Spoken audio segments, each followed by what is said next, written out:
Book 11. Although Aloysia, which for a long time had been in the press, did not yet, at the end of the year 1760, appear, the work already began to make a great noise. Madame de Luxembourg had spoken of it at court, and Madame de Hautetot at Paris. The latter had obtained from me permission for Saint Lambert to read the manuscript to the King of Poland, who had been delighted with it. Duclos, to whom I had also given the perusal of the work, had spoken of it at the Academy. All Paris was impatient to see the novel. The booksellers of the Rue Saint-Jacques and that of the Palais Royal were beset with people who came to inquire when it was to be published. It was at length brought out, and the success it had answered, contrary to custom, to the impatience with which it had been expected.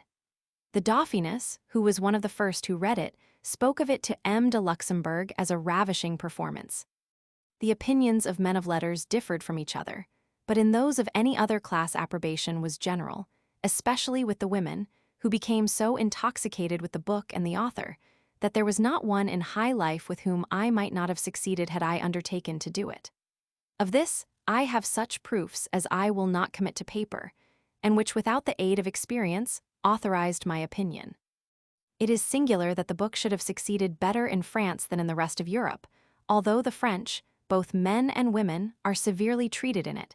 Contrary to my expectation, it was least successful in Switzerland, and most so in Paris.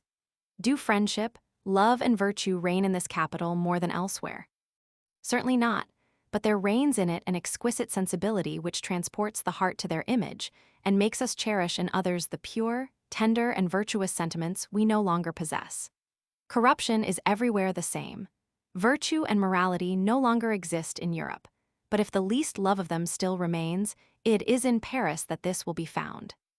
In the midst of so many prejudices and feigned passions, the real sentiments of nature are not to be distinguished from others, unless we well know to analyze the human heart.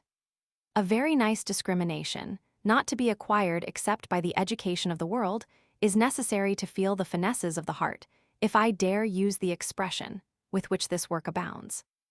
I do not hesitate to place the fourth part of it upon an equality with the Princess of Cleves, nor to assert that had these two works been read nowhere, but in the provinces, their merit would never have been discovered. It must not, therefore, be considered as a matter of astonishment that the greatest success of my work was at court.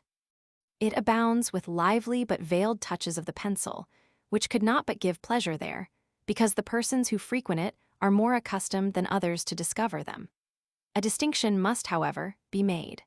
The work is by no means proper for the species of men of wit who have nothing but cunning, who possess no other kind of discernment than that which penetrates evil, and see nothing where good only is to be found. If, for instance, Aloysia had been published in a certain country, I am convinced it would not have been read through by a single person, and the work would have been stifled in its birth. I have collected most of the letters written to me on the subject of this publication, and deposited them, tied up together, in the hands of Madame de Nadillac. Should this collection ever be given to the world, very singular things will be seen, and an opposition of opinion, which shows what it is to have to do with the public. The thing least kept in view, and which will ever distinguish it from every other work, is the simplicity of the subject and the continuation of the interest, which, confined to 3 persons, is kept up throughout 6 volumes, without episode, romantic adventure, or anything malicious either in the persons or actions. Diderot complimented Richardson on the prodigious variety of his portraits and the multiplicity of his persons. In fact, Richardson has the merit of having well characterized them all, but with respect to their number, he has that in common with the most insipid writers of novels who attempt to make up for the sterility of their ideas by multiplying persons and adventures. It is easy to awaken the attention by incessantly presenting unheard-of adventures and new faces, which pass before the imagination as the figures in a magic lanthorn do before the eye. But to keep up that attention to the same objects, and without the aid of the wonderful, is certainly more difficult. And if everything else being equal, the simplicity of the subject adds to the beauty of the work, the novels of Richardson, superior in so many other respects, cannot in this be compared to mine. I know it is already forgotten, and the cause of its being so, but it will be taken up again. All my fear was that, by an extreme simplicity, the narrative would be fatiguing, and that it was not sufficiently interesting to engage the attention throughout the whole. I was relieved from this apprehension by a circumstance which alone was more flattering to my pride than all the compliments made me upon the work. It appeared at the beginning of the carnival. A hawker carried it to the Princess of Talmontet was not the princess, but some other lady, whose name I do not know, on the evening of a ball night at the opera. After supper the princess dressed herself for the ball, and until the hour of going there took up the new novel. At midnight she ordered the horses to be put into the carriage and continued to read. The servant returned to tell her the horses were put to. She made no answer. Her people, perceiving she forgot herself, came to tell her it was 2 o'clock. "There is yet no hurry," replied the princess, still reading on. Some time afterwards, her watch having stopped, she rang to know the hour. She was told it was 4 o'clock. "That being the case," she said, "it is too late to go to the ball, let the horses be taken off." She undressed herself and passed the rest of the night in reading. Ever since I came to the knowledge of this circumstance, I have had a constant desire to see the lady, not only to know from herself whether or not what I have related be exactly true, but because I have always thought it impossible to be interested in so lively a manner in the happiness of Julia, without having that sixth and moral sense with which so few hearts are endowed, and without which no person whatever can understand the sentiments of mine. What rendered the women so favorable to me was their being persuaded that I had written my own history and was myself the hero of the romance. This opinion was so firmly established that Madame de Polignac wrote to Madame de Verdelin, begging she would prevail upon me to show her the portrait of Julia. Everybody thought it was impossible so strongly to express sentiments without having felt them, or thus to describe the transports of love, unless immediately from the feelings of the heart. This was true, and I certainly wrote the novel during the time my imagination was inflamed to ecstasy, but they who thought real objects necessary to this effect were deceived, and far from conceiving to what a degree I can at will produce it for imaginary beings. Without Madame de Hautetot, and the recollection of a few circumstances in my youth, the amours I have felt and described would have been with fairy nymphs. I was unwilling either to confirm or destroy an error which was advantageous to me. The reader may see in the preface a dialogue, which I had printed separately, in what manner I left the public in suspense. Rigorous people say, I ought to have explicitly declared the truth. For my part, one see no reason for this, nor anything that could oblige me to it, and am of opinion there would have been more folly than candor in the declaration without necessity. Much about the same time, the Pax Perpetual made its appearance. Of this I had the year before given the manuscript to a certain M. de Bastide, the author of a journal called Le Monde, into which he would at all events cram all my manuscripts. He was known to M. Duclos, and came in his name to beg I would help him to fill the Monde. He had heard speak of Aloysia, and would have me put this into his journal. He was also desirous of making the same use of Emilius. He would have asked me for the social contract for the same purpose, had he suspected it to be written. At length, fatigued with his importunities, I resolved upon letting him have the Pax Perpetual, which I gave him for 12 louis. Our agreement was that he should print it in his journal, but as soon as he became the proprietor of the manuscript, he thought proper to print it separately, with a few retrenchments, which the censor required him to make. What would have happened had I joined to the work my opinion of it, which fortunately I did not communicate to M. de Bastide, nor was it comprehended in our agreement? This remains still in manuscript amongst my papers. If ever it be made public, the world will see how much the pleasantries and self-sufficient manner of M. de Voltaire on the subject must have made me, who was so well acquainted with the short-sightedness of this poor man in political matters, of which he took it into his head to speak, shake my sides with laughter. In the midst of my success with the women and the public, I felt I lost ground at the Hotel de Luxembourg, not with the Merchel, whose goodness to me seemed daily to increase, but with his lady. Since I had had nothing more to read to her, the door of her apartment was not so frequently opened to me, and during her stay at Montmorency, although I regularly presented myself, I seldom saw her except at table. My place even there was not distinctly marked out as usual. As she no longer offered me that by her side, and spoke to me but seldom, not having on my part much to say to her, I was well satisfied with another, where I was more at my ease, especially in the evening. For I mechanically contracted the habit of placing myself nearer and nearer to the Merchel. Apropos of the evening, I recollect having said I did not sup at the castle, and this was true at the beginning of my acquaintance there. But as M. de Luxembourg did not dine, nor even sit down to table, it happened that I was for several months, and already very familiar in the family, without ever having eaten with him. This he had the goodness to remark, upon which I determined to sup there from time to time, when the company was not numerous. I did so, and found the suppers very agreeable, as the dinners were taken almost standing. Whereas the former were long, everybody remaining seated with pleasure after a long walk, and very good and agreeable, because M. de Luxembourg loved good eating, and the honors of them were done in a charming manner by Madame de Merchale. Without this explanation, it would be difficult to understand the end of a letter from M. de Luxembourg, in which he says he recollects our walks with the greatest pleasure. Especially, adds he, when in the evening we entered the court, and did not find there the traces of carriages. The rake being every morning drawn over the gravel to efface the marks left by the coach wheels, I judged by the number of ruts of that of the persons who had arrived in the afternoon. This year, 1761, completed the heavy losses this good man had suffered since I had had the honor of being known to him. As if it had been ordained that the evils prepared for me by destiny should begin by the man to whom I was most attached, and who was the most worthy of esteem. The first year he lost his sister, the Duchess of Villeroy; the second, his daughter, the Princess of Robic; the third, he lost in the Duke of Montmorency, his only son; and in the Comte de Luxembourg, his grandson, the last two supporters of the branch of which he was, and of his name. He supported all these losses with apparent courage, but his heart incessantly bled in secret during the rest of his life, and his health was ever after upon the decline. The unexpected and tragical death of his son must have afflicted him the more, as it happened immediately after the king had granted him for his child, and given him the promise for his grandson, the reversion of the commission he himself then held of the captain of the Gardes du Corps. He had the mortification to see the last, a most promising young man, perish by degrees from the blind confidence of the mother in the physician, who, giving the unhappy youth medicines for food, suffered him to die of inanition. Alas! Had my advice been taken, the grandfather and the grandson would both still have been alive. What did not I say and write to the Merchal? What remonstrances did I make to Madame de Montmorency, upon the more than severe regimen, which, upon the faith of physicians, she made her son observe? Madame de Luxembourg, who thought as I did, would not usurp the authority of the mother. M. de Luxembourg, a man of mild and easy character, did not like to contradict her.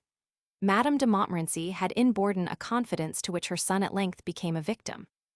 How delighted was the poor creature when he could obtain permission to come to Mont Louis with Madame de Boufflers, to ask Teresa for some victuals for his famished stomach. How did I secretly deplore the miseries of greatness in seeing this only heir to an immense fortune, a great name, and so many dignified titles, devour with the greediness of a beggar a wretched morsel of bread. At length, notwithstanding all I could say and do, the physician triumphed, and the child died of hunger. The same confidence in quacks, which destroyed the grandson, hastened the dissolution of the grandfather, and to this he added the pusillanimity of wishing to dissimulate the infirmities of age. M. de Luxembourg had at intervals a pain in the great toe; he was seized with it at Montmorency, which deprived him of sleep and brought on slight fever. I had courage enough to pronounce the word gout. Madame de Luxembourg gave me a reprimand. The surgeon, valet de chamber of the Merchal, maintained it was not the gout, and dressed the suffering part with baume tranquil. Unfortunately, the pain subsided, and when it returned the same remedy was had recourse to. The constitution of the Merchal was weakened, and his disorder increased, as did his remedies in the same proportion. Madame de Luxembourg, who at length perceived the primary disorder to be the gout, objected to the dangerous manner of treating it. Things were afterwards concealed from her, and M. de Luxembourg in a few years lost his life in consequence of his obstinate adherence to what he imagined to be a method of cure. But let me not anticipate misfortune. How many others have I to relate before I come to this? It is singular with what fatality everything I could say and do seemed of a nature to displease Madame de Luxembourg, even when I had it most at heart to preserve her friendship. The repeated afflictions which fell upon M. de Luxembourg still attach me to him the more, and consequently to Madame de Luxembourg, for they always seem to me to be so sincerely united that the sentiments in favor of the one necessarily extended to the other. The Marechal grew old. His assiduity at court, the cares this brought on, continually hunting, fatigue, and especially that of the service during the quarter he was in waiting, required the vigor of a young man, and I did not perceive anything that could support his in that course of life. Since, besides after his death, his dignities were to be dispersed, and his name extinct, it was by no means necessary for him to continue a laborious life of which the principal object had been to dispose the prince favorably to his children. One day when we three were together, and he complained of the fatigues of the court, as a man who had been discouraged by his losses, I took the liberty to speak of retirement, and to give him the advice Cyneas gave to Pyrrhus. He sighed, and returned no positive answer. But the moment Madame de Luxembourg found me alone, she reprimanded me severely for what I had said, at which she seemed to be alarmed. She made a remark of which I so strongly felt the justness that I determined never again to touch upon the subject. This was, that the long habit of living at court made that life necessary, that it was become a matter of amusement for M. de Luxembourg, and that the retirement I proposed to him would be less a relaxation from care than an exile, in which inactivity, weariness, and melancholy would soon put an end to his existence. Although she must have perceived I was convinced, and ought to have relied upon the promise I made her, and which I faithfully kept, she still seemed to doubt of it. And I recollect that the conversations I afterwards had with the Marechal were less frequent and almost always interrupted. Whilst my stupidity and awkwardness injured me in her opinion, persons whom she frequently saw and most loved were far from being disposed to aid me in gaining what I had lost. The Abbé de Boufflers especially, a young man as lofty as it was possible for a man to be, never seemed well disposed towards me, and besides his being the only person of the society of Madame de Luxembourg who never showed me the least attention, I thought I perceived I lost something with her every time he came to the castle.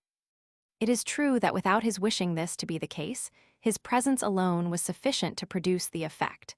So much did his graceful and elegant manner render still more dull my stupid propositi. During the first 2 years he seldom came to Montmorency, and by the indulgence of Madame de Luxembourg I had tolerably supported myself. But as soon as his visits began to be regular I was irretrievably lost. I wished to take refuge under his wing and gain his friendship. But the same awkwardness which made it necessary I should please him prevented me from succeeding in the attempt I made to do it, and what I did with that intention entirely lost me with Madame de Luxembourg, without being of the least service to me with the Abbé.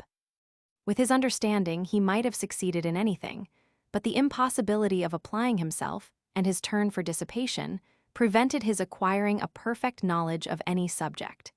His talents are however various, and this is sufficient for the circles in which he wishes to distinguish himself. He writes light poetry and fashionable letters, strums on the cithern, and pretends to draw with crayon. He took it into his head to attempt the portrait of Madame de Luxembourg. The sketch he produced was horrid. She said it did not in the least resemble her, and this was true. The traitorous Abbé consulted me, and I, like a fool and a liar, said there was a likeness. I wished to flatter the Abbé, but I did not please the lady who noted down what I had said, and the Abbé, having obtained what he wanted, laughed at me in his turn. I perceived by the ill success of this, my late beginning the necessity of making another attempt to flatter in vita Minerva. My talent was that of telling men useful but severe truths with energy and courage. To this it was necessary to confine myself. Not only I was not born to flatter, but I knew not how to commend. The awkwardness of the manner in which I have sometimes bestowed eulogium has done me more harm than the severity of my censure.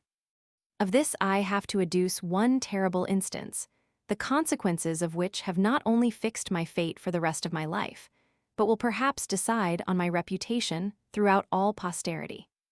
During the residence of M. de Luxembourg at Montmorency, M. de Choiseul sometimes came to supper at the castle. He arrived there one day after I had left it. My name was mentioned, and M. de Luxembourg related to him what had happened at Venice between me and M. de Montaigu. M. de Choiseul said it was a pity I had quitted that track, and that if I chose to enter it again, he would most willingly give me employment. M. de Luxembourg told me what had passed. Of this I was the more sensible, as I was not accustomed to be spoiled by ministers, and had I been in a better state of health, it is not certain that I should not have been guilty of a new folly. Ambition never had power over my mind, except during the short intervals in which every other passion left me at liberty. But one of these intervals would have been sufficient to determine me. This good intention of M. de Choiseul gained him my attachment and increased the esteem which, in consequence of some operations in his administration, I had conceived for his talents, and the family compact in particular had appeared to me to evince a statesman of the first order. He moreover gained ground in my estimation by the little respect I entertained for his predecessors, not even excepting Madame de Pompadour, whom I considered as a species of prime minister. And when it was reported that one of these two would expel the other, I thought I offered up prayers for the honor of France when I wished that M. de Choiseul might triumph. I had always felt an antipathy to Madame de Pompadour, even before her preferment. I had seen her with Madame de la Popelinière when her name was still Madame d'Idéals. I was afterwards dissatisfied with her silence on the subject of Diderot, and with her proceedings relative to myself, as well on the subject of the Muses Gallants, as on that of the Devondew village, which had not in any manner produced me advantages proportioned to its success. And on all occasions, I had found her but little disposed to serve me.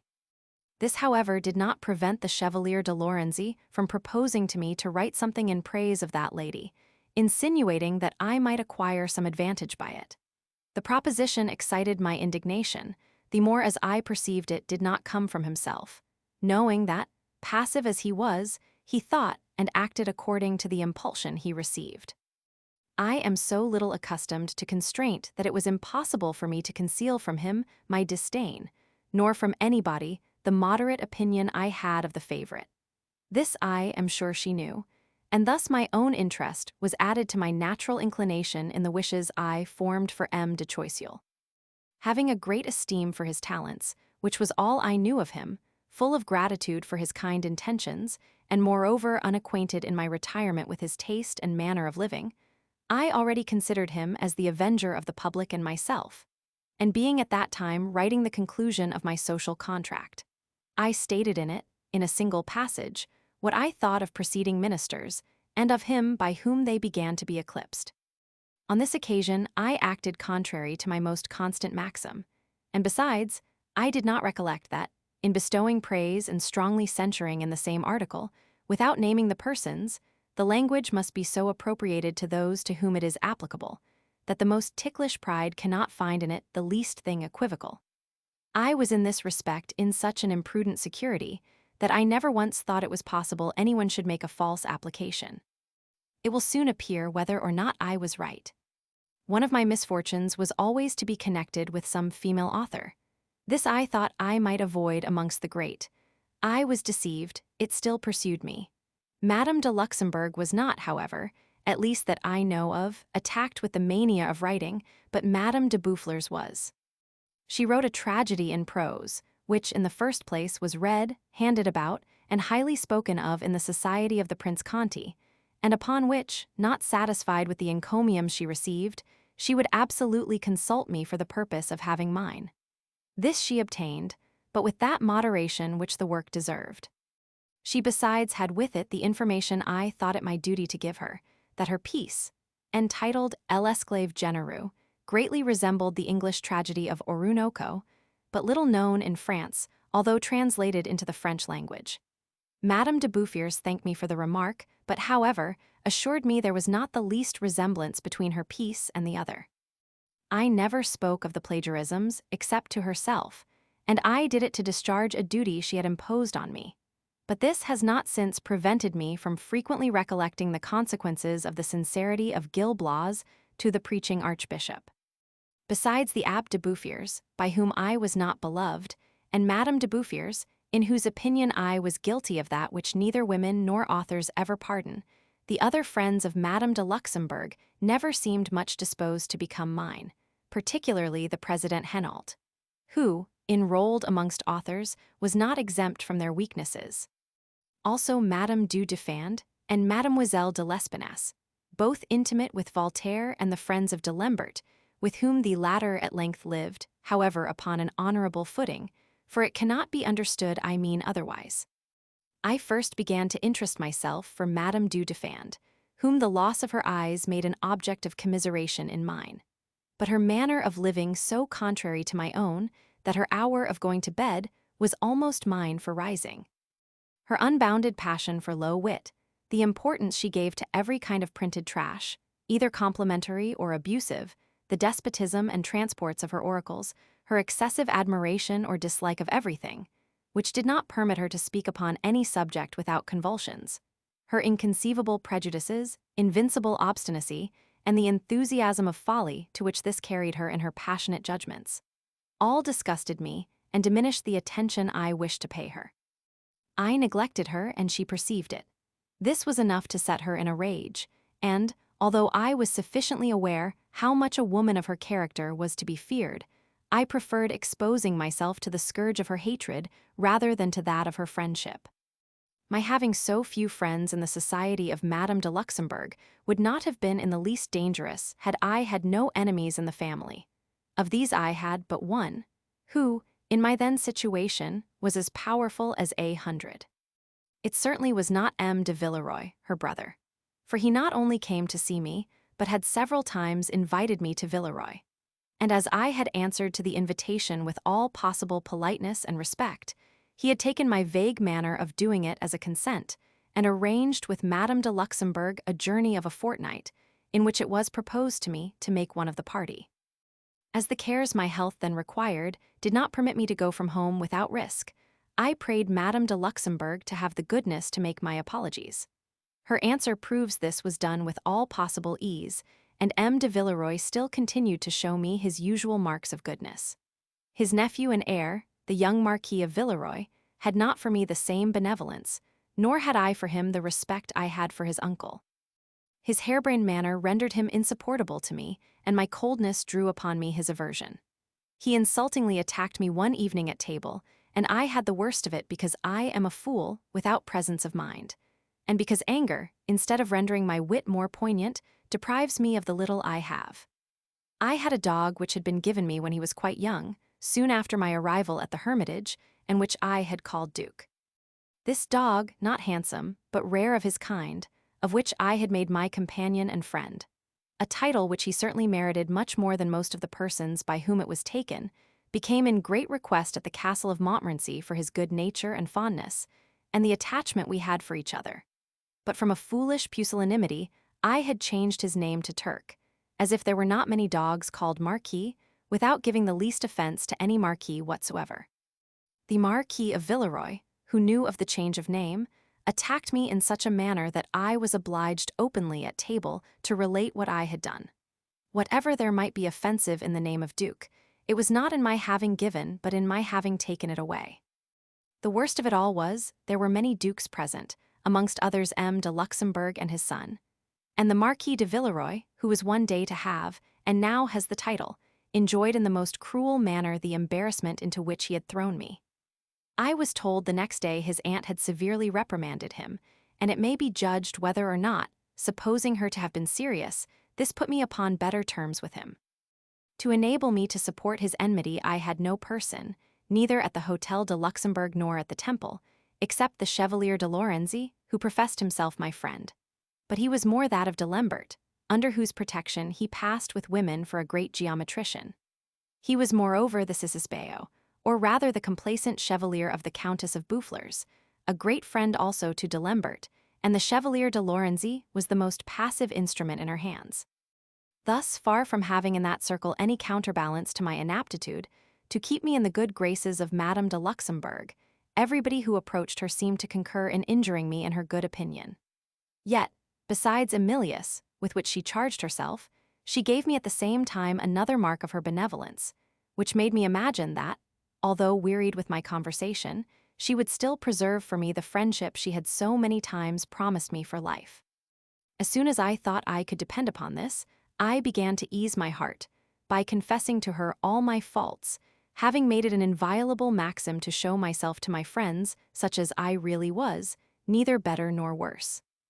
I had declared to her my connection with Teresa and everything that had resulted from it, without concealing the manner in which I had disposed of my children.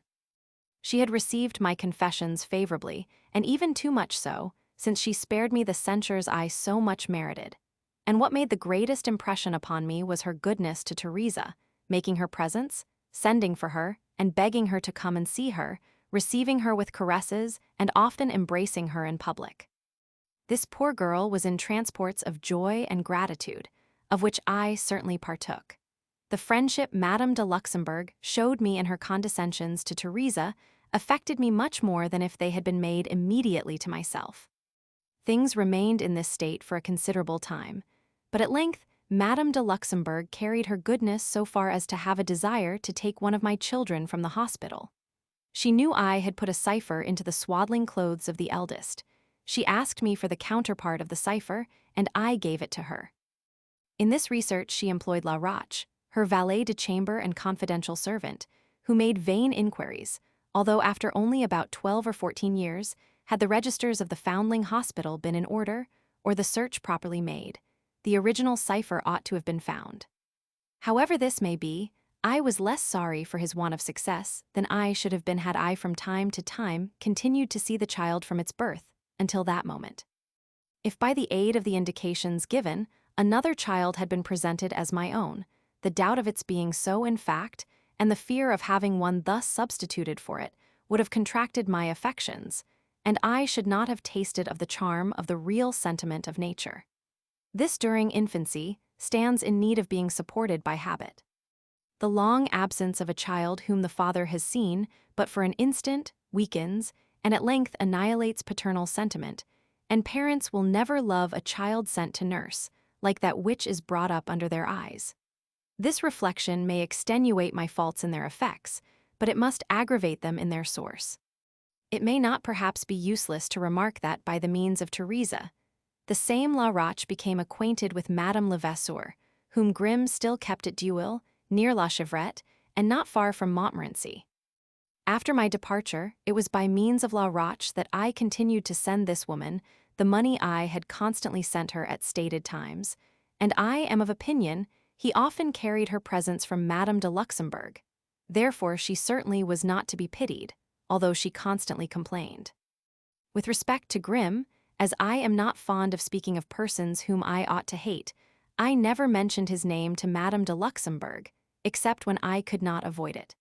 But she frequently made him the subject of conversation, without telling me what she thought of the man, or letting me discover whether or not he was of her acquaintance.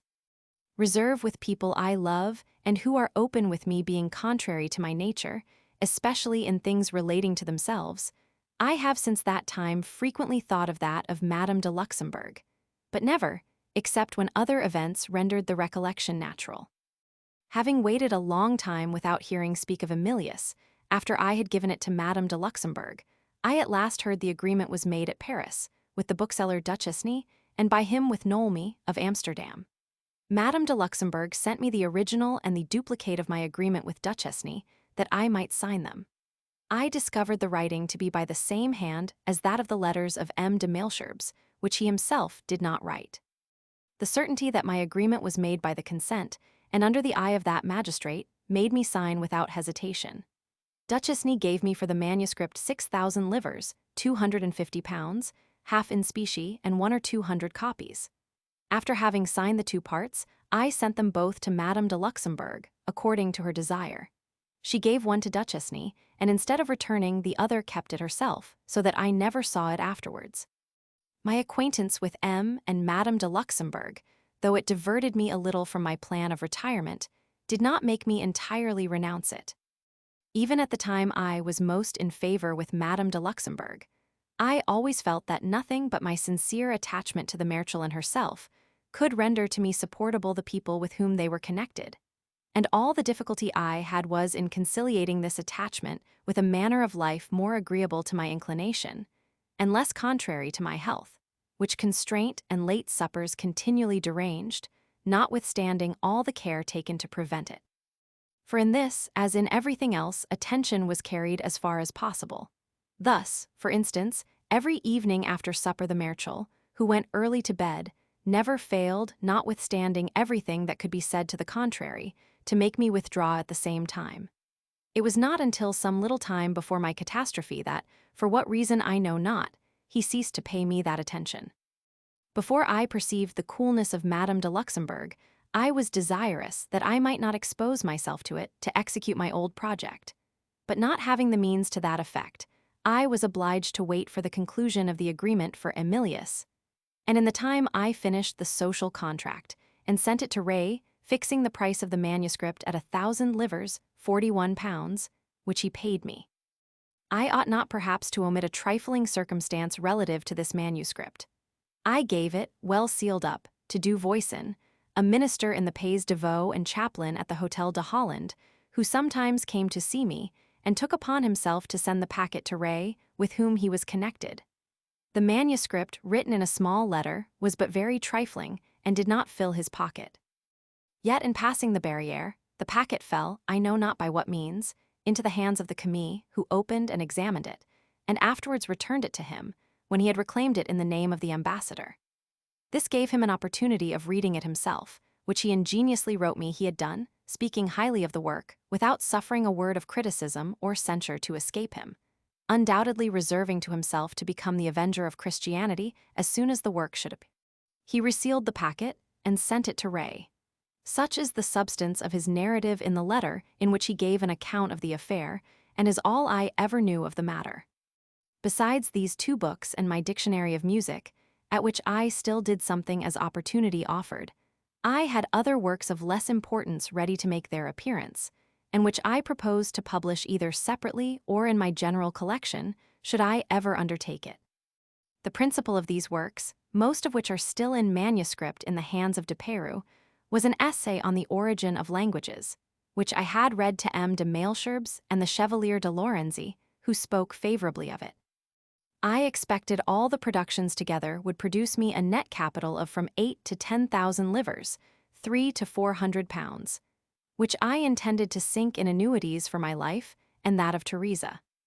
After which, our design, as I have already mentioned, was to go and live together in the midst of some province, without further troubling the public about me, or myself with any other project than that of peacefully ending my days and still continuing to do in my neighborhood all the good in my power, and to write at leisure the memoirs which I intended.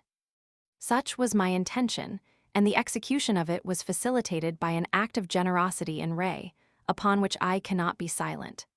This bookseller, of whom so many unfavorable things were told me in Paris, is, notwithstanding, the only one with whom I have always had reason to be satisfied. It is true, we frequently disagreed as to the execution of my works. He was heedless and I was choleric, but in matters of interest which related to them, although I never made with him an agreement in form, I always found in him great exactness and probity.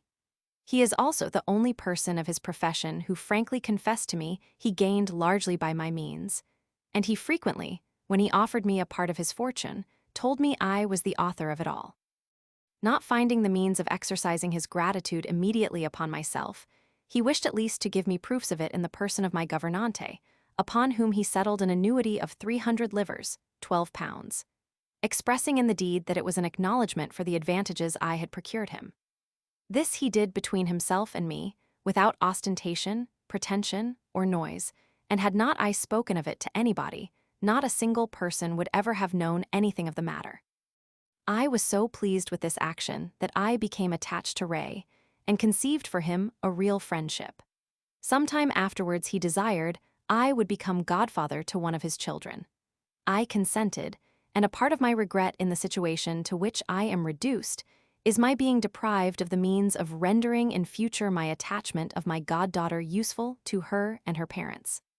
Why am I, who am so sensible of the modest generosity of this bookseller, so little so of the noisy eagerness of many persons of the highest rank, who pompously fill the world with accounts of the services they say they wish to render me, but the good effects of which I never felt? Is it their fault or mine? Are they nothing more than vain? Is my insensibility purely ingratitude? Intelligent reader, weigh and determine. For my part, one say no more.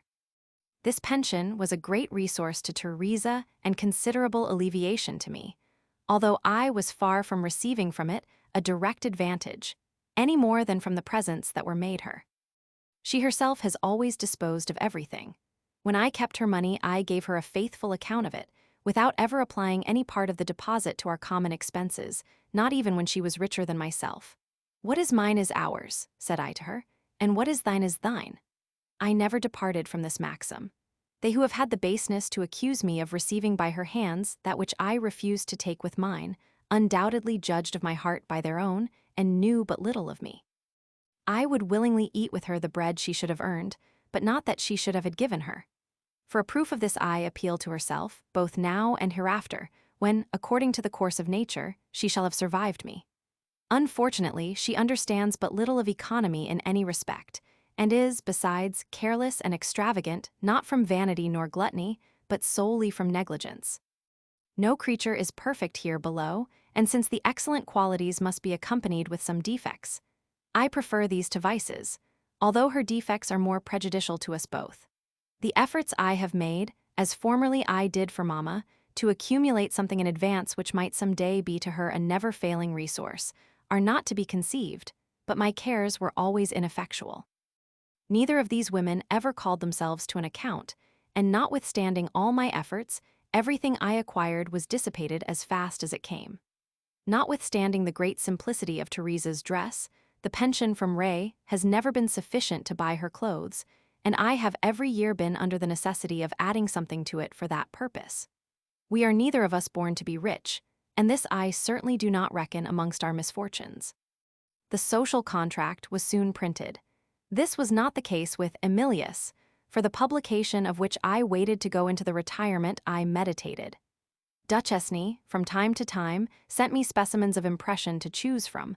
When I had made my choice, instead of beginning, he sent me others. When at length we were fully determined on the size and letter, and several sheets were already printed off, on some trifling alteration I made in a proof, he began the whole again, and at the end of 6 months we were in less forwardness than on the first day. During all these experiments, I clearly perceived the work was printing in France as well as in Holland, and that 2 editions of it were preparing at the same time. What could I do? The manuscript was no longer mine. Far from having anything to do with the edition in France, I was always against it.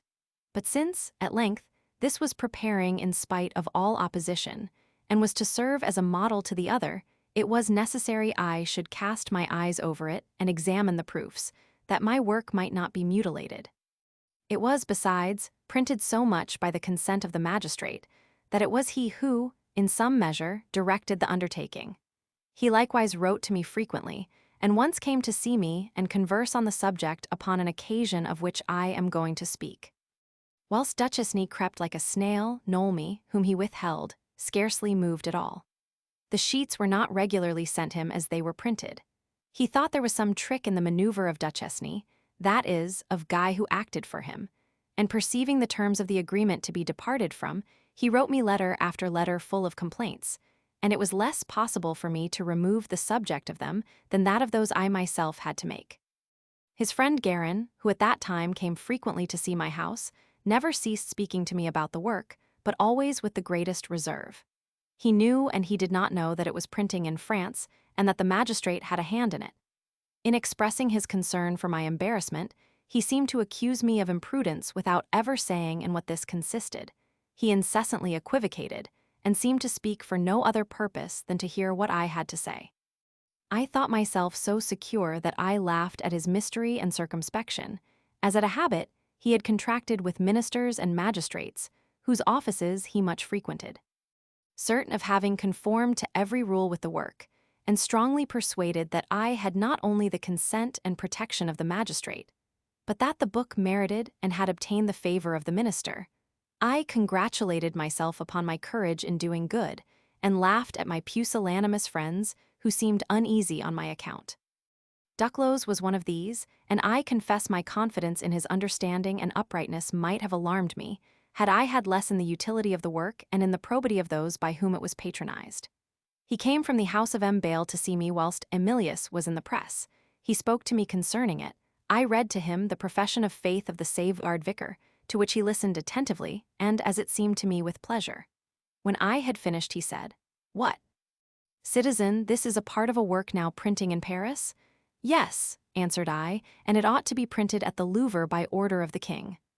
"I confess it," replied he, "but pray do not mention to anybody your having read to me this fragment."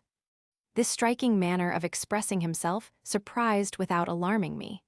I knew Duclos was intimate with M. de Malesherbes, and I could not conceive how it was possible he should think so differently from him upon the same subject. I had lived at Montmorency for the last 4 years without ever having had there one day of good health. Although the air is excellent, the water is bad, and this may possibly be one of the causes which contributed to increase my habitual complaints. Towards the end of the autumn of 1767, I fell quite ill and passed the whole winter in suffering almost without intermission. The physical ill, augmented by 1,000 inquietudes, rendered these terrible. For some time past my mind had been disturbed by melancholy forebodings without my knowing to what these directly tended. I received anonymous letters of an extraordinary nature, and others that were signed, much of the same import. I received one from a councillor of the Parliament of Paris, who, dissatisfied with the present constitution of things, and foreseeing nothing but disagreeable events, consulted me upon the choice of an asylum at Geneva or in Switzerland to retire to with his family. Another was brought me from M. de, President Amortier of the Parliament of, who proposed to me to draw up for this Parliament, which was then at variance with the court, memoirs and remonstrances, and offering to furnish me with all the documents and materials necessary for that purpose. When I suffer, I am subject to ill humor. This was the case when I received these letters, and my answers to them, in which I flatly refused everything that was asked of me, bore strong marks of the effect they had had upon my mind. I do not, however, reproach myself with this refusal, as the letters might be so many snares laid by my enemies, and what was required of me was contrary to the principles from which I was less willing than ever to swerve. But having it within my power to refuse with politeness, I did it with rudeness, and in this consists my error. I knew, for instance, the President to be connected with the encyclopedists and the Holbachians. The 2 letters of which I have just spoken will be found amongst my papers. The letter from the Chancellor did not absolutely surprise me, because I agreed with him in opinion, and with many others, that the declining constitution of France threatened an approaching destruction. The disasters of an unsuccessful war, all of which proceeded from a fault in the government, the incredible confusion in the finances, the perpetual drawings upon the treasury by the administration, which was then divided between 2 or 3 ministers, amongst whom reigned nothing but discord, and who, to counteract the operations of each other, let the kingdom go to ruin, the discontent of the people, and of every other rank of subjects. The obstinacy of a woman who, constantly sacrificing her judgment, if she indeed possessed any, to her inclinations, kept from public employment persons capable of discharging the duties of them, to place in them such as pleased her best, everything occurred in justifying the foresight of the councillor, that of the public, and my own. This made me several times consider whether or not I myself should seek an asylum out of the kingdom before it was torn by the dissensions by which it seemed to be threatened. But relieved from my fears by my insignificance, and the peacefulness of my disposition, I thought that in the state of solitude in which I was determined to live, no public commotion could reach me. I was sorry only that, in this state of things, M. de Luxembourg should accept commissions which tended to injure him in the opinion of the persons of the place of which he was governor. I could have wished he had prepared himself a retreat there, in case the great machine had fallen in pieces, which seemed much to be apprehended, and still appears to me beyond a doubt that if the reins of government had not fallen into a single hand, the French monarchy would now be at the last gasp.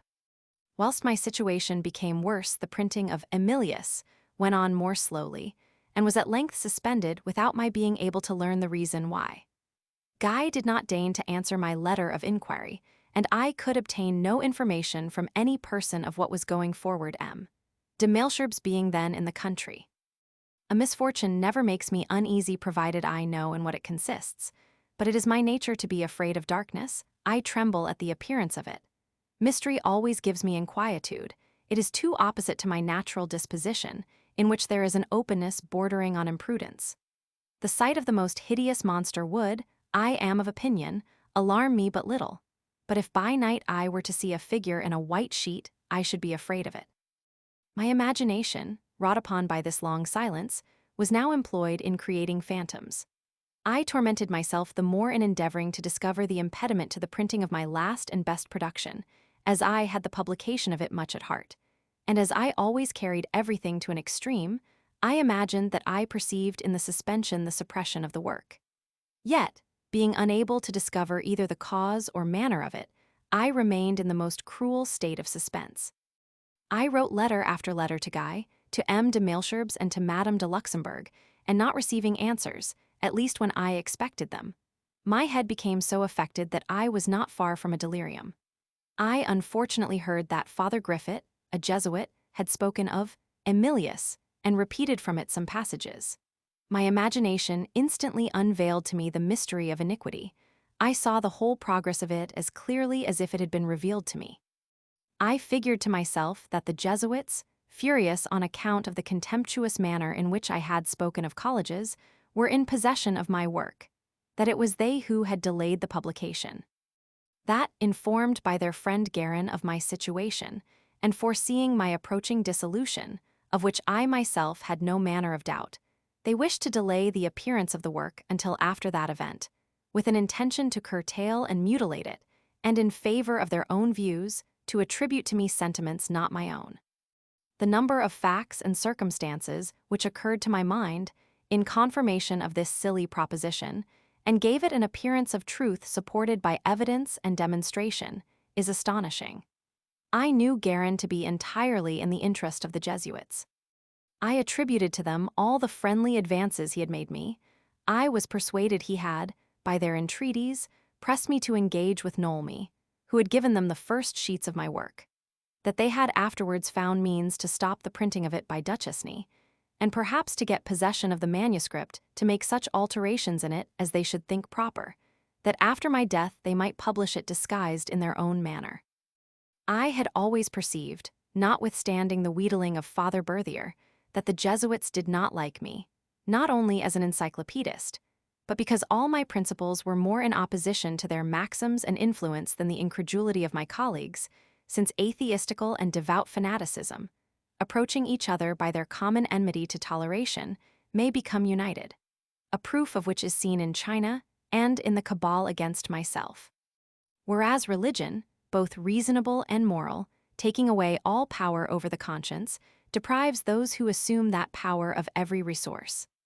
I knew the Chancellor was a great friend to the Jesuits, and I had my fears lest the son, intimidated by the father, should find himself under the necessity of abandoning the work he had protected. I besides imagined that I perceived this to be the case in the chicanery employed against me relative to the first 2 volumes, in which alterations were required for reasons of which I could not feel the force, whilst the other 2 volumes were known to contain things of such a nature as, had the censor objected to them in the manner he did to the passages he thought exceptionable in the others, would have required their being entirely written over again. I also understood, and M. de Malesherbes himself told me of it, that the Abbé de Grave, whom he had charged with the inspection of this edition, was another partisan of the Jesuits. I saw nothing but Jesuits, without considering that, upon the point of being suppressed, and wholly taken up in making their defense, they had something which interested them much more than the cavillings relative to a work in which they were not in question. I am wrong, however, in saying this did not occur to me, for I really thought of it, and M. de Malesherbes took care to make the observation to me the moment he heard of my extravagant suspicions. But by another of those absurdities of a man, who, from the bosom of obscurity, will absolutely judge of the secret of great affairs, with which he is totally unacquainted.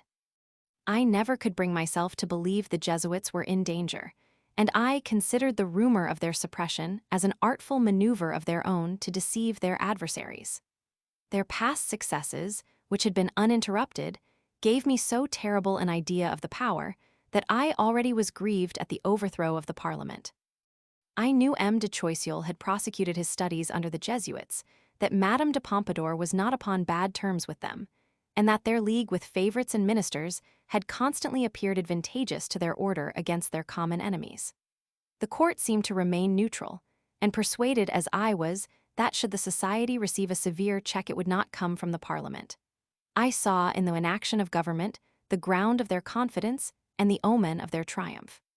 In fine, perceiving in the rumors of the day nothing more than art and dissimulation on their part, and thinking they, in their state of security, had time to watch over all their interests, I had not the least doubt of their shortly crushing Jansenism, the Parliament and the encyclopedists, with every other association which should not submit to their yoke. And that if they ever suffered my work to appear, this would not happen until it should be so transformed as to favor their pretensions, and thus make use of my name the better to deceive my readers. I felt my health and strength decline, and such was the horror with which my mind was filled, at the idea of dishonor to my memory in the work most worthy of myself, that I am surprised so many extravagant ideas did not occasion a speedy end to my existence. I never was so much afraid of death as at this time, and had I died with the apprehensions I then had upon my mind, I should have died in despair. At present, although I perceive no obstacle to the execution of the blackest and most dreadful conspiracy ever formed against the memory of a man, I shall die much more in peace, certain of leaving in my writings a testimony in my favor, and one which, sooner or later, will triumph over the calumnies of mankind. M. de Malesherbes, who discovered the agitation of my mind, and to whom I acknowledged it, used such endeavors to restore me to tranquillity as proved his excessive goodness of heart. Madame de Luxembourg aided him in his good work, and several times went to Duchesne to know in what state the edition was. At length the impression was again begun, and the progress of it became more rapid than ever, without my knowing for what reason it had been suspended. M. de Malesherbes took the trouble to come to Montmorency to calm my mind. In this he succeeded, and the full confidence I had in his uprightness having overcome the derangement of my poor head, gave efficacy to the endeavors he made to restore it. After what he had seen of my anguish and delirium, it was natural he should think I was to be pitied, and he really commiserated my situation. The expressions, incessantly repeated, of the philosophical cabal by which he was surrounded, occurred to his memory. When I went to live at the Hermitage, they, as I have already remarked, said I should not remain there long. When they saw I persevered, they charged me with obstinacy and pride, proceeding from a want of courage to retract, and insisted that my life was there a burden to me, in short, that I was very wretched. M. de Malesherbes believed this really to be the case, and wrote to me upon the subject. This error in a man for whom I had so much esteem gave me some pain, and I wrote to him 4 letters successively, in which I stated the real motives of my conduct, and made him fully acquainted with my taste, inclination, and character, and with the most interior sentiments of my heart. These letters, written hastily, almost without taking pen from paper, and which I neither copied, corrected, nor even read, are perhaps the only things I ever wrote with facility, which, in the midst of my sufferings, was, I think, astonishing. I sighed, as I felt myself declining, at the thought of leaving in the midst of honest men an opinion of me so far from truth, and by the sketch hastily given in my 4 letters, I endeavored in some measure to substitute them to the memoirs I had proposed to write. They are expressive of my grief to M. de Malesherbes, who showed them in Paris, and are, besides, a kind of summary of what I here give in detail, and, on this account, merit preservation. The copy I begged of them some years afterwards will be found amongst my papers. The only thing which continued to give me pain, in the idea of my approaching dissolution, was my not having a man of letters for a friend to whom I could confide my papers, that after my death he might take a proper choice of such as were worthy of publication. After my journey to Geneva, I conceived a friendship for Moultou. This young man pleased me, and I could have wished him to receive my last breath. I expressed to him this desire, and am of opinion he would readily have complied with it, had not his affairs prevented him from so doing. Deprived of this consolation, I still wished to give him a mark of my confidence by sending him the profession of faith of the Savoyard vicar before it was published. He was pleased with the work, but did not in his answer seem so fully to expect from it the effect of which I had but little doubt. He wished to receive from me some fragment which I had not given to anybody else. I sent him the funeral oration of the late Duke of Orleans. This I had written for the Abbé Dardy, who had not pronounced it, because, contrary to his expectation, another person was appointed to perform that ceremony. The printing of Emilius, after having been again taken in hand, was continued and completed without much difficulty. And I remarked this singularity, that after the curtailing so much insisted upon in the first 2 volumes, the last 2 were passed over without an objection, and their contents did not delay the publication for a moment. I had, however, some uneasiness which I must not pass over in silence. After having been afraid of the Jesuits, I begun to fear the Jansenists and philosophers. An enemy to party, faction, and cabal, I never heard the least good of parties concerned in them. The gossips had quitted their old abode and taken up their residence by the side of me, so that in their chamber everything said in mine, and upon the terrace, was distinctly heard. And from their garden it would have been easy to scale the low wall by which it was separated from my alcove. This was become my study. My table was covered with proof sheets of Emilius and the social contract, and stitching these sheets as they were sent to me, I had all my volumes a long time before they were published. My negligence and the confidence I had in M. Mathis, in whose garden I was shut up, frequently made me forget to lock the door at night, and in the morning I several times found it wide open. This, however, would not have given me the least inquietude had I not thought my papers seemed to have been deranged. After having several times made the same remark, I became more careful and locked the door. The lock was a bad one, and the key turned in it no more than half round. As I became more attentive, I found my papers in a much greater confusion than they were when I left everything open. At length, I missed one of my volumes without knowing what was become of it until the morning of the 3rd day, when I again found it upon the table.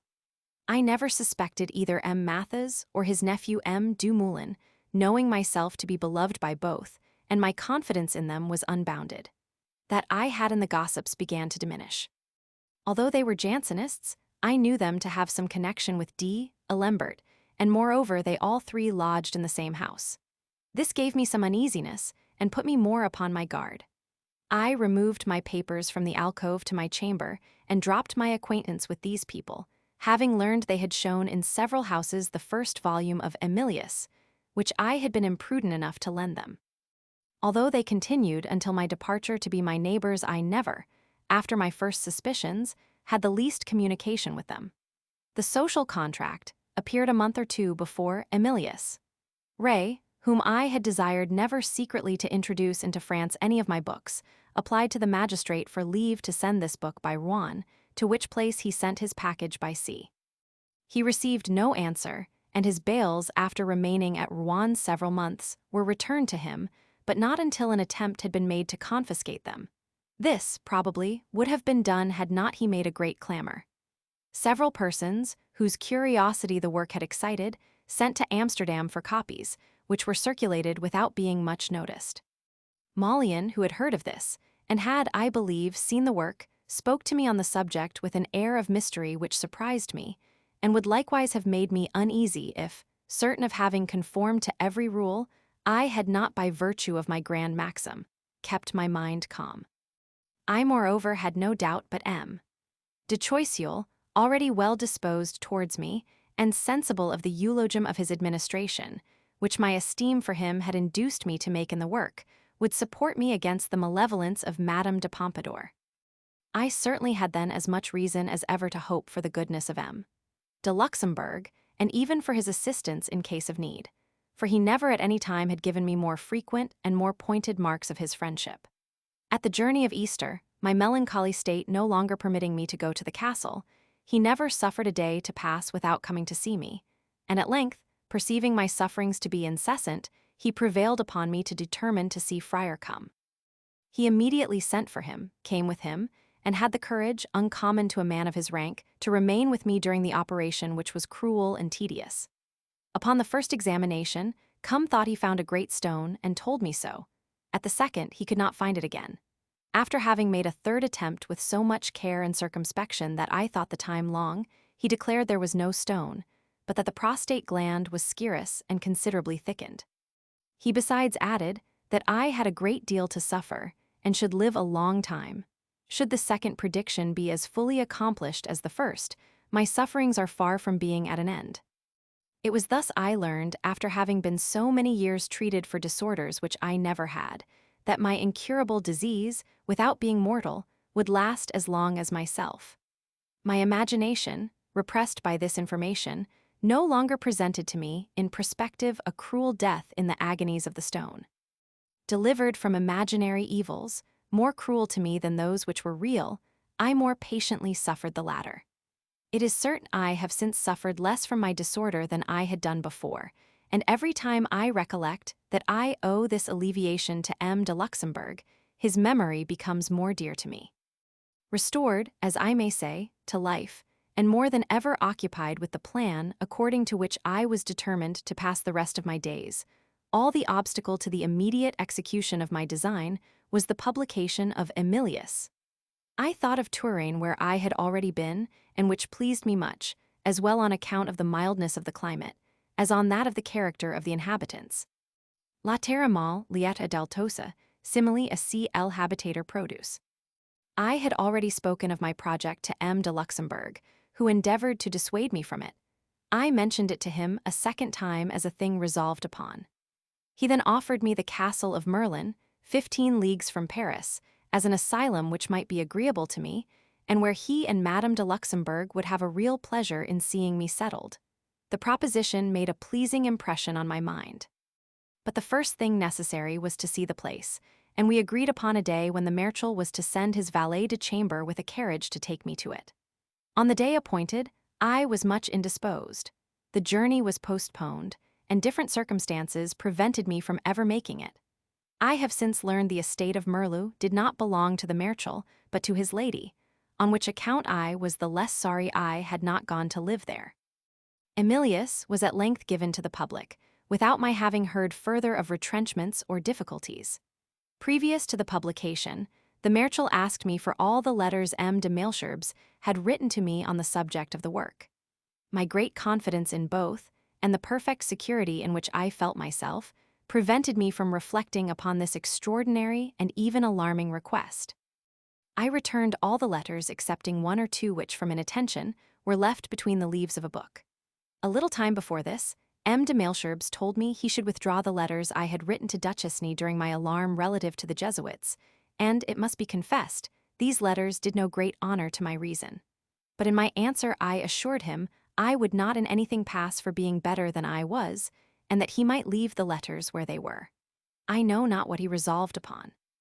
The publication of this work was not succeeded by the applause which had followed that of all my other writings. No work was ever more highly spoken of in private, nor had any literary production ever had less public approbation.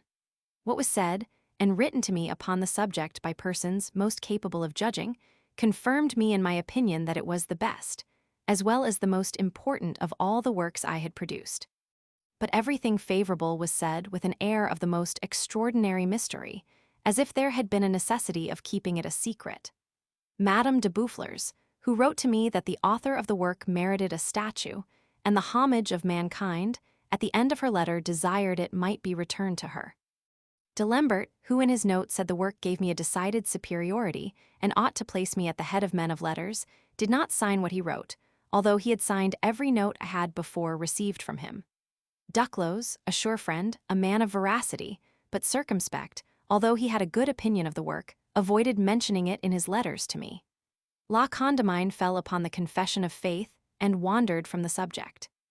Clairaut confined himself to the same part, but he was not afraid of expressing to me the emotion which the reading of it had caused in him, and in the most direct terms wrote to me that it had warmed his old imagination. Of all those to whom I had sent my book, he was the only person who spoke freely what he thought of it. Matthes, to whom I also had given a copy before the publication, lent it to M. de Blair, councillor in the Parliament of Strasbourg.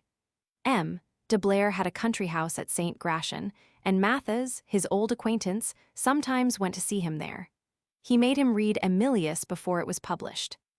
When he returned it to him, M. de Blair expressed himself in the following terms, which were repeated to me the same day.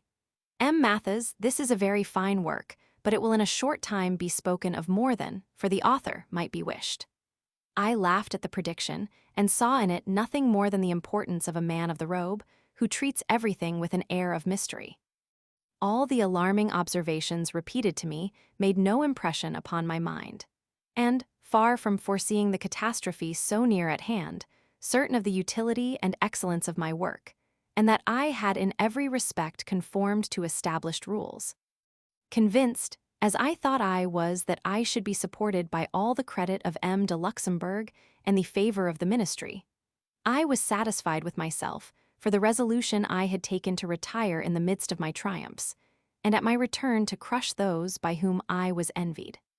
One thing in the publication of the work alarmed me, less on account of my safety than for the unburdening of my mind. At the Hermitage and at Montmorency, I had seen with indignation the vexations which the jealous care of the pleasures of princes causes to be exercised on wretched peasants, forced to suffer the havoc made by game in their fields, without daring to take any other measure to prevent this devastation than that of making a noise, passing the night amongst the beans and peas, with drums, kettles, and bells, to keep off the wild boars. As I had been a witness to the barbarous cruelty with which the Comte de Charleroi treated these poor people, I had toward the end of Emilius exclaimed against it. This was another infraction of my maxims, which has not remained unpunished. I was informed that the people of the Prince of Conti were but little less severe upon his estates. I trembled lest that prince, for whom I was penetrated with respect and gratitude, should take to his own account what shocked humanity had made me say on that of others, and feel himself offended. Yet, as my conscience fully acquitted me upon this article, I made myself easy, and by so doing acted wisely. At least, I have not heard that this great prince took notice of the passage, which, besides, was written long before I had the honor of being known to him. A few days either before or after the publication of my work, for I do not exactly recollect the time, there appeared another work upon the same subject, taken verbatim from my first volume, except a few stupid things which were joined to the extract. The book bore the name of a Genevese, one Belxert, and, according to the title page, had gained the premium in the Academy of Haarlem. I easily imagined the Academy and the premium to be newly founded, the better to conceal the plagiarism from the eyes of the public.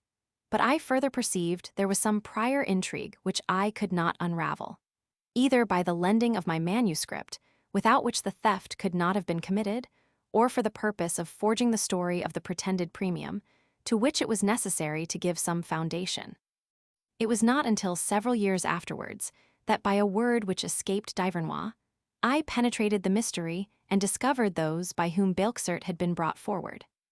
The low murmurings which precede a storm began to be heard, and men of penetration clearly saw there was something gathering, relative to me and my book, which would shortly break over my head. For my part, my stupidity was such that, far from foreseeing my misfortune, I did not suspect even the cause of it after I had felt its effect. It was artfully given out that while the Jesuits were treated with severity, no indulgence could be shown to books nor the authors of them in which religion was attacked. I was reproached with having put my name to Emilius, as if I had not put it to all my other works of which nothing was said. Government seemed to fear it should be obliged to take some steps which circumstances rendered necessary on account of my imprudence. Rumors to this effect reached my ears, but gave me not much uneasiness. It never even came into my head that there could be the least thing in the whole affair which related to me personally, so perfectly irreproachable and well supported did I think myself. Having besides conformed to every ministerial regulation, I did not apprehend Madame de Luxembourg would leave me in difficulties for an error, which, if it existed, proceeded entirely from herself. But knowing the manner of proceeding in like cases, and that it was customary to punish booksellers while authors were favored, I had some uneasiness on account of poor Duchesne, whom I saw exposed to danger, should M. de Malesherbes abandon him. My tranquillity still continued. Rumors increased and soon changed their nature. The public, and especially the Parliament, seemed irritated by my composure. In a few days the fermentation became terrible, and the object of the menaces being changed, these were immediately addressed to me. The parliamentarians were heard to declare that burning books was of no effect, the authors also should be burned with them, not a word was said of the booksellers. The first time these expressions, more worthy of an inquisitor of Goa than a senator, were related to me, I had no doubt of their coming from the Halbachiks with an intention to alarm me and drive me from France. I laughed at their puerile maneuver, and said they would, had they known the real state of things, have thought of some other means of inspiring me with fear. but the rumor at length became such that I perceived the matter was serious. M. and Madame de Luxembourg had this year come to Montmorency in the month of June, which, for their second journey, was more early than common. I heard but little there of my new books, notwithstanding the noise they made in Paris. Neither the Marechal nor his lady said a single word to me on the subject. However, one morning, when M. de Luxembourg and I were together, he asked me if, in the social contract, I had spoken ill of M. de Choiseul. I. Said I, retreating a few steps with surprise. No, I swear to you I have not, but on the contrary I have made on him, and with a pen not given to praise, the finest eulogium a minister ever received. I then showed him the passage. And in Emilius? Replied he. Not a word, said I. There is not in it a single word which relates to him. Ah, said he, with more vivacity than was common to him, you should have taken the same care in the other book, or have expressed yourself more clearly. I thought, replied I, what I wrote could not be misconstrued. My esteem for him was such as to make me extremely cautious not to be equivocal. He was again going to speak. I perceived him ready to open his mind. He stopped short and held his tongue. Wretched policy of a courtier, which in the best of hearts subjugates friendship itself. This conversation, although short, explained to me my situation, at least in certain respects, and gave me to understand that it was against myself the anger of administration was raised. The unheard of fatality, which turned to my prejudice all the good I did and wrote, afflicted my heart. Yet, feeling myself shielded in this affair by Madame de Luxembourg and M. de Malesherbes, I did not perceive in what my persecutors could deprive me of their protection. However, I, from that moment, was convinced equity and judgment were no longer in question, and that no pains would be spared in examining whether or not I was culpable. The storm became still more menacing. Nolme himself expressed to me, in the excess of his babbling, how much he repented having had anything to do in the business, and his certainty of the fate with which the book and the author were threatened. One thing, however, alleviated my fears. Madame de Luxembourg was so calm, satisfied, and cheerful that I concluded she must necessarily be certain of the sufficiency of her credit, especially if she did not seem to have the least apprehension on my account. Moreover, she said not to me a word either of consolation or apology, and saw the turn the affair took with as much unconcern as if she had nothing to do with it or anything else that related to me. What surprised me most was her silence. I thought she should have said something on the subject. Madame de Boufflers seemed rather uneasy. She appeared agitated, strained herself a good deal, assured me the Prince of Conti was taking great pains to ward off the blow about to be directed against my person, and which she attributed to the nature of present circumstances, in which it was of importance to the Parliament not to leave the Jesuits an opening whereby they might bring an accusation against it as being indifferent with respect to religion. She did not, however, seem to depend much either upon the success of her own efforts or even those of the prince. Her conversations, more alarming than consolatory, all tended to persuade me to leave the kingdom and go to England, where she offered me an introduction to many of her friends, amongst others one to the celebrated Hume, with whom she had long been upon a footing of intimate friendship. Seeing me still unshaken, she had recourse to other arguments more capable of disturbing my tranquillity. She intimated that, in case I was arrested and interrogated, I should be under the necessity of naming Madame de Luxembourg, and that her friendship for me required, on my part, such precautions as were necessary to prevent her being exposed. My answer was, that should what she seemed to apprehend come to pass, she need not be alarmed, that I should do nothing by which the lady she mentioned might become a sufferer. She said such a resolution was more easily taken than adhered to, and in this she was right, especially with respect to me, determined as I always have been neither to prejudice myself nor lie before judges, whatever danger there might be in speaking the truth. Perceiving this observation had made some impression upon my mind, without however inducing me to resolve upon evasion, she spoke of the Bastille for a few weeks, as a means of placing me beyond the reach of the jurisdiction of the Parliament, which has nothing to do with prisoners of state. I had no objection to this singular favor, provided it were not solicited in my name. As she never spoke of it a second time, I afterwards thought her proposition was made to sound me, and that the party did not think proper to have recourse to an expedient which would have put an end to everything.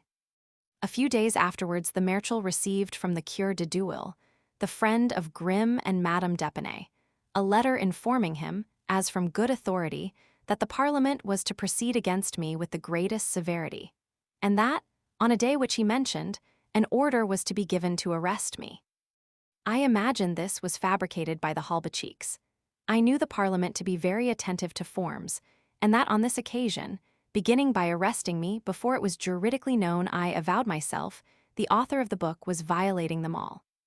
I observed to Madame de Boufflers that none but persons accused of crimes which tend to endanger the public safety were, on a simple information, ordered to be arrested lest they should escape punishment. But when government wished to punish a crime like mine, which merits honor and recompense, the proceedings are directed against the book, and the author is as much as possible left out of the question. Upon this, she made some subtle distinction, which I have forgotten, to prove that ordering me to be arrested instead of summoning me to be heard was a matter of favor.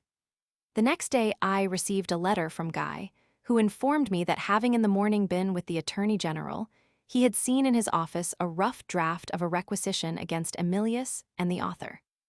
Guy, it is to be remembered, was the partner of Duchesne, who had printed the work, and without apprehensions on his own account, charitably gave this information to the author.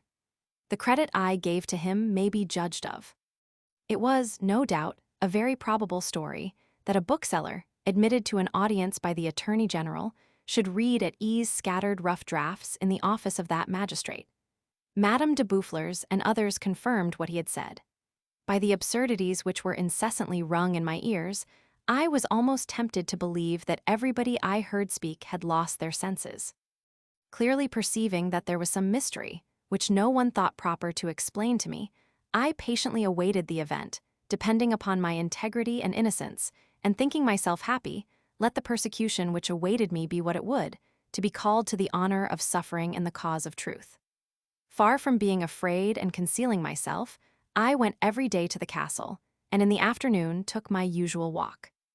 On the 8th of June, the evening before the order was concluded on, I walked in company with two professors of the oratory, Father Alamany and Father Mandard. We carried to Champeaux a little collation, which we ate with a keen appetite. We had forgotten to bring glasses, and supplied the want of them by stalks of rye, through which we sucked up the wine from the bottle, piquing ourselves upon the choice of large tubes to vie with each other in pumping up what we drank. I never was more cheerful in my life. I have related in what manner I lost my sleep during my youth. I had since that time contracted a habit of reading every night in my bed until I found my eyes begin to grow heavy. I then extinguished my wax taper and endeavored to slumber for a few moments, which were in general very short. The book one commonly read at night was the Bible, which, in this manner, I read 5 or 6 times from the beginning to the end.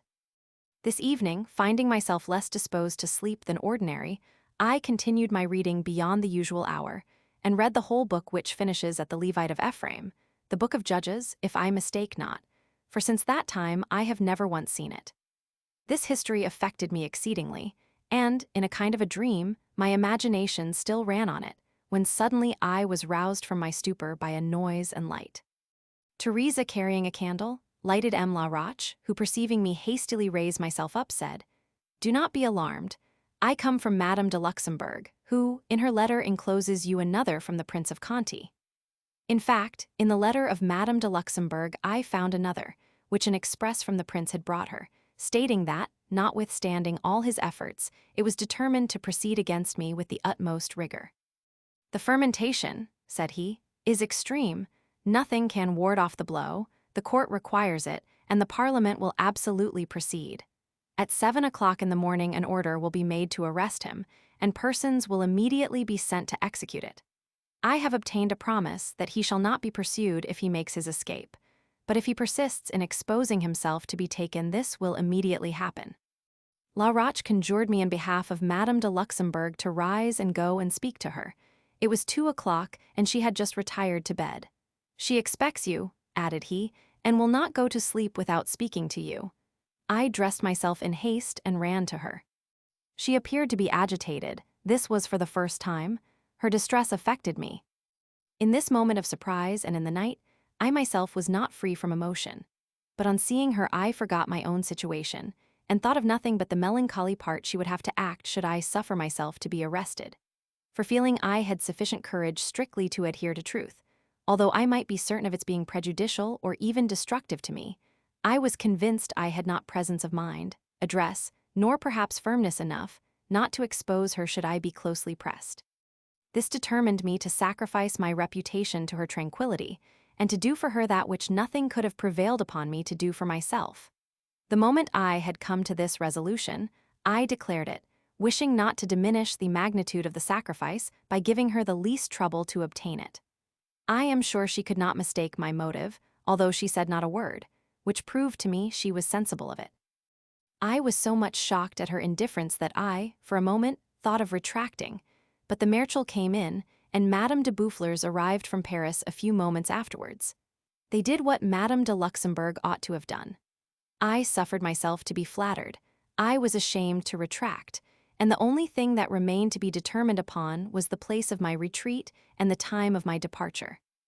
M. de Luxembourg proposed to me to remain incognito a few days at the castle, that we might deliberate at leisure, and take such measures as should seem most proper. To this I would not consent, no more than to go secretly to the temple. I was determined to set off the same day rather than remain concealed in any place whatever. Knowing I had secret and powerful enemies in the kingdom, I thought, notwithstanding my attachment to France, I ought to quit it, the better to ensure my future tranquility. My first intention was to retire to Geneva, but a moment of reflection was sufficient to dissuade me from committing that act of folly. I knew the ministry of France, more powerful at Geneva than at Paris, would not leave me more at peace in one of these cities than in the other, were a resolution taken to torment me. I was also convinced the discourse upon inequality had excited against me in the council a hatred the more dangerous as the council dared not make it manifest. I had also learned that when the new Aloysia appeared, the same council had immediately forbidden the sale of that work, upon the solicitation of Dr. Tronchin. But perceiving the example not to be imitated, even in Paris, the members were ashamed of what they had done and withdrew the prohibition. I had no doubt that, finding in the present case a more favorable opportunity, they would be very careful to take advantage of it, notwithstanding exterior appearances. I knew there reigned against me in the heart of every Genevese a secret jealousy, which, in the first favorable moment, would publicly show itself. Nevertheless, the love of my country called me to it, and could I have flattered myself I should there have lived in peace, I should not have hesitated. But neither honor nor reason permitting me to take refuge as a fugitive in a place of which I was a citizen, I resolved to approach it only, and to wait in Switzerland until something relative to me should be determined upon in Geneva. This state of uncertainty did not, as it will soon appear, continue long. Madame de Boufflers highly disapproved this resolution, and renewed her efforts to induce me to go to England, but all she could say was of no effect. I had never loved England nor the English, and the eloquence of Madame de Boufflers, far from conquering my repugnancy, seemed to increase it without my knowing why. Determined to set off the same day, I was from the morning inaccessible to everybody, and La Roche, whom I sent to fetch my papers, would not tell Teresa whether or not I was gone. Since I had determined to write my own memoirs, I had collected a great number of letters and other papers, so that he was obliged to return several times. A part of these papers, already selected, were laid aside, and I employed the morning in sorting the rest, that I might take with me such only as were necessary and destroy what remained. M. de Luxembourg was kind enough to assist me in this business, which we could not finish before it was necessary I should set off, and I had not time to burn a single paper. The Marechal offered to take upon himself to sort what I should leave behind me, and throw into the fire every sheet that he found useless, without trusting to any person whomsoever, and to send me those of which he should make choice. I accepted his offer, very glad to be delivered from that care, that I might pass the few hours I had to remain with persons so dear to me, from whom I was going to separate forever. He took the key of the chamber in which I had left these papers, and, at my earnest solicitation, sent for my poor aunt, who, not knowing what had become of me, or what was to become of herself, and in momentary expectation of the arrival of the officers of justice, without knowing how to act or what to answer them, was miserable to an extreme. La Roche accompanied her to the castle in silence. She thought I was already far from Montmorency. On perceiving me, she made the place resound with her cries and threw herself into my arms. Oh, friendship, affinity of sentiment, habit, and intimacy. In this pleasing yet cruel moment, the remembrance of so many days of happiness, tenderness, and peace passed together augmented the grief of a first separation after an union of 17 years, during which we had scarcely lost sight of each other for a single day. Illustration 248. The Marechal, who saw this embrace, could not suppress his tears. He withdrew. Teresa determined never more to leave me out of her sight. I made her feel the inconvenience of accompanying me at that moment, and the necessity of her remaining to take care of my effects and collect my money. When an order is made to arrest a man, it is customary to seize his papers and put a seal upon his effects, or to make an inventory of them and appoint a guardian to whose care they are entrusted. It was necessary Teresa should remain to observe what passed, and get everything settled in the most advantageous manner possible. I promised her she should shortly come to me. The Marechal confirmed my promise, but I did not choose to tell her to what place I was going, that, in case of being interrogated by the persons who came to take me into custody, she might with truth plead ignorance upon that head. In embracing her the moment before we separated, I felt within me a most extraordinary emotion, and I said to her with an agitation which, alas, was but too prophetic, "My dear girl, you must arm yourself with courage. You have partaken of my prosperity. It now remains to you, since you have chosen it, to partake of my misery. Expect nothing in future but insult and calamity in following me. The destiny begun for me by this melancholy day will pursue me until my latest hour." I had now nothing to think of but my departure.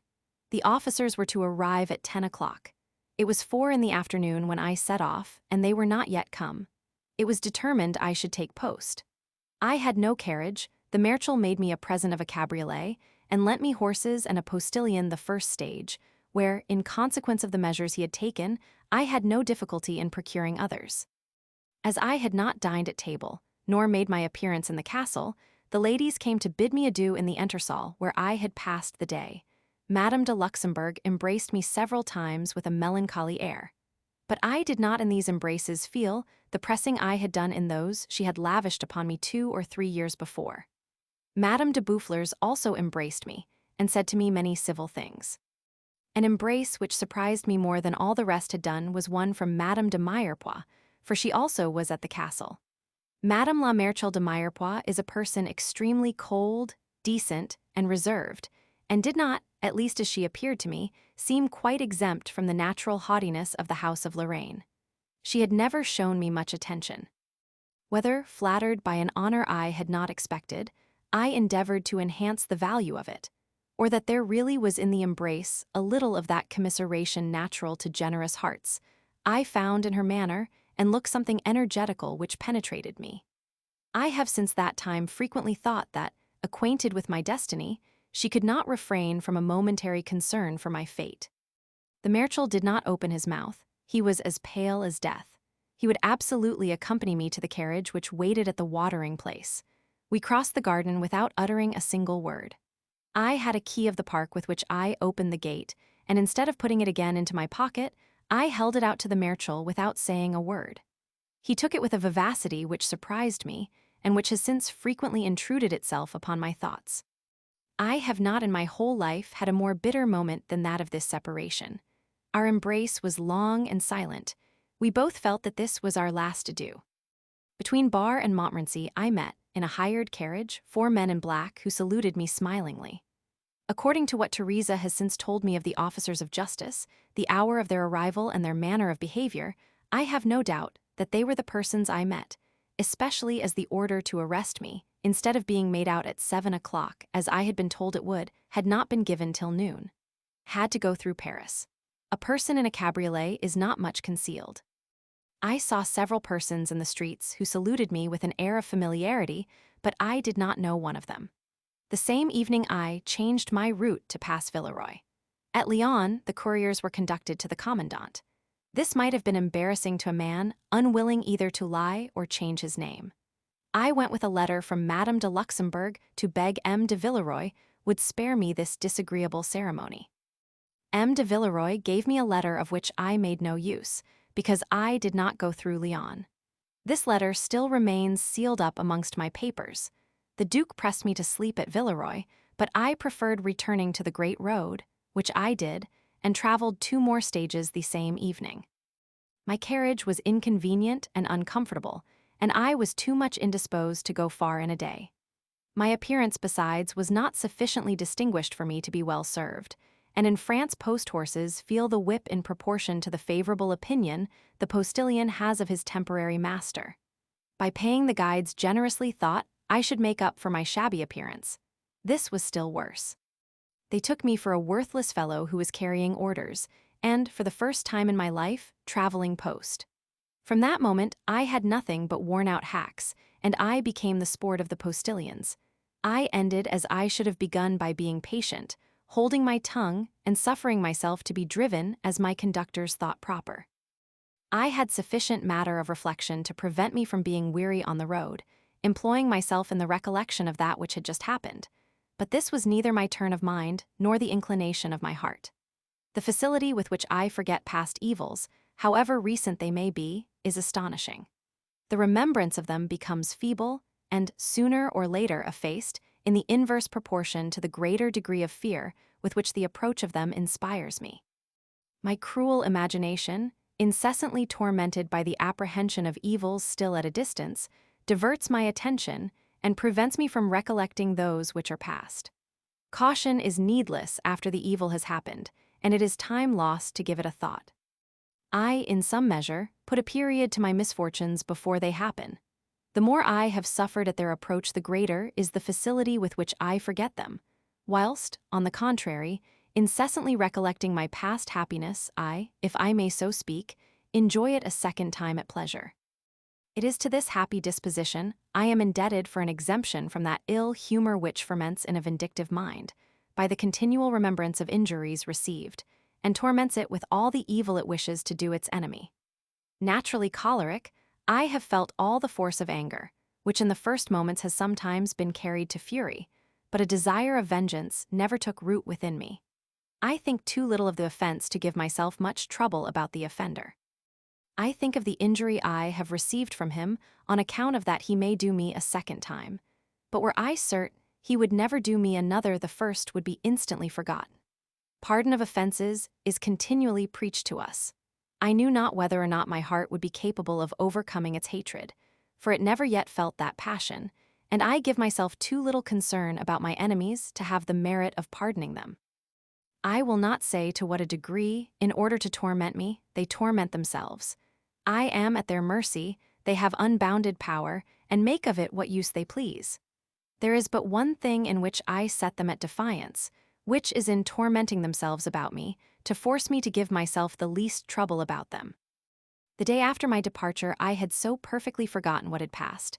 The Parliament, Madame de Pompadour, M. de Choiseul, Grimm, and de Lambert with their conspiracies, that had not it been for the necessary precautions during the journey I should have thought no more of them. The remembrance of one thing which supplied the place of all these was what I had read the evening before my departure. I recollect, also, the pastorals of Gessner, which his translator Hubert had sent me a little time before. These 2 ideas occurred to me so strongly, and were connected in such a manner in my mind, that I was determined to endeavor to unite them by treating after the manner of Gessner, the subject of the Levite of Ephraim. His pastoral and simple style appeared to me but little fitted to so horrid a subject, and it was not to be presumed the situation I was then in would furnish me with such ideas as would enliven it. However, I attempted the thing, solely to amuse myself in my cabriolet, and without the least hope of success. I had no sooner begun than I was astonished at the liveliness of my ideas and the facility with which I expressed them. In 3 days I composed the first 3 cantos of the little poem I finished at Modier's, and I am certain of not having done anything in my life in which there is a more interesting mildness of manners, a greater brilliancy of coloring, more simple delineations, greater exactness of proportion, or more antique simplicity in general, notwithstanding the horror of the subject, which in itself is abominable, so that besides every other merit I had still that of a difficulty conquered. If the Levite of Ephraim be not the best of my works, it will ever be that most esteemed. I have never read, nor shall I ever read it again without feeling interiorly the applause of a heart without acrimony, which, far from being embittered by misfortunes, is susceptible of consolation in the midst of them, and finds within itself a resource by which they are counterbalanced. Assemble the great philosophers, so superior in their books to adversity which they do not suffer, place them in a situation similar to mine, and, in the first moments of the indignation of their injured honor, give them a like work to compose, and it will be seen in what manner they will acquit themselves of the task. When I set off from Montmorency to go into Switzerland, I had resolved to stop at Yverdon, at the house of my old friend Rogan, who had several years before retired to that place, and had invited me to go and see him. I was told Lyon was not the direct road, for which reason I avoided going through it. But I was obliged to pass through Besançon, a fortified town, and consequently subject to the same inconvenience. I took it into my head to turn about and to go to Salins, under the pretense of going to see M. de Marion, the nephew of M. Dupin, who had an employment at the salt works, and formerly had given me many invitations to his house. The expedition succeeded. M. de Marion was not in the way, and, happily, not being obliged to stop, I continued my journey without being spoken to by anybody. The moment I was within the territory of Bern, I ordered the postilion to stop. I got out of my carriage, prostrated myself, kissed the ground, and exclaimed in a transport of joy, "Heaven, the protector of virtue be praised, I touch a land of liberty." Thus blind and unsuspecting in my hopes, have I ever been passionately attached to that which was to make me unhappy. The man thought me mad. I got into the carriage, and a few hours afterwards I had the pure and lively satisfaction of feeling myself pressed within the arms of the respectable Raugen. Ah, let me breathe for a moment with this worthy host. It is necessary I should gain strength and courage before I proceed further. I shall soon find that in my way which will give employment to them both. It is not without reason that I have been diffuse in the recital of all the circumstances I have been able to recollect. Although they may seem uninteresting, yet, when once the thread of the conspiracy is got hold of, they may throw some light upon the progress of it. And, for instance, without giving the first idea of the problem I am going to propose, afford some aid in solving it. Suppose that, for the execution of the conspiracy of which I was the object, my absence was absolutely necessary. Everything tending to that effect could not have happened otherwise than it did. But if without suffering myself to be alarmed by the nocturnal embassy of Madame de Luxembourg, I had continued to hold out, and, instead of remaining at the castle, had returned to my bed and quietly slept until morning, should I have equally had an order of arrest made out against me? This is a great question upon which the solution of many others depends, and for the examination of it, the hour of the comminatory decree of arrest, and that of the real decree, may be remarked to advantage. A rude but sensible example of the importance of the least detail in the exposition of facts, of which the secret causes are sought for to discover them by induction. Book 12. With this book begins the work of darkness, in which I have for the last 8 years been enveloped, though it has not by any means been possible for me to penetrate the dreadful obscurity. In the abyss of evil into which I am plunged, I feel the blows reach me, without perceiving the hand by which they are directed or the means it employs. Shame and misfortune seem of themselves to fall upon me. When in the affliction of my heart I suffer a groan to escape me, I have the appearance of a man who complains without reason, and the authors of my ruin have the inconceivable art of rendering the public, unknown to itself, or without its perceiving the effects of it, accomplice in their conspiracy. Therefore, in my narrative of circumstances relative to myself, of the treatment I have received, and all that has happened to me, I shall not be able to indicate the hand by which the whole has been directed, nor assign the causes, while I state the effect. The primitive causes are all given in the preceding books, and everything in which I am interested, and all the secret motives pointed out. But it is impossible for me to explain, even by conjecture, that in which the different causes are combined to operate the strange events of my life. If amongst my readers one even of them should be generous enough to wish to examine the mystery to the bottom, and discover the truth, let him carefully read over a second time the 3 preceding books. Afterwards, at each fact he shall find stated in the books which follow. Let him gain such information as is within his reach, and go back from intrigue to intrigue, and from agent to agent, until he comes to the first mover of all. I know where his researches will terminate, but in the meantime, I lose myself in the crooked and obscure subterraneous path through which his steps must be directed. During my stay at Iverdon, I became acquainted with all the family of my friend Rogan, and amongst others with his niece, Madame Boy de la Tour, and her daughters, whose father, as I think I have already observed, I formerly knew at Lyon. She was at Iverdon, upon a visit to her uncle and his sister. Her eldest daughter, about 15 years of age, delighted me by her fine understanding and excellent disposition. I conceived the most tender friendship for the mother and the daughter. The latter was destined by M. Raugen to the colonel, his nephew, a man already verging towards the decline of life, and who showed me marks of great esteem and affection. But although the heart of the uncle was set upon this marriage, which was much wished for by the nephew also, and I was greatly desirous to promote the satisfaction of both, the great disproportion of age and the extreme repugnancy of the young lady made me join with the mother in postponing the ceremony, and the affair was at length broken off. The colonel has since married Mademoiselle Dillon, his relation, beautiful and amiable as my heart could wish, and who has made him the happiest of husbands and fathers. However, M. Raugen has not yet forgotten my opposition to his wishes.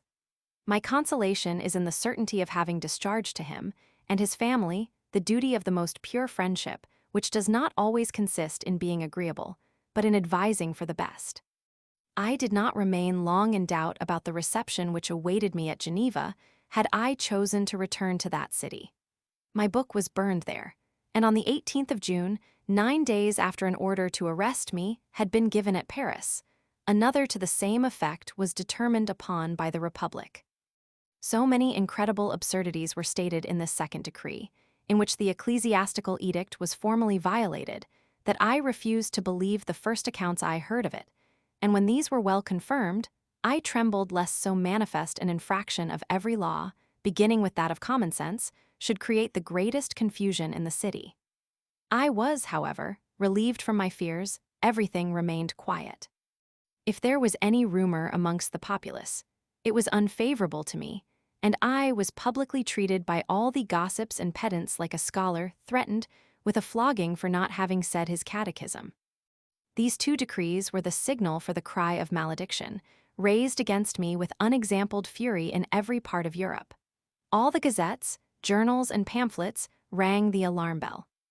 The French especially, that mild, generous, and polished people, who so much pique themselves upon their attention and proper condescension to the unfortunate, instantly forgetting their favorite virtues, signalized themselves by the number and violence of the outrages with which, while each seemed to strive who should afflict me most, they overwhelmed me. I was impious, an atheist, a madman, a wild beast, a wolf. The continuator of the Journal of Trevoux was guilty of a piece of extravagance in attacking my pretended lycanthropy, which was by no means proof of his own. A stranger would have thought an author in Paris was afraid of incurring the animadversion of the police by publishing a work of any kind without cramming into it some insult to me. I sought in vain the cause of this unanimous animosity, and was almost tempted to believe the world was gone mad. What? Said I to myself, the editor of the Perpetual Peace, spread discord, the author of the Confession of the Save-Ard-Vicar, impious, the writer of the New Aloysia, a wolf, the author of Emilius, a madman, gracious God. What then should I have been had I published the treatise of Esprit or any similar work? And yet, in the storm raised against the author of that book, the public, far from joining the cry of his persecutors, revenged him of them by eulogium. Let his book and mine, the receptions the 2 works met with, and the treatment of the 2 authors in the different countries of Europe, be compared. And for the difference let causes satisfactory to a man of sense be found, and I will ask no more. I found the residence of Iverdon so agreeable that I resolved to yield to the solicitations of M. Rogan and his family, who were desirous of keeping me there. M. de Moiry de Gingens, bailiff of that city, encouraged me by his goodness to remain within his jurisdiction. The colonel pressed me so much to accept for my habitation a little pavilion he had in his house between the court and the garden, that I complied with his request, and he immediately furnished it with everything necessary for my little household establishment. The banneret Rogan, one of the persons who showed me the most assiduous attention, did not leave me for an instant during the whole day. I was much flattered by his civilities, but they sometimes importuned me. The day on which I was to take possession of my new habitation was already fixed, and I had written to Teresa to come to me, when suddenly a storm was raised against me in Bern, which was attributed to the devotees, but I have never been able to learn the cause of it. The Senate, excited against me, without my knowing by whom, did not seem disposed to suffer me to remain undisturbed in my retreat. The moment the bailiff was informed of the new fermentation, he wrote in my favor to several of the members of the government, reproaching them with their blind intolerance, and telling them it was shameful to refuse to a man of merit, under oppression, the asylum which such a numerous banditti found in their states. Sensible people were of opinion the warmth of his reproaches had rather embittered than softened the minds of the magistrates. However this may be, neither his influence nor eloquence could ward off the blow. Having received an intimation of the order he was to signify to me, he gave me a previous communication of it, and that I might wait its arrival, I resolved to set off the next day. The difficulty was to know where to go, finding myself shut out from Geneva and all France, and foreseeing that in the affair each state would be anxious to imitate its neighbor. Madame Bois de la Tour proposed to me to go and reside in an uninhabited but completely furnished house, which belonged to her son in the village of Motiers, in the Val de Travers, in the county of Neuchâtel. I had only a mountain to cross to arrive at it. The offer came the more opportunely, as in the states of the King of Prussia I should naturally be sheltered from all persecution, at least religion could not serve as a pretext for it. But a secret difficulty, improper for me at that moment to divulge, had in it that which was very sufficient to make me hesitate.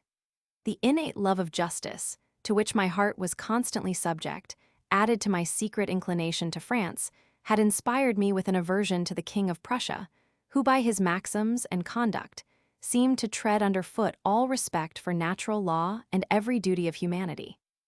Amongst the framed engravings with which I had decorated my alcove at Montmorency was a portrait of this prince, and under it a distich, the last line of which was as follows: Il pense en philosophe, et si conduit en roi. This verse, which from any other pen would have been a fine eulogium, from mine had an unequivocal meaning, and too clearly explained the verse by which it was preceded. The distich had been read by everybody who came to see me, and my visitors were numerous. The Chevalier de Lorenzi had even written it down to give it to de Lambert, and I had no doubt but Lambert had taken care to make my court with it to the prince. I had also aggravated this first fault by a passage in Emilius, where under the name of Adrastus, king of the Daunians, it was clearly seen whom I had in view, and the remark had not escaped critics, because Madame de Boufflers had several times mentioned the subject to me. I was, therefore, certain of being inscribed in red ink in the registers of the King of Prussia, and besides, supposing His Majesty to have the principles I had dared to attribute to him, he, for that reason, could not but be displeased with my writings and their author.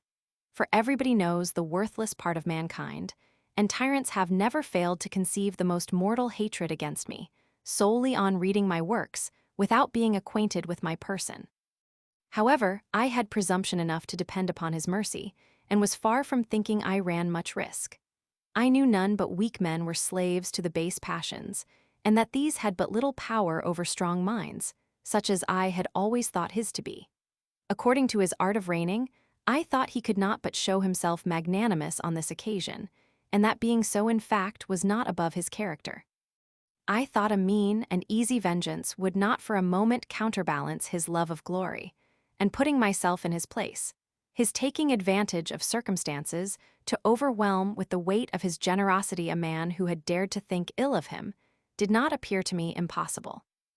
I therefore went to settle at Motiers, with a confidence of which I imagined he would feel all the value, and said to myself, when Jean-Jacques rises to the elevation of Coriolanus, will Frederick sink below the general of the Volsci?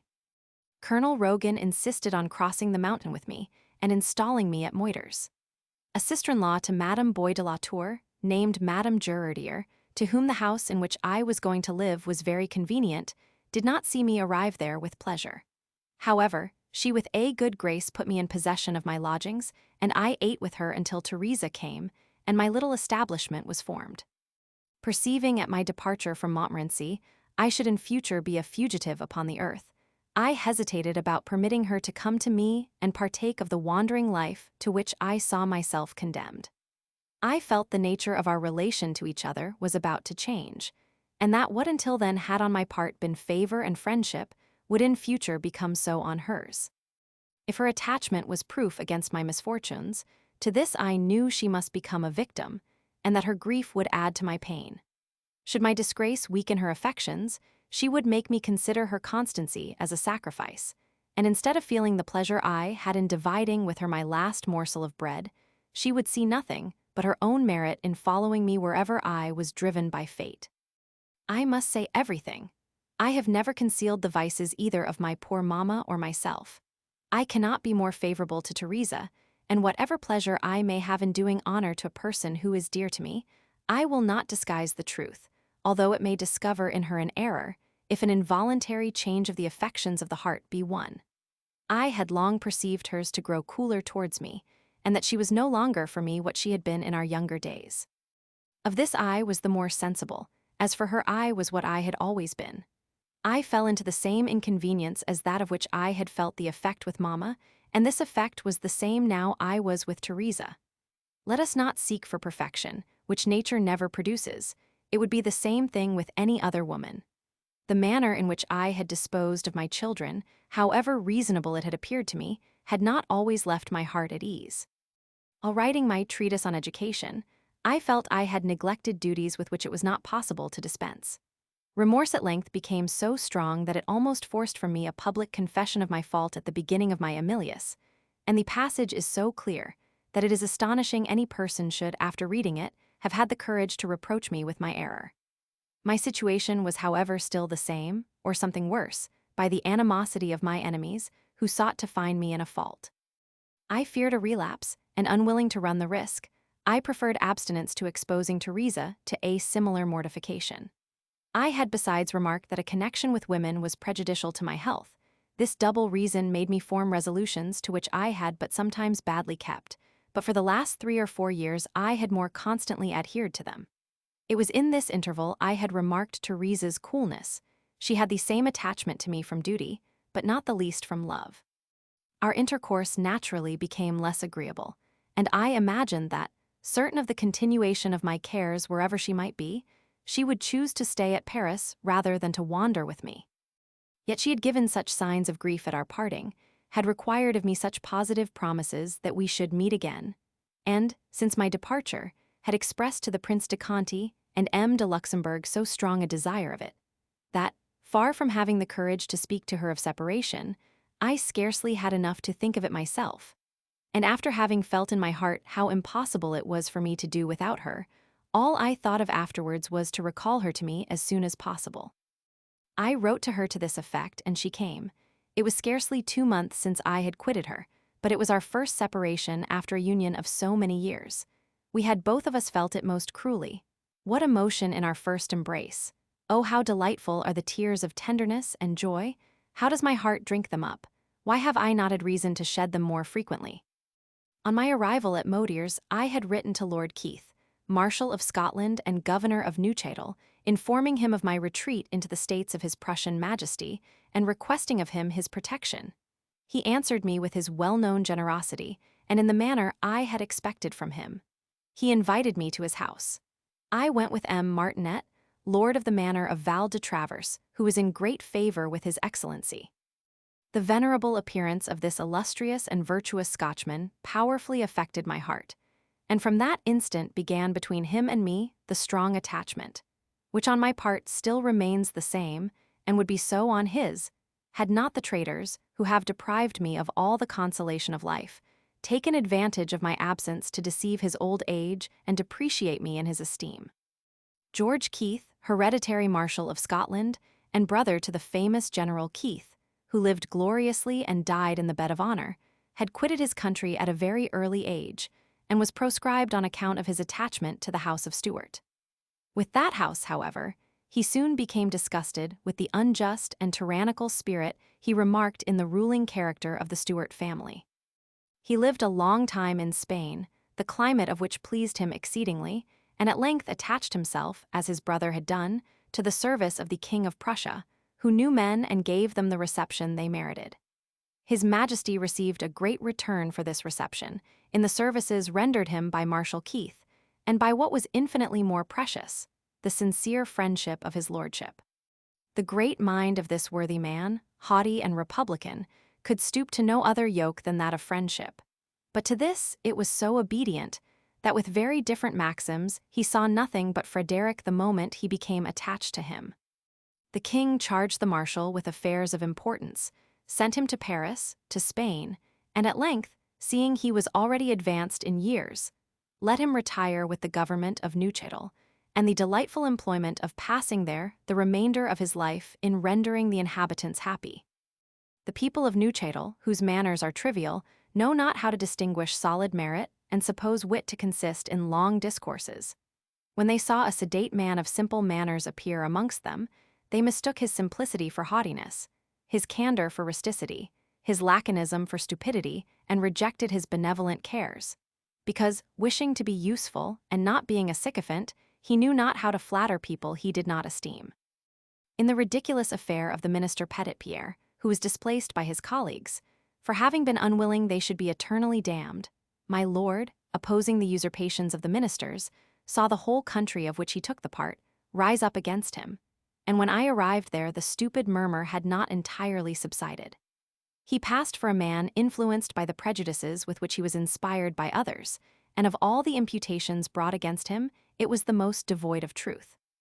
My first sentiment on seeing this venerable old man was that of tender commiseration, on account of his extreme leanness of body, years having already left him little else but skin and bone. But when I raised my eyes to his animated, open, noble countenance, I felt a respect, mingled with confidence, which absorbed every other sentiment. He answered the very short compliment I made him when I first came into his presence by speaking of something else, as if I had already been a week in his house. He did not bid us sit down. The stupid chatelaine, the lord of the manor, remained standing. For my part, one at first sight saw in the fine and piercing eye of his lordship something so conciliating that, feeling myself entirely at ease, I without ceremony took my seat by his side upon the sofa. By the familiarity of his manner, I immediately perceived the liberty I took gave him pleasure, and that he said to himself, "This is not a Neuchâtelois." Singular effect of the similarity of characters. At an age when the heart loses its natural warmth, that of this good old man grew warm by his attachment to me to a degree which surprised everybody. He came to see me at Modier's under the pretense of quail shooting, and stayed there 2 days without touching a gun. We conceived such a friendship for each other that we knew not how to live separate. The castle of Colombier, where he passed the summer, was 6 leagues from Modier's. I went there at least once a fortnight, and made a stay of 24 hours, and then returned like a pilgrim with my heart full of affection for my host. The emotion I had formerly experienced in my journeys from the Hermitage to Aubonne was certainly very different, but it was not more pleasing than that with which I approached Colombier. What tears of tenderness have I shed when on the road to it, while thinking of the paternal goodness, amiable virtues, and charming philosophy of this respectable old man. I called him father, and he called me son. These affectionate names give, in some measure, an idea of the attachment by which we were united, but by no means that of the want we felt of each other, nor of our continual desire to be together. He would absolutely give me an apartment at the castle of Colombier, and for a long time pressed me to take up my residence in that in which I lodged during my visits. I at length told him I was more free and at my ease in my own house, and that I had rather continue until the end of my life to come and see him. He approved of my candor, and never afterwards spoke to me on the subject. Oh, my good lord! Oh, my worthy father! How is my heart still moved when I think of your goodness! Ah, barbarous wretches! How deeply did they wound me when they deprived me of your friendship! But no, great man, you are and ever will be the same for me, who am still the same. You have been deceived, but you are not changed. My Lord Mareschal is not without faults. He is a man of wisdom, but he is still a man. With the greatest penetration, the nicest discrimination, and the most profound knowledge of men, he sometimes suffers himself to be deceived and never recovers his error. His temper is very singular and foreign to his general turn of mind. He seems to forget the people he sees every day and thinks of them in a moment when they least expect it. His attention seems ill-timed. His presents are dictated by caprice and not by propriety. He gives or sends in an instant whatever comes into his head, be the value of it ever so small. A young Genevese, desirous of entering into the service of Prussia, made a personal application to him. His lordship, instead of giving him a letter, gave him a little bag of peas, which he desired him to carry to the king. On receiving this singular recommendation, His Majesty gave a commission to the bearer of it. These elevated geniuses have between themselves a language which the vulgar will never understand. The whimsical manner of my Lord Mareschal, something like the caprice of a fine woman, rendered him still more interesting to me. I was certain, and afterwards had proofs, that it had not the least influence over his sentiments, nor did it affect the cares prescribed by friendship on serious occasions, yet in his manner of obliging there is the same singularity as in his manners in general. Of this I will give one instance relative to a matter of no great importance. The journey from Motiers to Colombier being too long for me to perform in one day, I commonly divided it by setting off after dinner and sleeping at Brat, which is halfway. The landlord of the house where I stopped, named Sandoz, having to solicit at Berlin a favor of importance to him, begged I would request His Excellency to ask it in his behalf. Most willingly, said I, and took him with me. I left him in the antechamber, and mentioned the matter to his lordship, who returned me no answer. After passing with him the whole morning, I saw as I crossed the hall to go to dinner, poor Sandoz, who was fatigued to death with waiting. Thinking the governor had forgotten what I had said to him, I again spoke of the business before we sat down to table, but still received no answer. I thought this manner of making me feel I was importunate rather severe, and, pitying the poor man in waiting, held my tongue. On my return, the next day I was much surprised at the thanks he returned me for the good dinner His Excellency had given him after receiving his paper. 3 weeks afterwards, his lordship sent him the rescript he had solicited, dispatched by the minister, and signed by the king, and this, without having said a word either to myself or Sandoz concerning the business, about which I thought he did not wish to give himself the least concern. I could wish incessantly to speak of George Keith. From him proceeds my recollection of the last happy moments I have enjoyed. The rest of my life, since our separation, has been passed in affliction and grief of heart.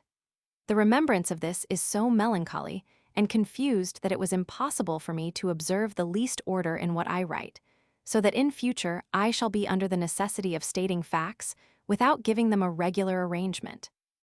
I was soon relieved from my inquietude arising from the uncertainty of my asylum, by the answer from His Majesty to the Lord Marshal, in whom, as it will readily be believed, I had found an able advocate. The king not only approved of what he had done, but desired him, for I must relate everything, to give me 12 louis. The good old man, rather embarrassed by the commission, and not knowing how to execute it properly, endeavored to soften the insult by transforming the money into provisions, and writing to me that he had received orders to furnish me with wood and coal to begin my little establishment. He moreover added, and perhaps from himself, that His Majesty would willingly build me a little house, such a one as I should choose to have, provided I would fix upon the ground. I was extremely sensible of the kindness of the last offer, which made me forget the weakness of the other. Without accepting either, I considered Frederick as my benefactor and protector, and became so sincerely attached to him that from that moment I interested myself as much in his glory as until then I had thought his successes unjust. At the peace he made soon after, I expressed my joy by an illumination in a very good taste. It was a string of garlands, with which I decorated the house I inhabited, and in which, it is true, I had the vindictive haughtiness to spend almost as much money as he had wished to give me. The peace ratified, I thought as he was at the highest pinnacle of military and political fame, he would think of acquiring that of another nature by reanimating his states, encouraging in them commerce and agriculture, creating a new soil, covering it with a new people, maintaining peace amongst his neighbors, and becoming the arbitrator, after having been the terror, of Europe.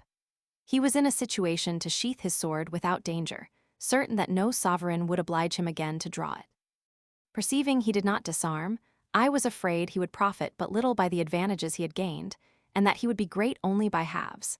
I dared to write to him upon the subject, and with a familiarity of a nature to please men of his character, conveying to him the sacred voice of truth, which but few kings are worthy to hear.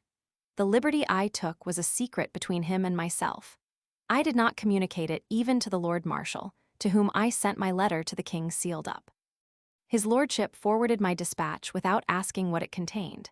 His Majesty returned me no answer, and the marshal going soon after to Berlin, the king told him he had received from me a scolding. By this I understood my letter had been ill received, and the frankness of my zeal had been mistaken for the rusticity of a pedant. In fact, this might possibly be the case. Perhaps I did not say what was necessary, nor in the manner proper to the occasion. All I can answer for is the sentiment which induced me to take up the pen. Shortly after my establishment at Modier's, Travers having every possible assurance that I should be suffered to remain there in peace, I took the Armenian habit. This was not the first time I had thought of doing it. I had formerly had the same intention, particularly at Montmorency, where the frequent use of probes, often obliging me to keep my chamber, made me more clearly perceive the advantages of a long robe. The convenience of an Armenian tailor, who frequently came to see a relation he had at Montmorency, almost tempted me to determine on taking this new dress, troubling myself but little about what the world would say of it. Yet, before I concluded about the matter, I wished to take the opinion of M. de Luxembourg, who immediately advised me to follow my inclination. I therefore procured a little Armenian wardrobe, but on account of the storm raised against me, I was induced to postpone making use of it until I should enjoy tranquility, and it was not until some months afterwards that, forced by new attacks of my disorder, I thought I could properly, and without the least risk, put on my new dress at Modier's, especially after having consulted the pastor of the place, who told me I might wear it even in the temple without indecency. I then adopted the waistcoat, cafetan, fur bonnet, and girdle, and after having in this dress attended divine service, I saw no impropriety in going in it to visit his lordship. His Excellency, in seeing me clothed in this manner, made me no other compliment than that which consisted in saying, Salam aleki, i.e., peace be with you, the common Turkish salutation, after which nothing more was said upon the subject, and I continued to wear my new dress. Having quite abandoned literature, all I now thought of was leading a quiet life, and one as agreeable as I could make it. When alone, I have never felt weariness of mind, not even in complete inaction. My imagination filling up every void was sufficient to keep up my attention. The inactive babbling of a private circle, where, seated opposite to each other, they who speak move nothing but the tongue, is the only thing I have ever been unable to support. When walking and rambling about there is some satisfaction in conversation, the feet and eyes do something.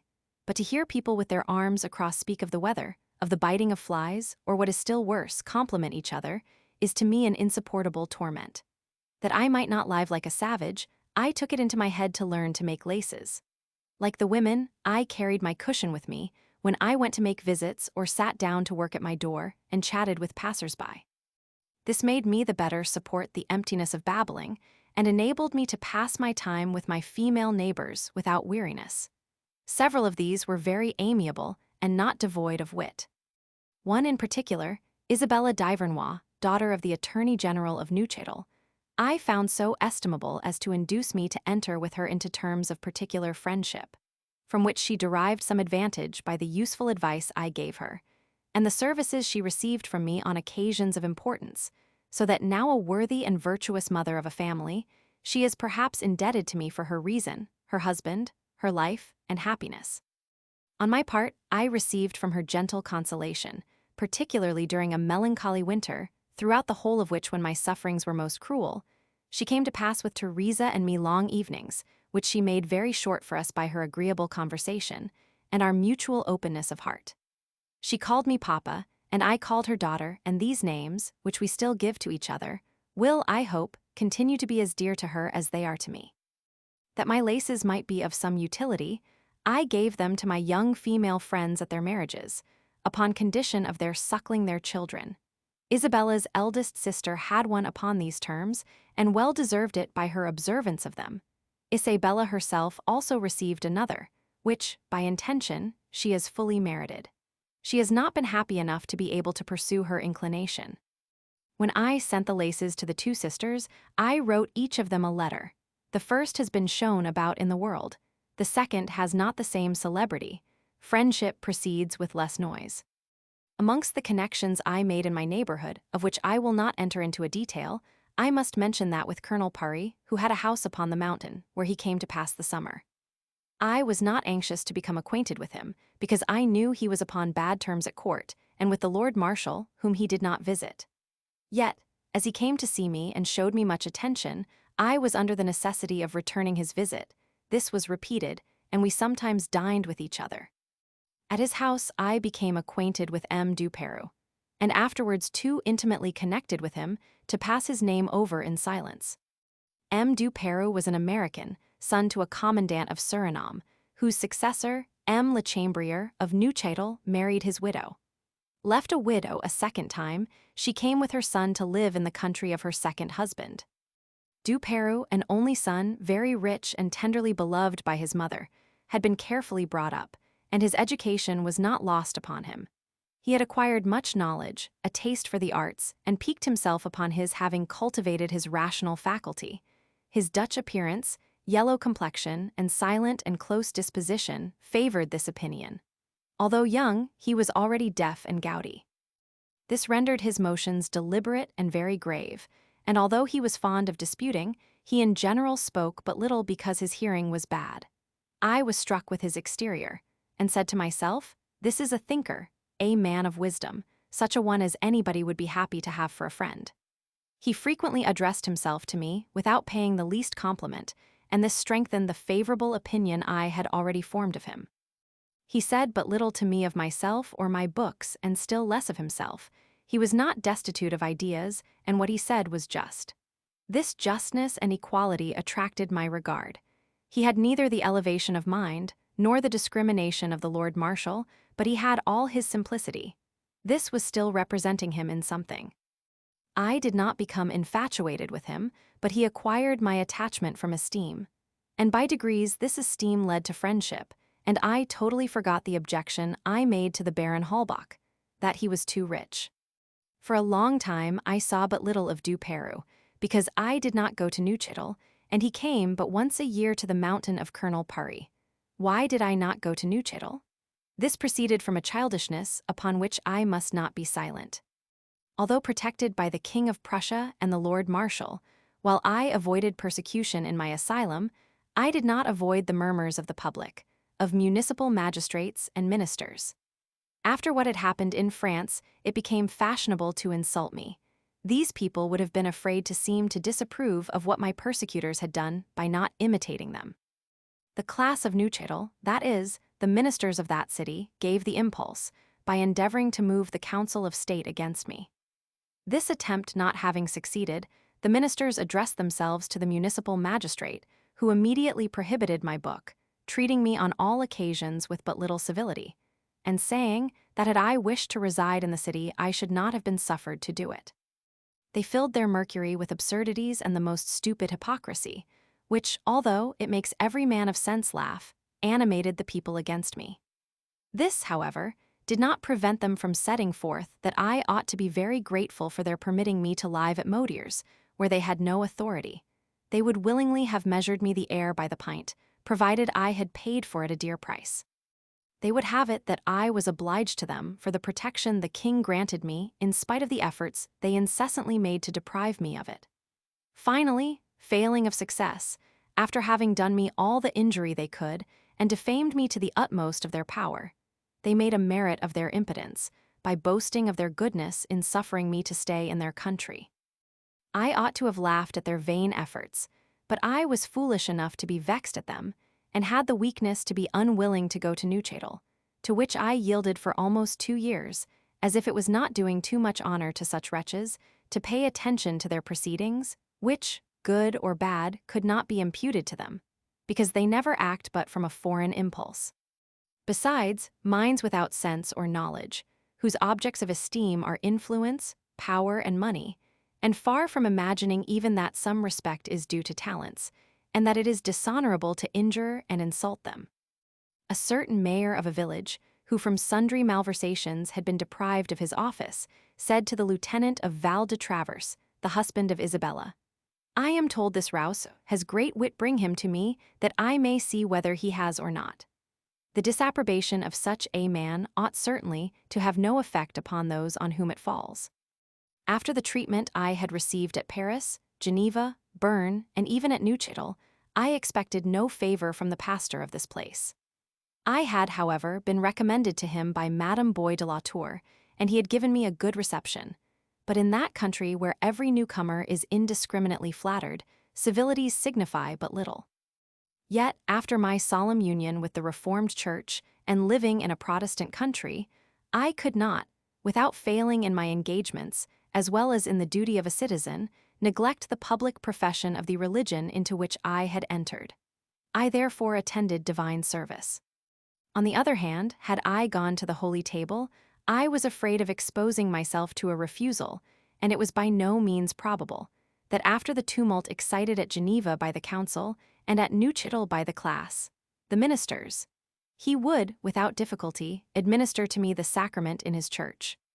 The time of communion approaching, I wrote to M. de Montmollin, the minister, to prove to him my desire of communicating and declaring myself heartily united to the Protestant Church.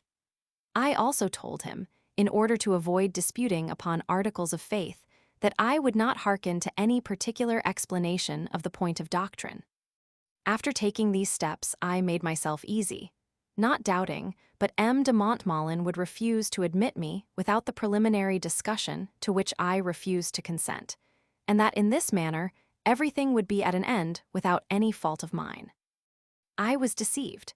When I least expected anything of the kind, M. de Montmollin came to declare to me not only that he admitted me to the communion under the condition which I had proposed, but that he and the elders thought themselves much honored by my being one of their flock. I never in my whole life felt greater surprise or received from it more consolation. Living always alone and unconnected appeared to me a melancholy destiny, especially in adversity. In the midst of so many proscriptions and persecutions, I found it extremely agreeable to be able to say to myself, "I am at least amongst my brethren," and I went to the communion with an emotion of heart, and my eyes suffused with tears of tenderness, which perhaps were the most agreeable preparation to him to whose table I was drawing near. Some time afterwards, his lordship sent me a letter from Madame de Boufflers, which he had received, at least I presumed so, by means of de Lambert, who was acquainted with the Marechal. In this letter, the first this lady had written to me after my departure from Montmorency, she rebuked me severely for having written to M. de Montmollin, and especially for having communicated. I the less understood what she meant by her reproof, as after my journey to Geneva, I had constantly declared myself a Protestant, and had gone publicly to the Hôtel de Holland without incurring the least censure from anybody. It appeared to me diverting enough that Madame de Boufflers should wish to direct my conscience in matters of religion.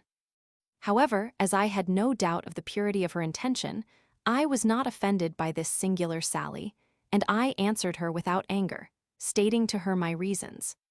Calumnies in print were still industriously circulated, and their benign authors reproached the different powers with treating me too mildly. For my part, I let them say and write what they pleased, without giving myself the least concern about the matter. I was told there was a censure from the Sorbonne, but this I could not believe. What could the Sorbonne have to do in the matter? Did the doctors wish to know to a certainty that I was not a Catholic? Everybody already knew I was not one. Were they desirous of proving I was not a good Calvinist? Of what consequence was this to them? It was taking upon themselves a singular care and becoming the substitutes of our ministers. Before I saw this publication, I thought it was distributed in the name of the Sorbonne by way of mockery, and when I had read it I was convinced this was the case.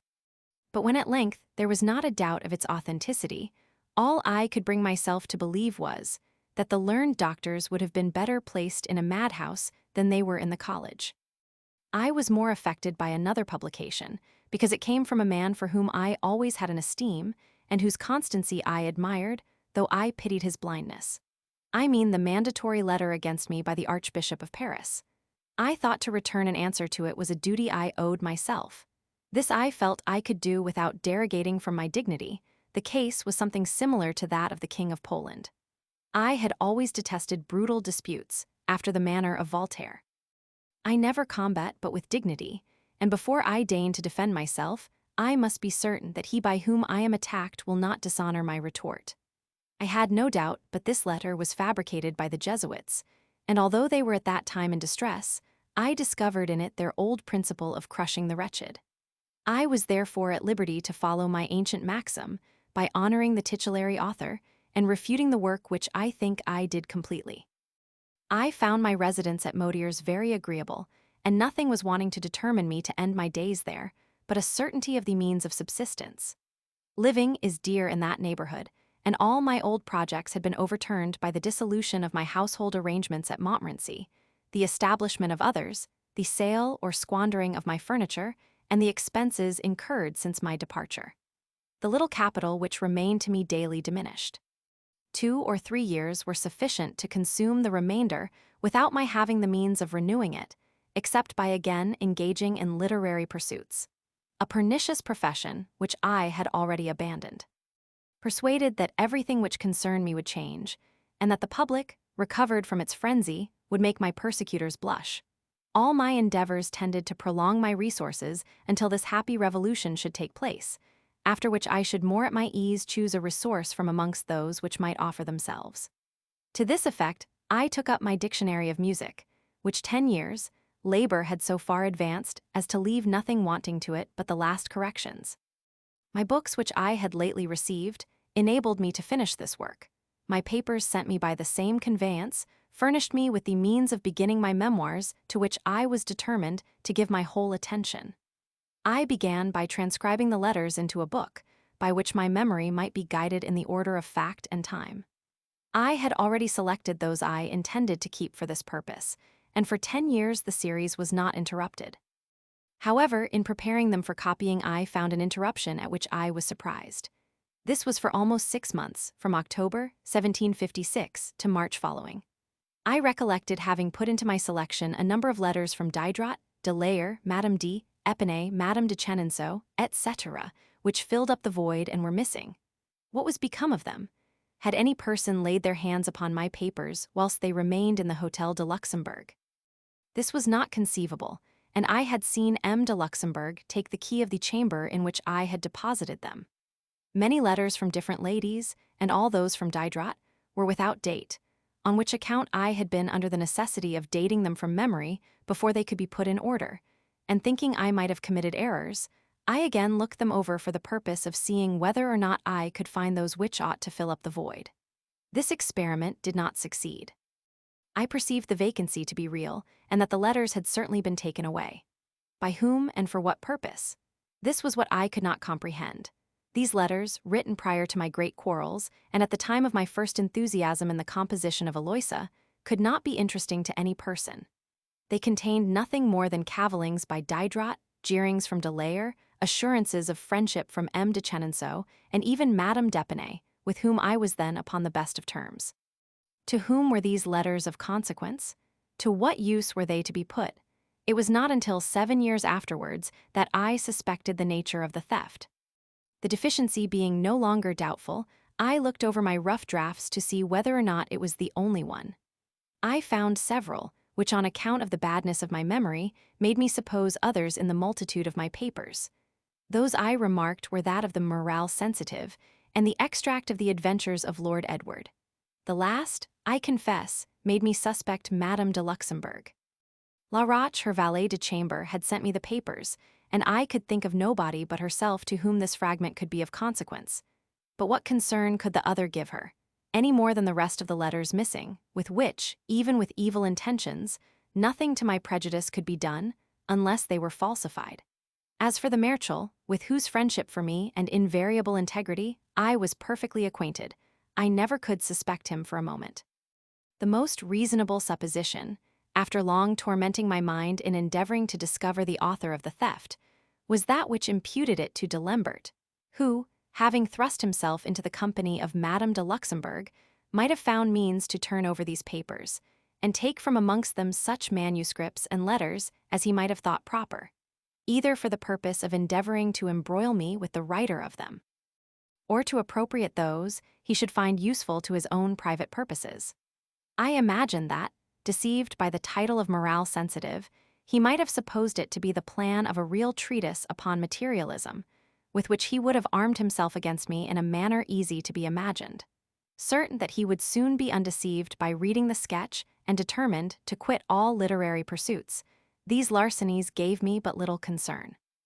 They besides were not the first the same hand had committed upon me, without having complained of these pilferings.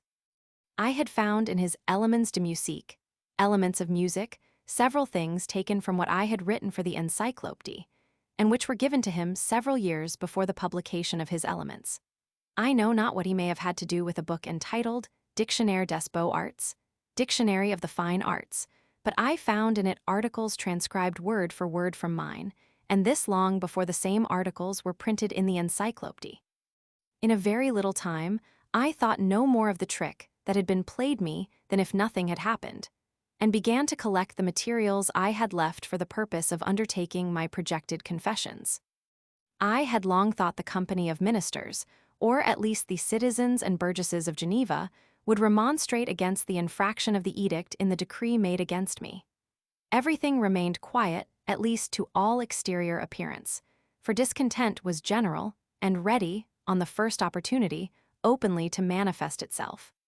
My friends, or persons calling themselves such, wrote letter after letter exhorting me to come and put myself at their head, assuring me of public separation from the council. The fear of the disturbance and troubles which might be caused by my presence prevented me from acquiescing with their desires, and faithful to the oath I had formerly made, never to take the least part in any civil dissension in my country, I chose rather to let the offense remain as it was, and banish myself forever from the country, than to return to it by means which were violent and dangerous. It is true, I expected the burgesses would make legal remonstrances against an infraction in which their interests were deeply concerned, but no such steps were taken. They who conducted the body of citizens sought less the real redress of grievances than an opportunity to render themselves necessary. They caballed but were silent, and suffered me to be bespattered by the gossips and hypocrites set on to render me odious in the eyes of the populace, and pass off their misdemeanors as religious zeal. After having, during a whole year, vainly expected that someone would remonstrate against an illegal proceeding, and seeing myself abandoned by my fellow citizens, I determined to renounce my ungrateful country in which I never had lived, from which I had not received either inheritance or services, and by which, in return for the honor I had endeavored to do it, I saw myself so unworthily treated by unanimous consent, since they, who should have spoken, had remained silent.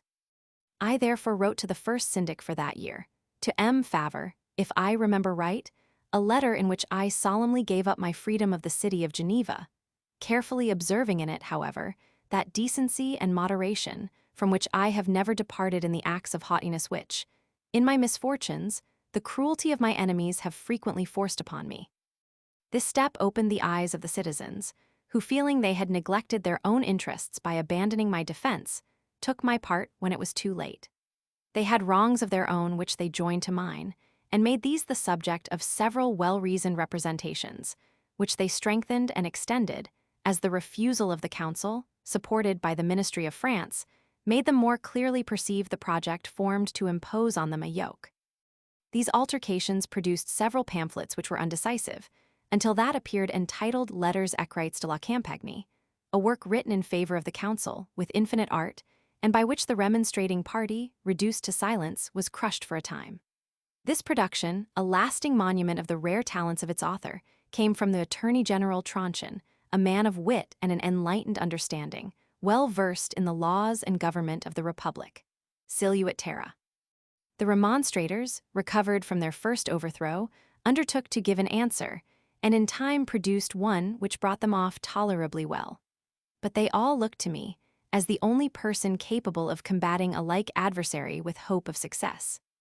I confess I was of their opinion, and excited by my former fellow citizens, who thought it was my duty to aid them with my pen, As I had been the cause of their embarrassment, I undertook to refute the Lettres écrites de la Campagne, and parodied the title of them by that of Lettres écrites de la Montagne, which I gave to mine. I wrote this answer so secretly that at a meeting I had at Thonon with the chiefs of the malcontents to talk of their affairs, and where they showed me a sketch of their answer, I said not a word of mine, which was quite ready, fearing obstacles might arise relative to the impression of it, should the magistrate or my enemies hear of what I had done. This work was, however, known in France before the publication, but government chose rather to let it appear than to suffer me to guess at the means by which my secret had been discovered. Concerning this I will state what I know, which is but trifling. What I have conjectured shall remain with myself. I received at Modier's almost as many visits as at the Hermitage and Montmorency, but these, for the most part, were a different kind.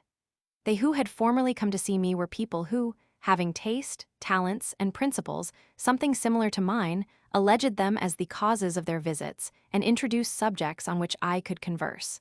At Modier's the case was different, especially with the visitors who came from France.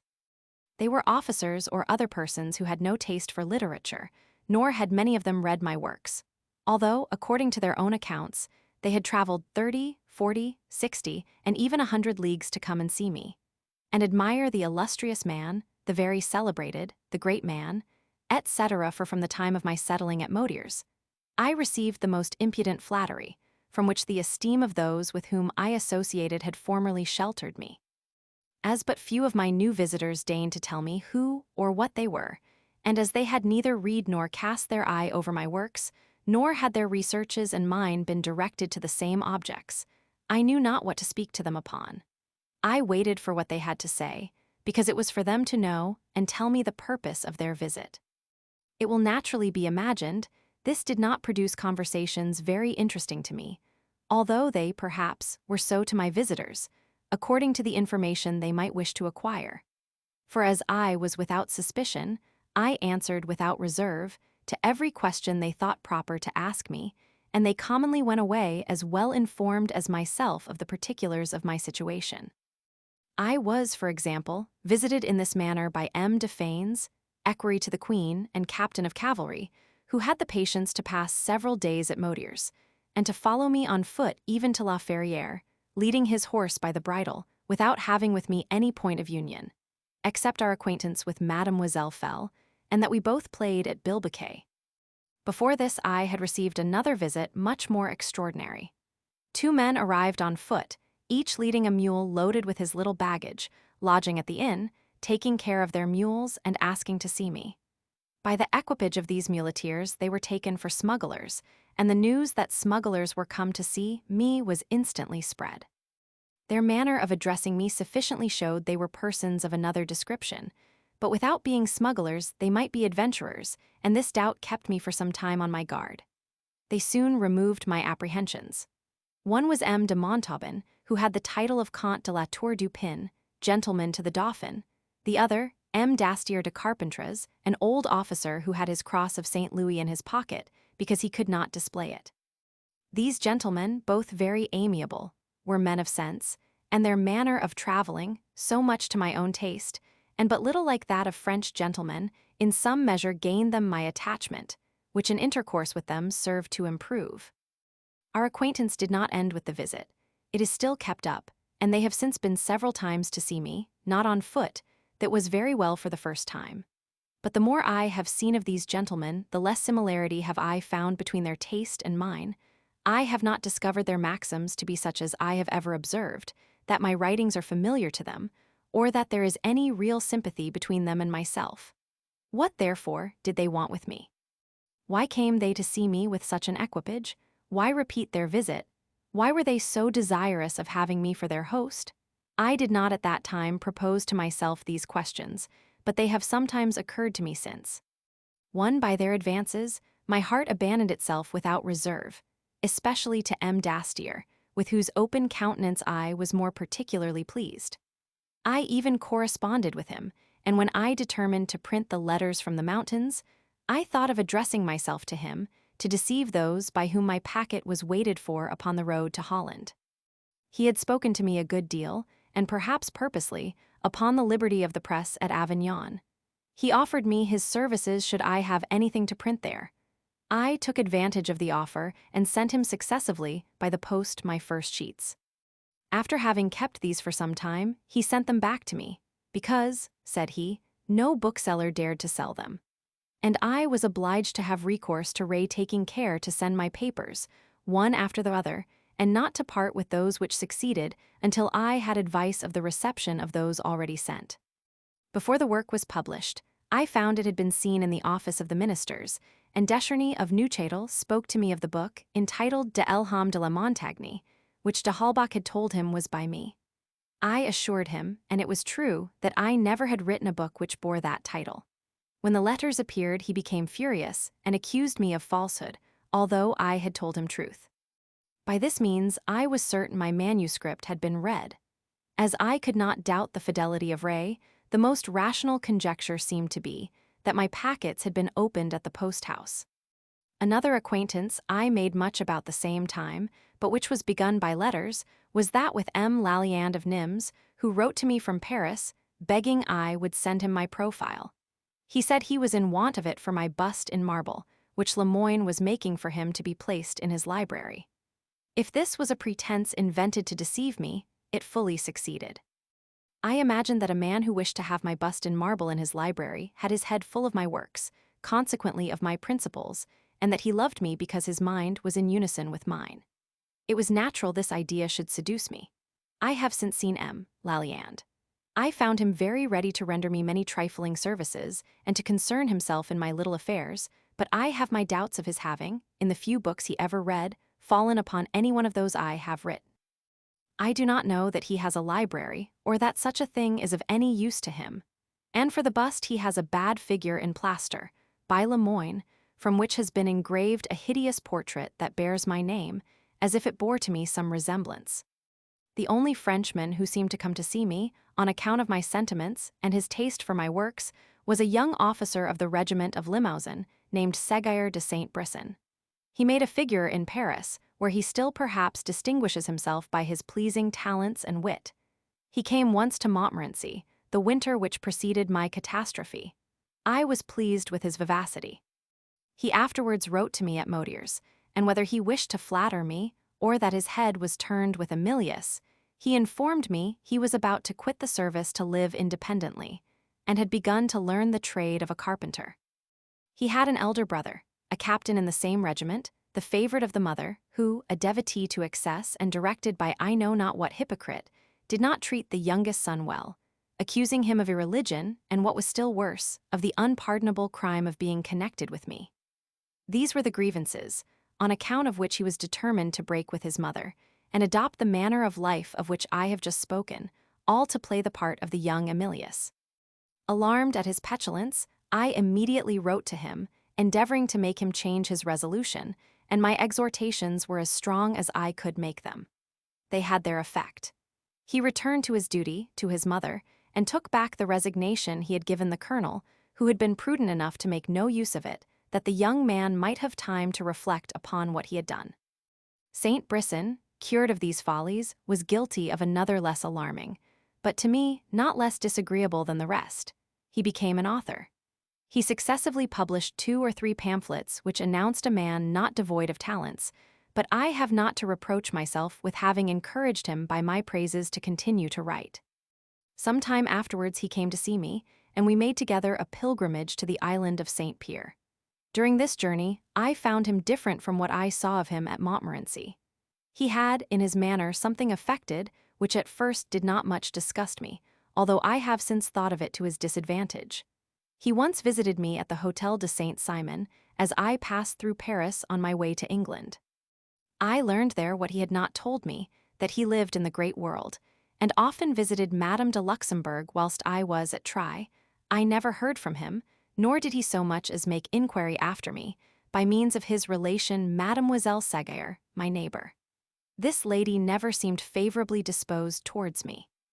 In a word, the infatuation of M. de Saint-Brisson ended suddenly, like the connection of M. de Fanes. But this man owed me nothing, and the former was under obligations to me. unless the follies I prevented him from committing were nothing more than affectation, which might very possibly be the case. I had visits from Geneva also. The deluxe, father and son, successively chose me for their attendant in sickness. The father was taken ill on the road, the son was already sick when he left Geneva.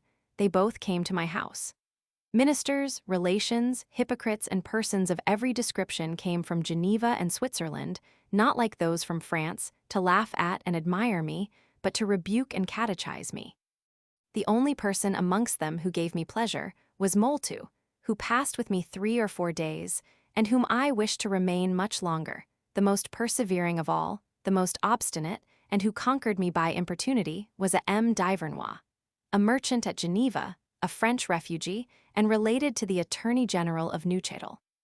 This man came from Geneva to Motiers twice a year, on purpose to see me, remained with me several days together from morning to night, accompanied me in my walks, brought me 1,000 little presents, insinuated himself in spite of me into my confidence, and intermeddled in all my affairs, notwithstanding there was not between him and myself the least similarity of ideas, inclination, sentiment, or knowledge. I do not believe he ever read a book of any kind throughout, or that he knows upon what subject mine are written. When I began to herbalize, he followed me in my botanical rambles, without taste for that amusement, or having anything to say to me or I to him. He had the patience to pass with me 3 days in a public house at Gauman's, whence, by wearying him and making him feel how much he wearied me, I was in hopes of driving him away. I could not, however, shake his incredible perseverance, nor by any means discover the motive of it. Amongst these connections, made and continued by force, I must not omit the only one that was agreeable to me, and in which my heart was really interested. This was that I had with a young Hungarian who came to live at Neuchâtel, and from that place to Motiers, a few months after I had taken up my residence there. He was called by the people of the country the Baron de Sautern, by which name he had been recommended from Zurich. He was tall, well-made, had an agreeable countenance, and mild and social qualities. He told everybody, and gave me also to understand that he came to Neuchâtel for no other purpose than that of forming his youth to virtue by his intercourse with me. His physiognomy, manner, and behavior seemed well suited to his conversation, and I should have thought I failed in one of the greatest duties had I turned my back upon a young man in whom I perceived nothing but what was amiable, and who sought my acquaintance from so respectable a motive. My heart knows not how to connect itself by halves. He soon acquired my friendship and all my confidence, and we were presently inseparable. He accompanied me in all my walks and became fond of them. I took him to the Marechal, who received him with the utmost kindness. As he was yet unable to explain himself in French, he spoke and wrote to me in Latin, I answered in French, and this mingling of the 2 languages did not make our conversations either less smooth or lively. He spoke of his family, his affairs, his adventures, and of the court of Vienna, with the domestic details of which he seemed well acquainted. In fine, during 2 years which we passed in the greatest intimacy, I found in him a mildness of character proof against everything, manners not only polite but elegant, great neatness of person, an extreme decency in his conversation, in a word, all the marks of a man born and educated a gentleman, and which rendered him in my eyes too estimable not to make him dear to me. At the time we were upon the most intimate and friendly terms. Ivernois wrote to me from Geneva, putting me upon my guard against the young Hungarian who had taken up his residence in my neighborhood, telling me he was a spy whom the minister of France had appointed to watch my proceedings. This information was of a nature to alarm me the more, as everybody advised me to guard against the machinations of persons who were employed to keep an eye upon my actions, and to entice me into France for the purpose of betraying me. To shut the mouths, once for all, of these foolish advisers, I proposed to Sautern, without giving him the least intimation of the information I had received, a journey on foot to Pontarlier, to which he consented. As soon as we arrived there, I put the letter from d'Ivernois into his hands, and after giving him an ardent embrace, I said, Sautern has no need of a proof of my confidence in him, but it is necessary I should prove to the public that I know in whom to place it. This embrace was accompanied with a pleasure which persecutors can neither feel themselves, nor take away from the oppressed. I will never believe Sautern was a spy, nor that he betrayed me, but I was deceived by him, When I opened to him my heart without reserve, he constantly kept his own shut and abused me by lies. He invented I know not what kind of story to prove to me his presence was necessary in his own country. I exhorted him to return to it as soon as possible. He set off, and when I thought he was in Hungary, I learned he was at Strasbourg. This was not the first time he had been there. He had caused some disorder in a family in that city, and the husband, knowing I received him in my house, wrote to me. I used every effort to bring the young woman back to the paths of virtue and Sautern to his duty. When I thought they were perfectly detached from each other, they renewed their acquaintance, and the husband had the complaisance to receive the young man at his house. From that moment, I had nothing more to say. I found the pretended baron had imposed upon me by a great number of lies. His name was not Sautern, but Sodersheim. With respect to the title of baron, given him in Switzerland, I could not reproach him with the impropriety, because he had never taken it. But I have not a doubt of his being a gentleman, and the marshal, who knew mankind and had been in Hungary, always considered and treated him as such. He had no sooner left my neighborhood than the girl at the inn where he ate at Modier's declared herself with child by him. She was so dirty a creature, and Sautern, generally esteemed in the country for his conduct and purity of morals, piqued himself so much upon cleanliness that everybody was shocked at this impudent pretension. The most amiable women of the country, who had vainly displayed to him their charms, were furious. I myself was almost choked with indignation. I used every effort to get the tongue of this impudent woman stopped, offering to pay all expenses and to give security for Sodersheim. I wrote to him in the fullest persuasion, not only that this pregnancy could not relate to him, but that it was feigned, and the whole a machination of his enemies and mine. I wished him to return and confound the strumpet, and those by whom she was dictated to. The pusillanimity of his answer surprised me. He wrote to the master of the parish to which the creature belonged, and endeavored to stifle the matter. Perceiving this, I concerned myself no more about it, but I was astonished that a man who could stoop so low should have been sufficiently master of himself to deceive me by his reserve in the closest familiarity. From Strasbourg, Sodersheim went to seek his fortune in Paris, and found there nothing but misery. He wrote to me acknowledging his error. My compassion was excited by the recollection of our former friendship, and I sent him a sum of money. The year following, as I passed through Paris, I saw him much in the same situation, but he was the intimate friend of M. de Lalliande, and I could not learn by what means he had formed this acquaintance, or whether it was recent or of long standing. 2 years afterwards, Sodersheim returned to Strasbourg, whence he wrote to me and where he died. This, in a few words, is the history of our connection and what I know of his adventures. But while I mourn the fate of the unhappy young man, I still, and ever shall, believe he was the son of people of distinction, and the impropriety of his conduct was the effect of the situations to which he was reduced. Such were the connections and acquaintance I acquired at Modier's. How many of these would have been necessary to compensate the cruel losses I suffered at the same time? The first of these was that of M. de Luxembourg, who, after having been long tormented by the physicians, at length became their victim, by being treated for the gout which they would not acknowledge him to have, as for a disorder they thought they could cure. According to what La Roche, the confidential servant of Madame de Luxembourg, wrote to me relative to what had happened, it is by this cruel and memorable example that the miseries of greatness are to be deplored. The loss of this good nobleman afflicted me the more, as he was the only real friend I had in France, and the mildness of his character was such as to make me quite forget his rank and attach myself to him as his equal. Our connection was not broken off on account of my having quitted the kingdom. He continued to write to me as usual. I nevertheless thought I perceived that absence, or my misfortune, had cooled his affection for me. It is difficult to a courtier to preserve the same attachment to a person whom he knows to be in disgrace with courts. I moreover suspected the great ascendancy Madame de Luxembourg had over his mind had been unfavorable to me, and that she had taken advantage of our separation to injure me in his esteem. For her part, notwithstanding a few affected marks of regard, which daily became less frequent, she less concealed the change in her friendship. She wrote to me 4 or 5 times into Switzerland, after which she never wrote to me again, and nothing but my prejudice, confidence, and blindness could have prevented my discovering in her something more than a coolness towards me. Guy the bookseller, partner with Duchesne, who, after I had left Montmorency, frequently went to the Hotel de Luxembourg, wrote to me that my name was in the will of the Marechal. There was nothing in this either incredible or extraordinary, on which account I had no doubt of the truth of the information. I deliberated within myself whether or not I should receive the legacy.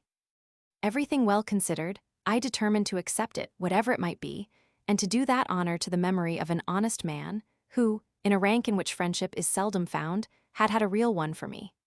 I had not this duty to fulfill. I heard no more of the legacy, whether it were true or false, and in truth I should have felt some pain in offending against one of the great maxims of my system of morality, in profiting by anything at the death of a person whom I had once held dear. During the last illness of our friend Mussard, Lenapes proposed to me to take advantage of the grateful sense he expressed for our cares, to insinuate to him dispositions in our favor. "Ah, my dear Lenapes," said I, "let us not pollute by interested ideas the sad but sacred duties we discharge towards our dying friend. I hope my name will never be found in the testament of any person, at least not in that of a friend." It was about this time that my Lord Marshal spoke to me of his, of what he intended to do in it for me, and that I made him the answer of which I have spoken in the first part of my memoirs. My second loss, still more afflicting and irreparable, was that of the best of women and mothers, who, already weighed down with years and overburthened with infirmities and misery, quitted this vale of tears for the abode of the blessed, where the amiable remembrance of the good we have done here below is the eternal reward of our benevolence. Go, gentle and beneficent shade, to those of Fenelon, Bernex, Catinat, and others, who in a more humble state have, like them, opened their hearts to pure charity. Go and taste of the fruit of your own benevolence, and prepare for your son the place he hopes to fill by your side. Happy in your misfortunes that heaven, in putting to them a period, has spared you the cruel spectacle of his. Fearing lest I should fill her heart with sorrow by the recital of my first disasters, I had not written to her since my arrival in Switzerland. But I wrote to M. de Canzai to inquire after her situation, and it was from him I learned she had ceased to alleviate the sufferings of the afflicted, and that her own were at an end. I myself shall not suffer long, but if I thought I should not see her again in the life to come, my feeble imagination would less delight in the idea of the perfect happiness I there hope to enjoy. My third and last loss, for since that time I have not had a friend to lose, was that of the Lord Marshal. He did not die, but tired of serving the ungrateful, he left Neuchatel, and I have never seen him since. He still lives and will, I hope, survive me. He is alive, and thanks to him all my attachments on earth are not destroyed. There is one man still worthy of my friendship, for the real value of this consists more in what we feel than in that which we inspire. But I have lost the pleasure I enjoyed in his, and can rank him in the number of those only whom I love, but with whom I am no longer connected.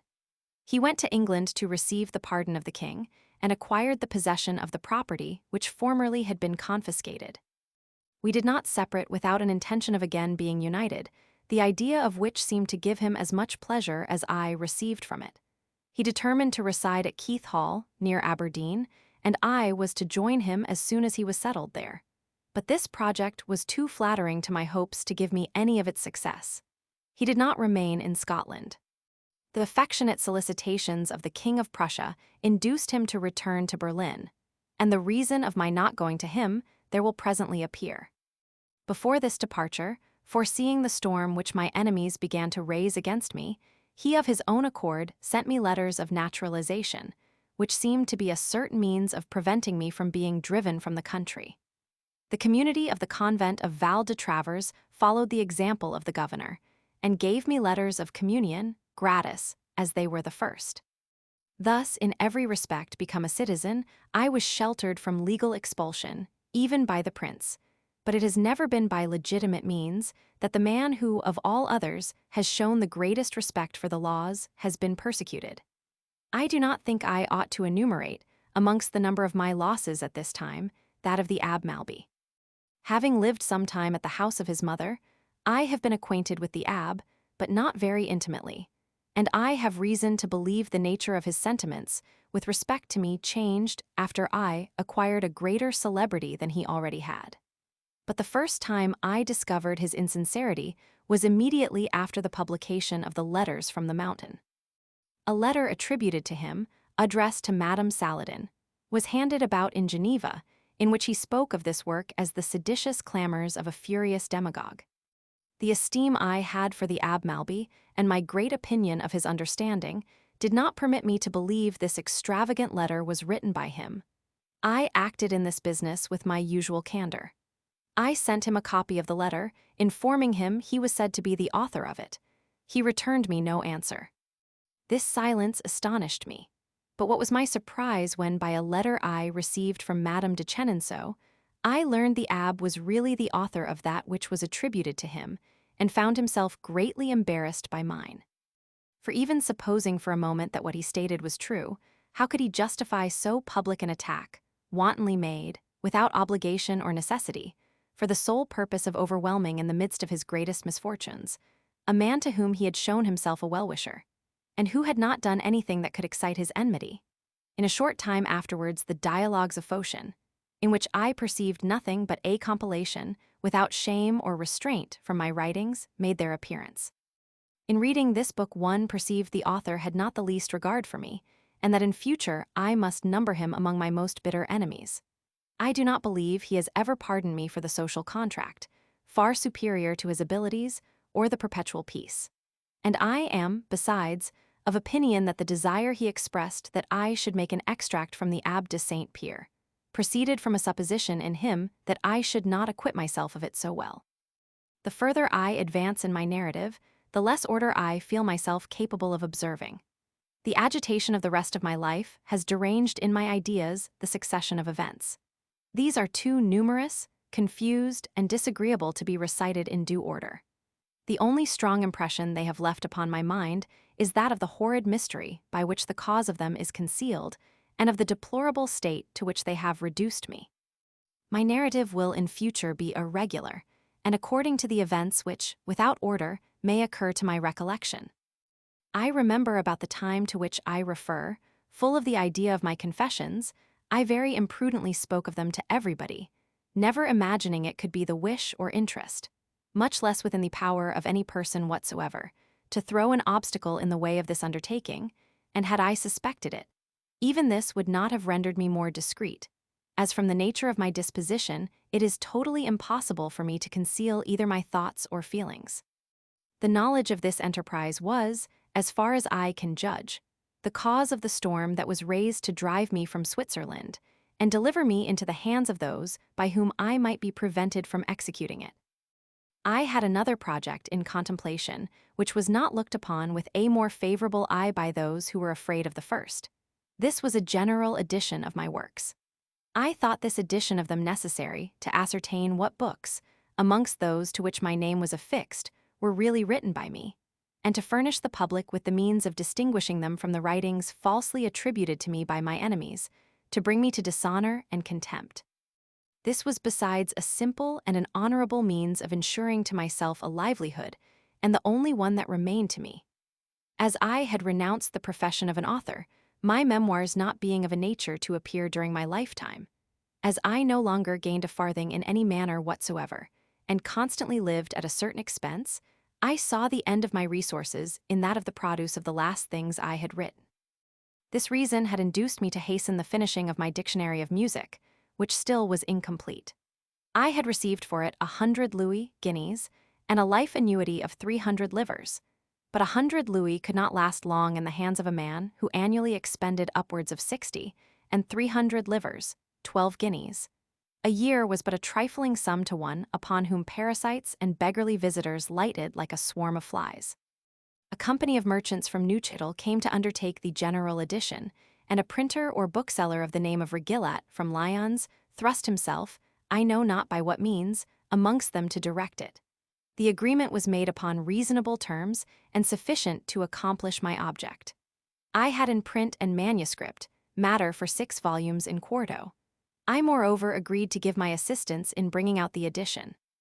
The merchants were, on their part, to pay me 1,000 crowns, £125 down, and to assign me an annuity of 1,600 livres, £66 for life.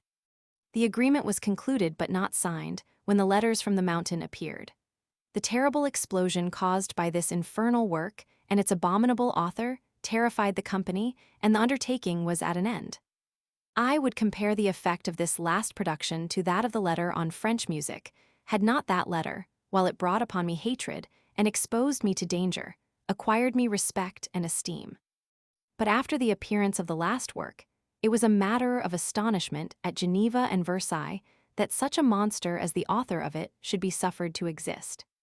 The little council, excited by the French resident and directed by the Attorney General, made a declaration against my work, by which, in the most severe terms, it was declared to be unworthy of being burned by the hands of the hangman, adding, with an address which bordered upon the burlesque, there was no possibility of speaking of or answering it without dishonor.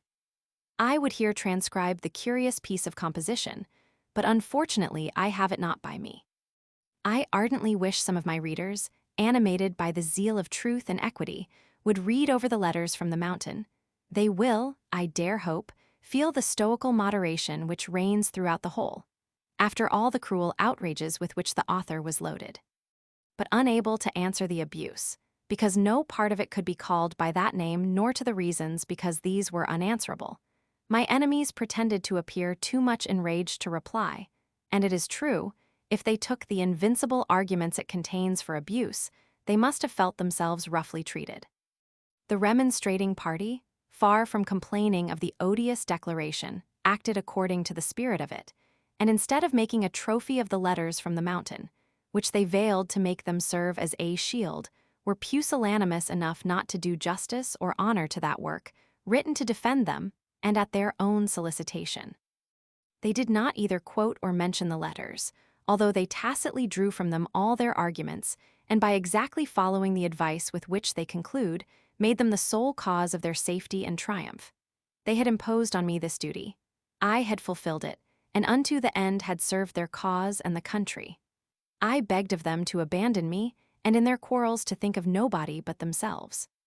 They took me at my word, and I concerned myself no more about their affairs, further than constantly to exhort them to peace, not doubting, should they continue to be obstinate, of their being crushed by France. This, however, did not happen. I know the reason why it did not, but this is not the place to explain what I mean. The effect produced at Neuchâtel by the letters from the mountain was at first very mild.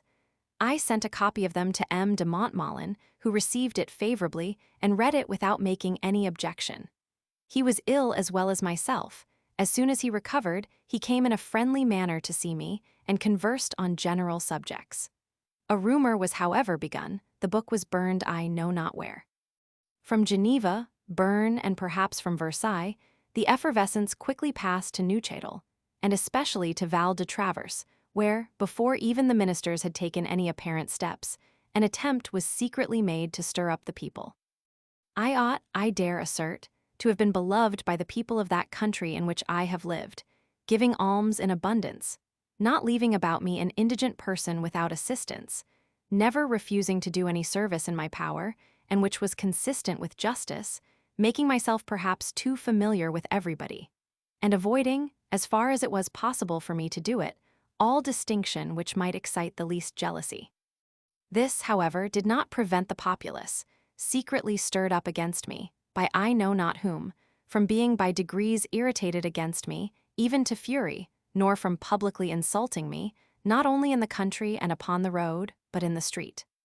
Those to whom I had rendered the greatest services became most irritated against me, and even people who still continued to receive my benefactions, not daring to appear, excited others, and seemed to wish thus to be revenged of me for their humiliation, by the obligations they were under for the favors I had conferred upon them. Montmollin seemed to pay no attention to what was passing, and did not yet come forward. But as the time of communion approached, he came to advise me not to present myself at the holy table, assuring me, however, he was not my enemy, and that he would leave me undisturbed. I found this compliment whimsical enough. It brought to my recollection the letter from Madame de Boufflers, and I could not conceive to whom it could be a matter of such importance whether I communicated or not.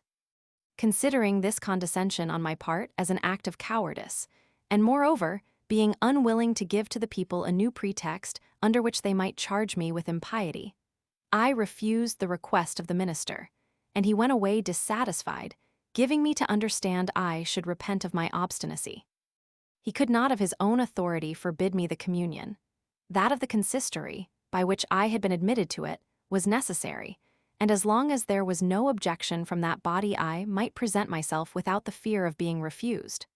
Montmollin procured from the class, the ministers, a commission to summon me to the consistory, there to give an account of the articles of my faith, and to excommunicate me should I refuse to comply. This excommunication could not be pronounced without the aid of the consistory also, and a majority of the voices.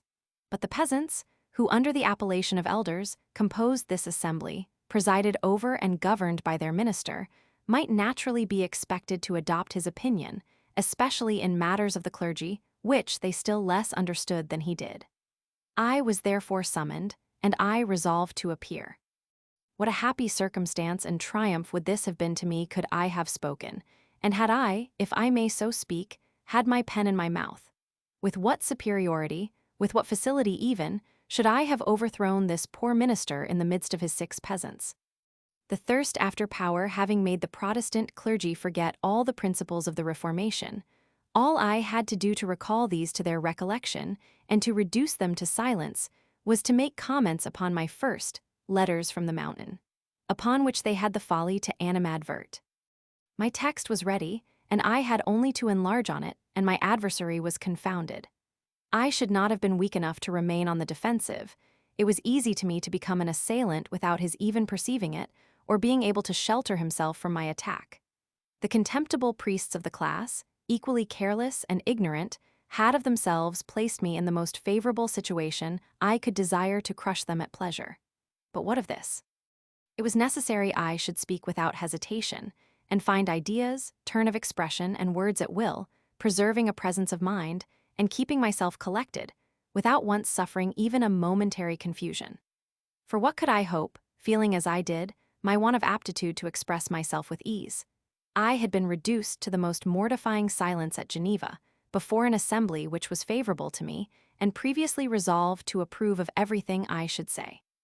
Here, on the contrary, I had to do with a cavalier who, substituting cunning to knowledge, would spread for me 100 snares before I could perceive one of them, and was resolutely determined to catch me in an error, let the consequence be what it would.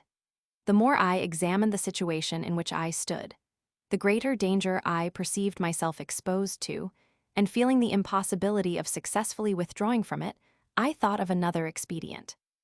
I meditated a discourse which I intended to pronounce before the consistory, to exempt myself from the necessity of answering. The thing was easy. I wrote the discourse and began to learn it by memory with an inconceivable ardor. Teresa laughed at hearing me mutter and incessantly repeat the same phrases while endeavoring to cram them into my head. I hoped at length to remember what I had written. I knew the châtelaine as an officer attached to the service of the prince would be present at the consistory, and that notwithstanding the maneuvers and bottles of Montmollin, most of the elders were well disposed towards me. I had, moreover, in my favor reason, truth, and justice, with the protection of the king, the authority of the council of state, and the good wishes of every real patriot, to whom the establishment of this inquisition was threatening. In fine, everything contributed to encourage me. On the eve of the day appointed, I had my discourse by rote and recited it without missing a word. I had it in my head all night. In the morning I had forgotten it. I hesitated at every word, thought myself before the assembly, became confused, stammered, and lost my presence of mind. In fine, when the time to make my appearance was almost at hand, my courage totally failed me. I remained at home and wrote to the consistory, hastily stating my reasons, and pleaded my disorder, which really, in the state to which apprehension had reduced me, would scarcely have permitted me to stay out the whole sitting. The minister, embarrassed by my letter, adjourned the consistory. In the interval, he of himself and by his creatures made 1,000 efforts to seduce the elders, who, following the dictates of their consciences rather than those they received from him, did not vote according to his wishes or those of the class. Whatever power his arguments drawn from his cellar might have over this kind of people, he could not gain one of them, more than the 2 or 3 who were already devoted to his will, and who were called his aims damnes, the officer of the prince, and the Colonel Purry, who, in this affair, acted with great zeal, kept the rest to their duty, and when Montmolin wished to proceed to excommunication, his consistory, by a majority of voices, flatly refused to authorize him to do it. Thus reduced to the last expedient, that of stirring up the people against me, he, his colleagues, and other persons set about it openly, and were so successful that, notwithstanding the strong and frequent rescripts of the king and the orders of the Council of State, I was at length obliged to quit the country, that I might not expose the officer of the king to be himself assassinated while he protected me. The recollection of the whole of this affair is so confused that it is impossible for me to reduce to or connect the circumstances of it. I remember a kind of negotiation had been entered into with the class, in which Montmolin was the mediator. He feigned to believe it was feared I should, by my writings, disturb the peace of the country, in which case the liberty I had of writing would be blamed. He had given me to understand that if I consented to lay down my pen, what was past would be forgot. I had already entered into this engagement with myself, and did not hesitate in doing it with the class, but conditionally and solely in matters of religion. He found means to have a duplicate of the agreement upon some change necessary to be made in it, the condition having been rejected by the class. I demanded back the writing, which was returned to me, but he kept the duplicate, pretending it was lost. After this, the people, openly excited by the ministers, laughed at the rescripts of the king and the orders of the Council of State, and shook off all restraint. I was declaimed against from the pulpit, called Antichrist, and pursued in the country like a mad wolf. My Armenian dress discovered me to the populace. Of this I felt the cruel inconvenience, but to quit it in such circumstances appeared to me an act of cowardice. I could not prevail upon myself to do it, and I quietly walked through the country with my cafetan and fur bonnet in the midst of the hootings of the dregs of the people, and sometimes through a shower of stones. Several times as I passed before houses, I heard those by whom they were inhabited call out, "Bring me my gun that I may fire at him." As I did not on this account hasten my pace, my calmness increased their fury, but they never went further than threats, at least with respect to firearms. During the fermentation, I received from two circumstances the most sensible pleasure.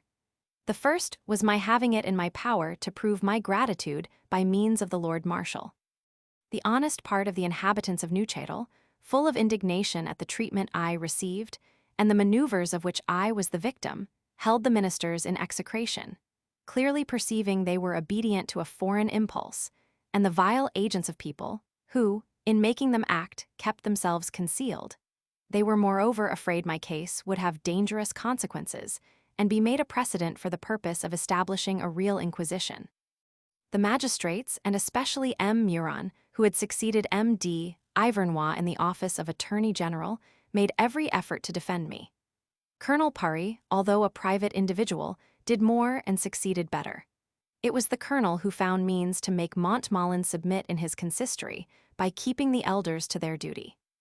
He had credit and employed it to stop the sedition, but he had nothing more than the authority of the laws and the aid of justice and reason to oppose to that of money and wine. The combat was unequal, and in this point Montmolin was triumphant. However, thankful for his zeal and cares, I wished to have it in my power to make him a return of good offices, and in some measure discharge a part of the obligations I was under to him. I knew he was very desirous of being named a councillor of state, but having displeased the court by his conduct in the affair of the minister Petitpierre, he was in disgrace with the prince and governor. I, however, undertook, at all risks, to write to the Lord Marshal in his favor. I went so far as even to mention the employment of which he was desirous, and my application was so well received that, contrary to the expectations of his most ardent well-wishers, it was almost instantly conferred upon him by the king. In this manner fate, which has constantly raised me to too great an elevation, or plunged me into an abyss of adversity, continued to toss me from one extreme to another, and whilst the populace covered me with mud I was able to make a councillor of state. The other pleasing circumstance was a visit I received from Madame de Verdelin with her daughter, with whom she had been at the baths of Bourbon, whence they came to Modiers, and stayed with me 2 or 3 days. By her attention and cares, she at length conquered my long repugnancy, and my heart, won by her endearing manner, made her a return of all the friendship of which she had long given me proofs. This journey made me extremely sensible of her kindness.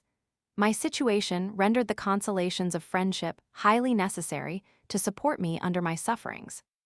I was afraid she would be too much affected by the insults I received from the populace, and could have wished to conceal them from her that her feelings might not be hurt, but this was impossible. And although her presence was some check upon the insolent populace in our walks, she saw enough of their brutality to enable her to judge of what passed when I was alone. During the short residence she made at Modier's, I was still attacked in my habitation. One morning, her chambermaid found my window blocked up with stones, which had been thrown at it during the night. A very heavy bench placed in the street by the side of the house, and strongly fastened down, was taken up and reared against the door in such a manner as, had it not been perceived from the window, to have knocked down the first person who should have opened the door to go out. Madame de Verdelin was acquainted with everything that passed, for, besides what she herself was witness to, her confidential servant went into many houses in the village, spoke to everybody, and was seen in conversation with Montmalin. She did not, however, seem to pay the least attention to that which happened to me, nor never mentioned Montmalin nor any other person, and answered in a few words to what I said to her of him. Persuaded that a residence in England would be more agreeable to me than any other, she frequently spoke of Mr. Hume, who was then at Paris, of his friendship for me, and the desire he had of being of service to me in his own country. It is time I should say something of Hume. He had acquired a great reputation in France amongst the encyclopedists by his essays on commerce and politics, and in the last place by his History of the House of Stuart, the only one of his writings of which I had read a part, in the translation of the Abbé Prévost. For want of being acquainted with his other works, I was persuaded, according to what I heard of him, that Mr. Hume joined a very republican mind to the English paradoxes in favor of luxury. In this opinion, I considered his whole apology of Charles I as a prodigy of impartiality, and I had as great an idea of his virtue as of his genius. The desire of being acquainted with this great man, and of obtaining his friendship, had greatly strengthened the inclination I felt to go to England, induced by the solicitations of Madame de Boufflers, the intimate friend of Hume. After my arrival in Switzerland, I received from him, by means of this lady, a letter extremely flattering, in which, to the highest encomiums on my genius, he subjoined a pressing invitation to induce me to go to England, and the offer of all his interest and that of his friends to make my residence there agreeable. I found in the country to which I had retired the Lord Marshal, the countryman and friend of Hume, who confirmed my good opinion of him, and from whom I learned a literary anecdote which did him great honor in the opinion of his lordship and had the same effect in mine. Wallace, who had written against Hume upon the subject of the population of the ancients, was absent whilst his work was in the press. Hume took upon himself to examine the proofs and to do the needful to the edition. This manner of acting was according to my way of thinking. I had sold at 6 sous, 3d. a piece, the copies of a song written against myself. I was, therefore, strongly prejudiced in favor of Hume when Madame de Verdelin came and mentioned the lively friendship he expressed for me and his anxiety to do me the honors of England. Such was her expression. She pressed me a good deal to take advantage of this zeal and to write to him. As I had not naturally an inclination to England, and did not intend to go there until the last extremity, I refused to write or make any promise. But I left her at liberty to do whatever she should think necessary to keep Mr. Hume favorably disposed towards me. When she went from Modier's, she left me in the persuasion, by everything she had said to me of that illustrious man, that he was my friend, and she herself still more his. After her departure, Montmalin carried on his maneuvers with more vigor, and the populace threw off all restraint. Yet I still continued to walk quietly amidst the hootings of the vulgar, and a taste for botany, which I had begun to contract with Dr. Divernois, making my rambling more amusing, I went through the country herbalizing, without being affected by the clamors of this scum of the earth, whose fury was still augmented by my calmness. What affected me most was, seeing families of my friends, or of persons who gave themselves that name, openly join the league of my persecutors, such as the Divernois, without excepting the father and brother of my Isabelle Le Boy de la Tour, a relation to the friend in whose house I lodged, and Madame Jurardier, her sister-in-law. This fatality had begun with my residence at Yverdon. the banneret Rogan dying a year or two after my departure from that city, the old Papa Rogan had the candor to inform me with grief, as he said, that in the papers of his relation, proofs had been found of his having been concerned in the conspiracy to expel me from Iverdon and the state of Bern. This clearly proved the conspiracy not to be, as some people pretended to believe, an affair of hypocrisy, since the banneret, far from being a devotee, carried materialism and incredulity to intolerance and fanaticism. Besides, nobody at Iverdon had shown me more constant attention, nor had so prodigally bestowed upon me praises and flattery as this banneret.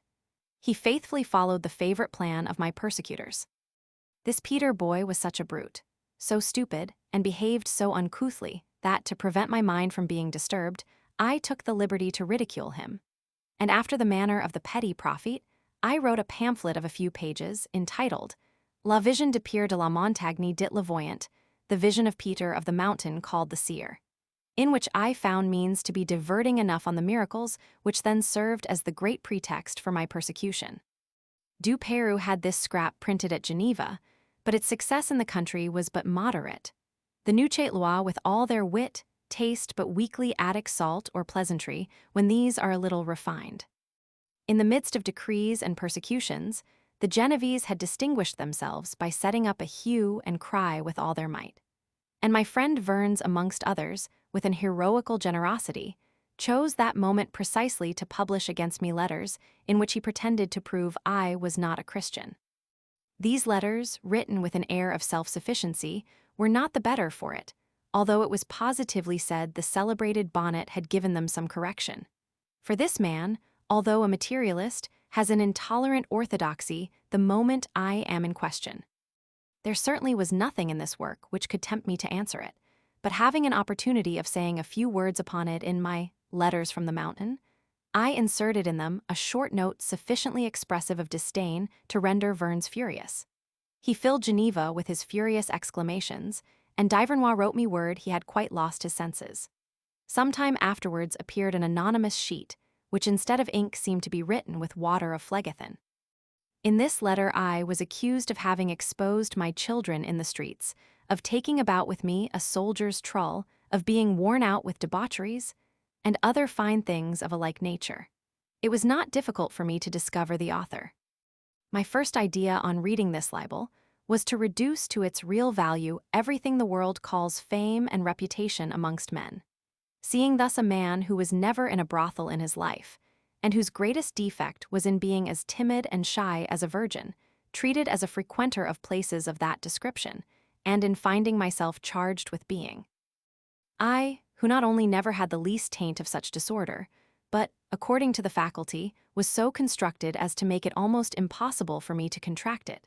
Everything well considered, I thought I could not better refute this libel than by having it printed in the city in which I longest resided. And with this intention, I sent it to Duchesne to print it as it was with an advertisement in which I named M. Vernes and a few short notes by way of eclaircissement. Not satisfied with printing it only, I sent copies to several persons, and amongst others one copy to the Prince Louis of Württemberg, who had made me polite advances and with whom I was in correspondence. The Prince, Du Peru, and others seemed to have their doubts about the author of the libel, and blamed me for having named Vernes upon so slight a foundation. Their remarks produced in me some scruples, and I wrote to Duchesne to suppress the paper. Guy wrote to me he had suppressed it. This may or may not be the case. I have been deceived on so many occasions that there would be nothing extraordinary in my being so on this, and from the time of which I speak, was so enveloped in profound darkness that it was impossible for me to come at any kind of truth. M. Vernes bore the imputation with a moderation more than astonishing in a man who was supposed not to have deserved it, and after the fury with which he was seized on former occasions. He wrote me 2 or 3 letters in very guarded terms, with a view, as it appeared to me, to endeavor by my answers to discover how far I was certain of his being the author of the paper, and whether or not I had any proofs against him. I wrote him 2 short answers, severe in the sense but politely expressed, and with which he was not displeased. To his 3rd letter, perceiving he wished to form with me a kind of correspondence, I returned no answer, and he got Divernois to speak to me. Madame Kramer wrote to Du Peru, telling him she was certain the libel was not by Verns. This, however, did not make me change my opinion. But as it was possible I might be deceived, and as it is certain that if I owed Verns an explicit reparation, I sent him word by Divernois that I would make him such a one as he should think proper, provided he would name to me the real author of the libel, or at least prove that he himself was not so. I went further, feeling that, after all, were he not culpable, I had no right to call upon him for proofs of any kind. I stated in a memoir of considerable length the reasons whence I had inferred my conclusion, and determined to submit them to the judgment of an arbitrator, against whom Verns could not accept. But few people would guess the arbitrator of whom I made choice. I declared at the end of the memoir that if, after having examined it and made such inquiries as should seem necessary, the council pronounced M. Verns not to be the author of the libel, from that moment I should be fully persuaded he was not, and would immediately go and throw myself at his feet and ask his pardon until I had obtained it. I can say with the greatest truth that my ardent zeal for equity, the uprightness and generosity of my heart, and my confidence in the love of justice innate in every mind never appeared more fully and perceptible than in this wise and interesting memoir, in which I took, without hesitation, my most implacable enemies for arbitrators between a calumniator and myself. I read to Du Peyrou what I had written. He advised me to suppress it, and I did so. He wished me to wait for the proofs Verns promised, and I am still waiting for them.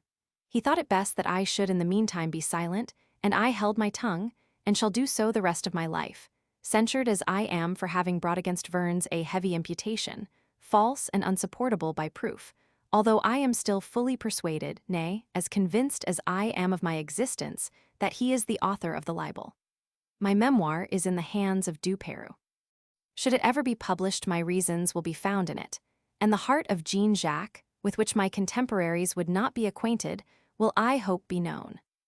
I have now to proceed to my catastrophe at Motiers, and to my departure from Val de Travers, after a residence of 2 years and a half, and in 8 months suffering with unshaken constancy of the most unworthy treatment. It is impossible for me clearly to recollect the circumstances of this disagreeable period, but a detail of them will be found in a publication to that effect by Du Peyrou, of which I shall hereafter have occasion to speak. After the departure of Madame de Verdelin, the fermentation increased, and, notwithstanding the reiterated rescripts of the king, the frequent orders of the Council of State, and the cares of the chatelaine and magistrates of the place, the people, seriously considering me as Antichrist, and perceiving all their clamors to be of no effect, seemed at length determined to proceed to violence. Stones were already thrown after me in the roads, but I was, however, in general at too great a distance to receive any harm from them. At last, in the night of the fair of Motiers, which is in the beginning of September, I was attacked in my habitation in such a manner as to endanger the lives of everybody in the house. At midnight I heard a great noise in the gallery which ran along the back part of the house. A shower of stones thrown against the window, and the door which opened to the gallery fell into it with so much noise and violence that my dog, which usually slept there, and had begun to bark, ceased from fright, and ran into a corner gnawing and scratching the planks to endeavor to make his escape. I immediately rose, and was preparing to go from my chamber into the kitchen, when a stone thrown by a vigorous arm crossed the ladder, after having broken the window, forced open the door of my chamber, and fell at my feet, so that had I been a moment sooner upon the floor, I should have had the stone against my stomach.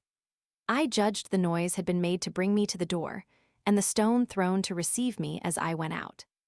I ran into the kitchen, where I found Teresa, who also had risen, and was tremblingly making her way to me as fast as she could. We placed ourselves against the wall out of the direction of the window to avoid the stones, and deliberate upon what was best to be done, for going out to call assistance was the certain means of getting ourselves knocked on the head. Fortunately, the maidservant of an old man who lodged under me was waked by the noise, and got up and ran to call the chatelaine, whose house was next to mine. He jumped from his bed, put on his robe de chamber, and instantly came to me with the guard, which, on account of the fair, went the round that night, and was just at hand. The chatelaine was so alarmed at the sight of the effects of what had happened that he turned pale, and on seeing the stones in the gallery, exclaimed, "Good God, here is a quarry." On examining below stairs, a door of a little court was found to have been forced, and there was an appearance of an attempt having been made to get into the house by the gallery.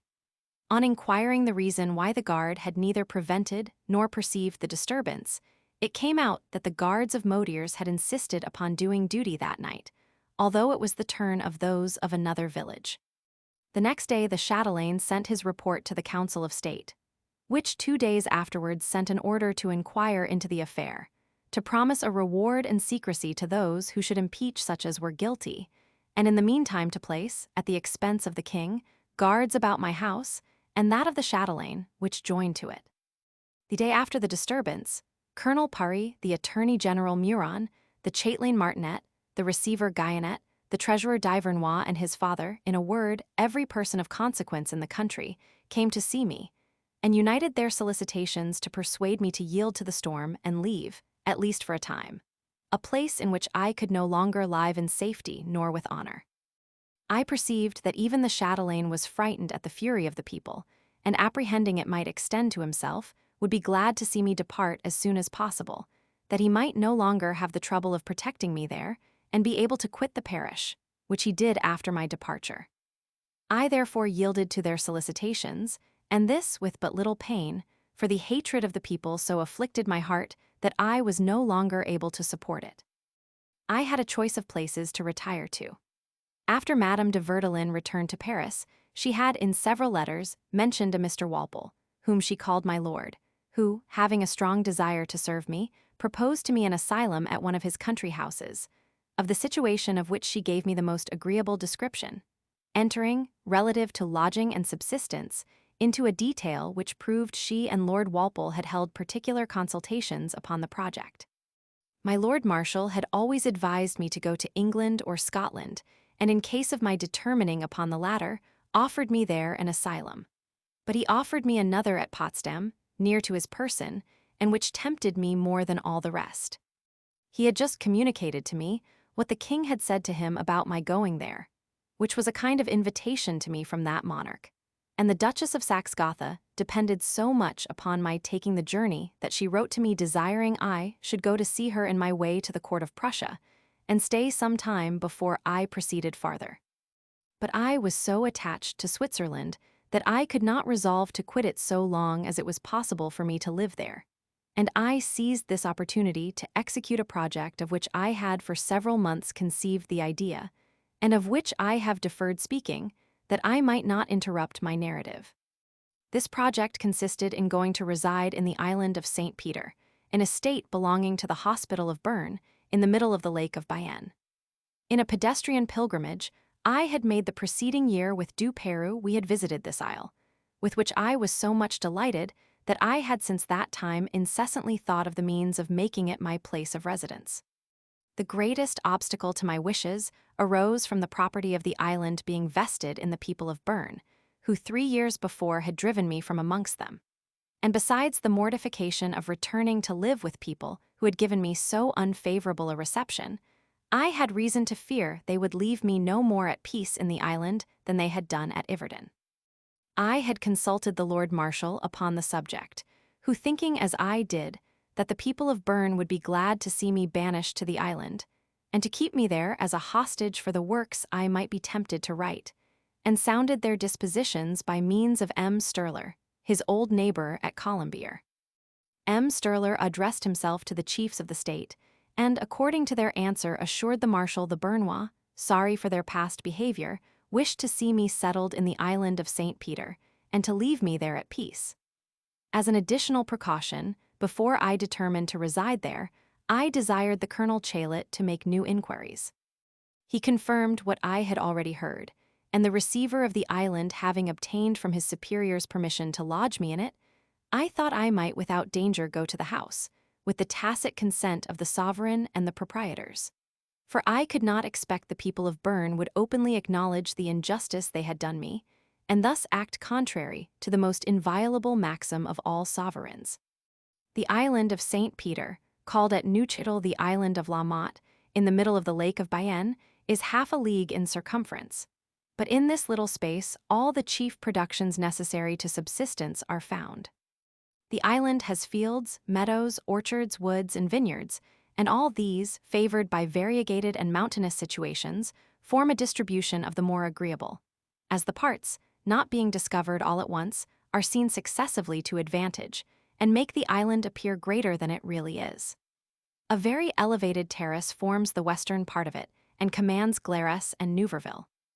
This terrace is planted with trees which form a long alley, interrupted in the middle by a great saloon, in which, during the vintage, the people from the neighboring shores assemble and divert themselves. There is but one house in the whole island, but that is very spacious and convenient, inhabited by the receiver, and situated in a hollow by which it is sheltered from the winds. 500 or 600 paces to the south of the island of St. Peter is another island, considerably less than the former, wild and uncultivated, which appears to have been detached from the greater island by storms. Its gravelly soil produces nothing but willows and persicaria, but there is in it a high hill well covered with greensward and very pleasant.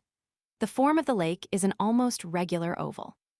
The banks, less rich than those of the Lake of Geneva and Neuchatel, form a beautiful decoration, especially towards the western part, which is well peopled and edged with vineyards at the foot of a chain of mountains, something like those of Cotrody, but which produce not such excellent wine. The bailiwick of St. John, Neuville, Berne, and Bayenne lie in a line from the south to the north to the extremity of the lake, the whole interspersed with very agreeable villages. Such was the asylum I had prepared for myself, and to which I was determined to retire after quitting Val de Travers. It may perhaps be necessary to remark that I left there an enemy in M. Du Tenot, mayor of Verrières, not much esteemed in the country, but who has a brother, said to be an honest man, in the office of M. de Saint Florentin. The mayor had been to see him some time before my adventure. Little remarks of this kind, though of no consequence in themselves, may lead to the discovery of many underhand dealings. This choice was so agreeable to my peaceful inclinations, and my solitary and indolent disposition, that I consider it as one of the pleasing reveries of which I became the most passionately fond. I thought I should in that island be more separated from men, more sheltered from their outrages, and sooner forgotten by mankind.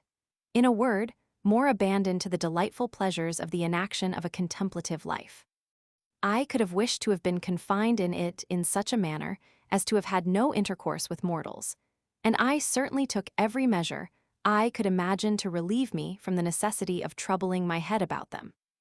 The great question was that of subsistence, and by the dearness of provisions and the difficulty of carriage, this is expensive in the island. The inhabitants are besides at the mercy of the receiver. This difficulty was removed by an arrangement which Du Peyrou made with me in becoming a substitute to the company which had undertaken and abandoned my general edition. I gave him all the materials necessary and made the proper arrangement and distribution. To the engagement between us I added that of giving him the memoirs of my life, and made him the general depositary of all my papers, under the express condition of making no use of them until after my death, having it at heart quietly to end my days without doing anything which should again bring me back to the recollection of the public. The life annuity he undertook to pay me was sufficient to my subsistence. My Lord Marshal, having recovered all his property, had offered me 1,200 livres, £50 a year, half of which I accepted. He wished to send me the principal, and this I refused on account of the difficulty of placing it. He then sent the amount to Du Peyrou, in whose hands it remained, and who pays me the annuity according to the terms agreed upon with his lordship. Adding therefore to the result of my agreement with Du Peyrou, the annuity of the Marshal, 2/3 of which were reversible to Teresa after my death, and the annuity of 300 livres from Duchesny, I was assured of a genteel subsistence for myself, and after me for Teresa, to whom I left 700 livres, £29 a year, from the annuities paid me by Ray and the Lord Marshal. I had therefore no longer to fear a want of bread. But it was ordained that honor should oblige me to reject all these resources which fortune and my labors placed within my reach, and that I should die as poor as I had lived. It will be seen whether or not, without reducing myself to the last degree of infamy, I could abide by the engagements which care has always taken to render ignominious, by depriving me of every other resource to force me to consent to my own dishonor. How was it possible anybody could doubt of the choice I should make in such an alternative? Others have judged of my heart by their own. My mind at ease relative to subsistence was without care upon every other subject. Although I left in the world the field open to my enemies, there remained in the noble enthusiasm by which my writings were dictated, and in the constant uniformity of my principles, an evidence of the uprightness of my heart, which answered to that deducible from my conduct in favor of my natural disposition. I had no need of any other defense against my calumniators. They might under my name describe another man, but it was impossible they should deceive such as were unwilling to be imposed upon. I could have given them my whole life to animadvert upon, with a certainty, notwithstanding all my faults and weaknesses, and my want of aptitude to support the lightest yoke, of their finding me in every situation a just and good man, without bitterness, hatred, or jealousy, ready to acknowledge my errors, and still more prompt to forget the injuries I received from others. Seeking all my happiness in love, friendship, and affection, and in everything carrying my sincerity even to imprudence and the most incredible disinterestedness. I therefore in some measure took leave of the age in which I lived and my contemporaries, and bade adieu to the world, with an intention to confine myself for the rest of my days to that island. Such was my resolution, and it was there I hoped to execute the great project of the indolent life, to which I had until then consecrated the little activity with which Heaven had endowed me. The island was to become to me that of Papamony, that happy country where the inhabitants sleep. On ni fate plus, on ni fate null chose. This no more was everything for me, for I never much regretted sleep. Indolence is sufficient to my happiness, and provided I do nothing, I had rather dream waking than asleep. Being past the age of romantic projects, and having been more stunned than flattered by the trumpet of fame, my only hope was that of living at ease and constantly at leisure. This is the life of the blessed in the world to come, and for the rest of mine here below I made it my supreme happiness. They who reproach me with so many contradictions will not fail here to add another to the number. I have observed the indolence of great companies made them unsupportable to me, and I am now seeking solitude for the sole purpose of abandoning myself to inaction. This, however, is my disposition. If there be in it a contradiction, it proceeds from nature and not from me. But there is so little that it is precisely on that account that I am always consistent. The indolence of company is burdensome because it is forced. That of solitude is charming because it is free and depends upon the will. In company, I suffer cruelly by inaction because this is of necessity. I must there remain nailed to my chair, or stand upright like a picket, without stirring hand or foot, not daring to run, jump, sing, exclaim, nor gesticulate when I please, not allowed even to dream, suffering at the same time the fatigue of inaction and all the torment of constraint. Obliged to pay attention to every foolish thing uttered, and to all the idle compliments paid, and constantly to keep my mind upon the rack that I may not fail to introduce in my turn my jest or my lie. And this is called idleness. It is the labor of a galley slave. The indolence I love is not that of a lazy fellow who sits with his arms across in total inaction, and thinks no more than he acts, but that of a child which is incessantly in motion doing nothing, and that of a dotard who wanders from his subject.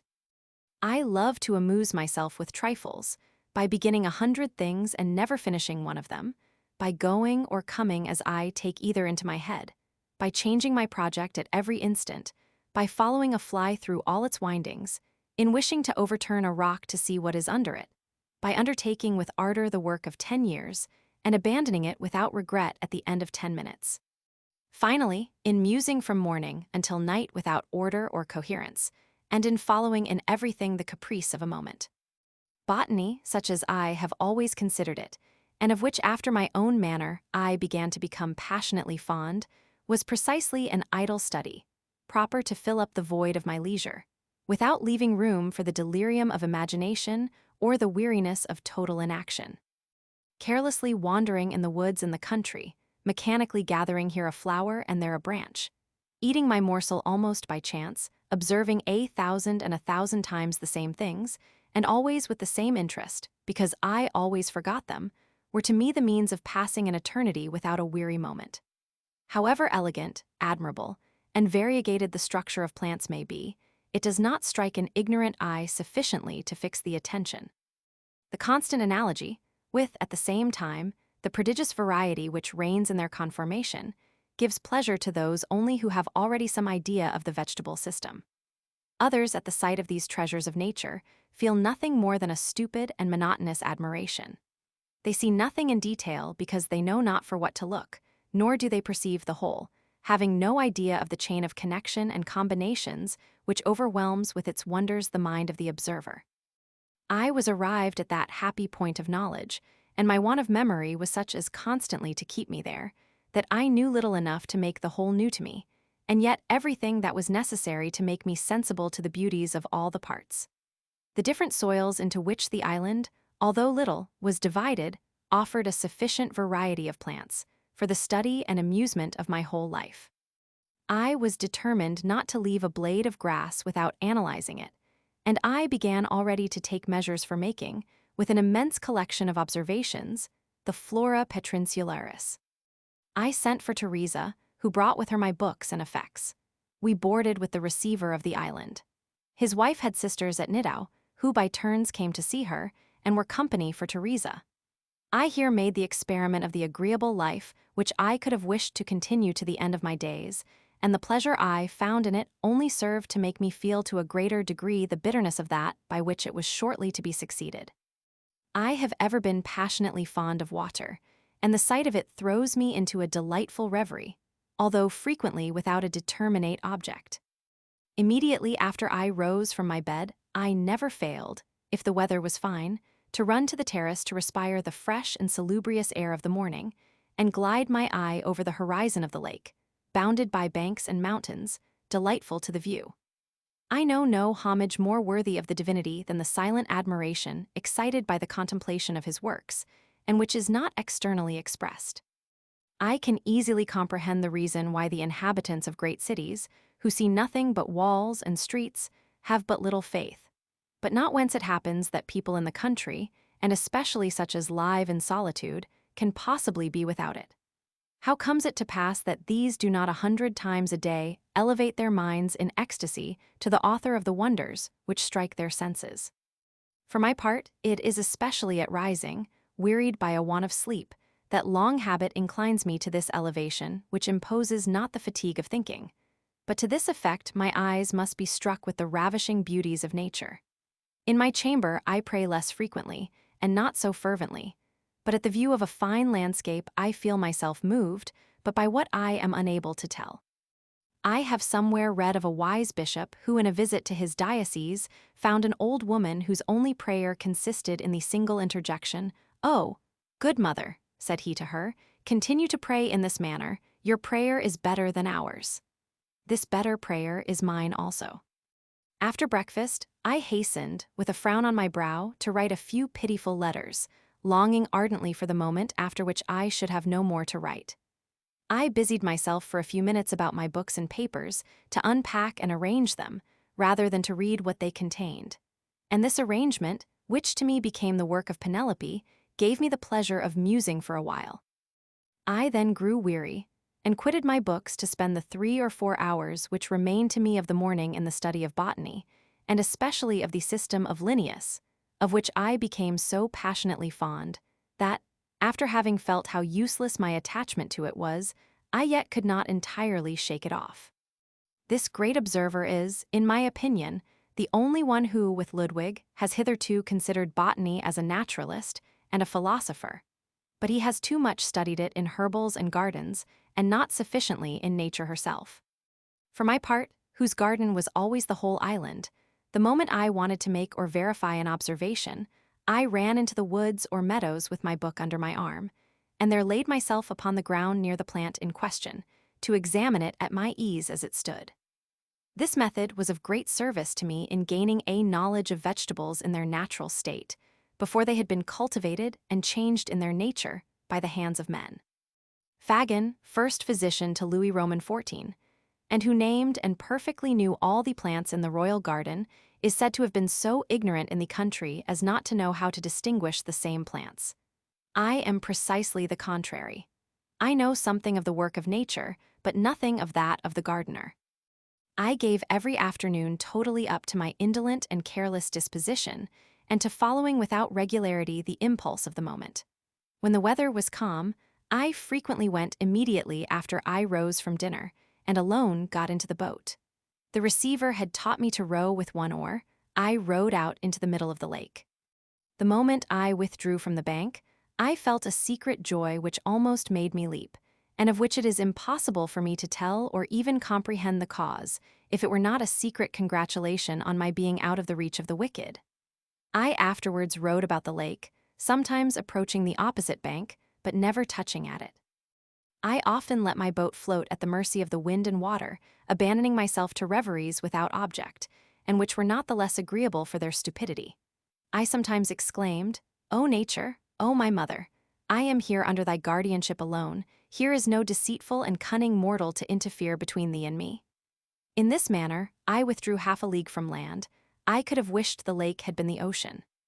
However, to please my poor dog, who was not so fond as I was of such a long stay on the water, I commonly followed one constant course. This was going to land at the little island, where I walked an hour or two, or laid myself down on the grass on the summit of the hill, there to satiate myself with the pleasure of admiring the lake and its environs, to examine and dissect all the herbs within my reach, and, like another Robinson Crusoe, built myself an imaginary place of residence in the island. I became very much attached to this eminence. When I brought Teresa, with the wife of the receiver and her sisters, to walk there, how proud was I to be their pilot and guide. We took their rabbits to stock it. This was another source of pleasure to Jean-Jacques. These animals rendered the island still more interesting to me. I afterwards went to it more frequently, and with greater pleasure to observe the progress of the new inhabitants. To these amusements, I added one which recalled to my recollection the delightful life I led at the Charmettes, and to which the season particularly invited me. This was assisting in the rustic labors of gathering of roots and fruits, of which Teresa and I made it a pleasure to partake with the wife of the receiver and his family. I remember a Bernois, 1M Kierkeberger, coming to see me, found me perched upon a tree with a sack fastened to my waist, and already so full of apples that I could not stir from the branch on which I stood. I was not sorry to be caught in this and similar situations. I hoped the people of Bern, witnesses to the employment of my leisure, would no longer think of disturbing my tranquillity, but leave me at peace in my solitude. I should have preferred being confined there by their desire. This would have rendered the continuation of my repose more certain. This is another declaration upon which I am previously certain of the incredulity of many of my readers, who obstinately continue to judge me by themselves, although they cannot but have seen, in the course of my life, 1,000 internal affections which bore no resemblance to any of theirs. But what is still more extraordinary is, that they refuse me every sentiment, good or indifferent, which they have not, and are constantly ready to attribute to me such bad ones as cannot enter into the heart of man. In this case, they find it easy to set me in opposition to nature, and to make of me such a monster as cannot in reality exist. Nothing absurd appears to them incredible, the moment it has a tendency to blacken me, and nothing in the least extraordinary seems to them possible, if it tends to do me honor. But notwithstanding what they may think or say, I will still continue faithfully to state what J.J. Rousseau was, did, and thought, without explaining or justifying the singularity of his sentiments and ideas, or endeavoring to discover whether or not others have thought as he did. I became so delighted with the island of St. Peter, and my residence there was so agreeable to me that, by concentrating all my desires within it, I formed the wish that I might stay there to the end of my life. The visits I had to return in the neighborhood, the journeys I should be under the necessity of making to Neuchâtel, Bayonne, Yverdon, and Nidau already fatigued my imagination. A day passed out of the island seemed to me a loss of so much happiness, and to go beyond the bounds of the lake was to go out of my element. Past experience had besides rendered me apprehensive. The very satisfaction that I received from anything whatever was sufficient to make me fear the loss of it, and the ardent desire I had to end my days in that island was inseparable from the apprehension of being obliged to leave it. I had contracted a habit of going in the evening to sit upon the sandy shore, especially when the lake was agitated.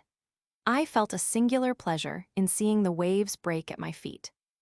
I formed of them, in my imagination, the image of the tumult of the world contrasted with the peace of my habitation, and this pleasing idea sometimes softened me even to tears. The repose I enjoyed with ecstasy was disturbed by nothing but the fear of being deprived of it, and this inquietude was accompanied with some bitterness. I felt my situation so precarious as not to dare to depend upon its continuance. Ah!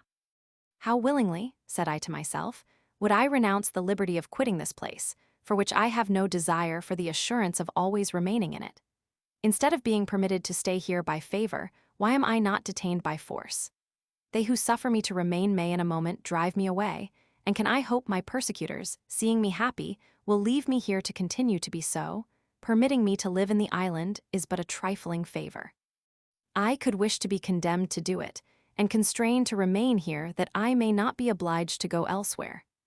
I cast an envious eye upon Micheli Ducret, who, quiet in the castle of Arberg, had only to determine to be happy to become so. In fine, by abandoning myself to these reflections, and the alarming apprehensions of new storms always ready to break over my head, I wished for them with an incredible ardor, and that instead of suffering me to reside in the island, the Bernois would give it me for a perpetual prison. And I can assert that had it depended upon me to get myself condemned to this, I would most joyfully have done it, preferring 1,000 times the necessity of passing my life there to the danger of being driven to another place. This fear did not long remain on my mind. When I least expected what was to happen, I received a letter from the bailiff of Nidau, within whose jurisdiction the island of St. Peter was. By his letter, he announced to me from their excellencies an order to quit the island and their states. I thought myself in a dream. Nothing could be less natural, reasonable, or foreseen than such an order. For I considered my apprehensions as the result of inquietude in a man whose imagination was disturbed by his misfortunes, and not to proceed from a foresight which could have the least foundation.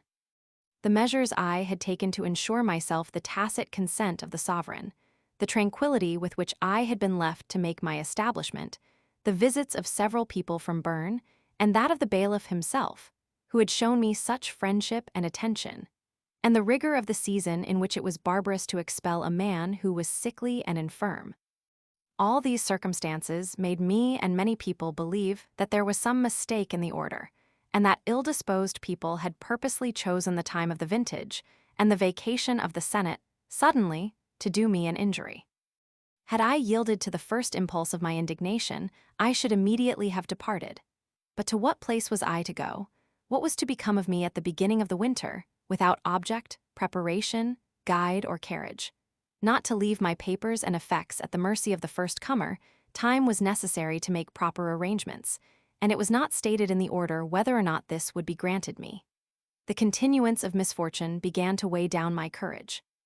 For the first time in my life, I felt my natural haughtiness stoop to the yoke of necessity, and notwithstanding the murmurs of my heart, I was obliged to demean myself by asking for a delay. I applied to M. de Graffenried, who had sent me the order, for an explanation of it. His letter, conceived in the strongest terms of disapprobation of the step that had been taken, assured me it was with the greatest regret he communicated to me the nature of it, and the expressions of grief and esteem it contained seemed so many gentle invitations to open to him my heart. I did so. I had no doubt but my letter would open the eyes of my persecutors, and that if so cruel an order was not revoked, at least a reasonable delay, perhaps the whole winter, to make the necessary preparations for my retreat and to choose a place of abode, would be granted me. Whilst I waited for an answer, I reflected upon my situation and deliberated upon the steps I had to take.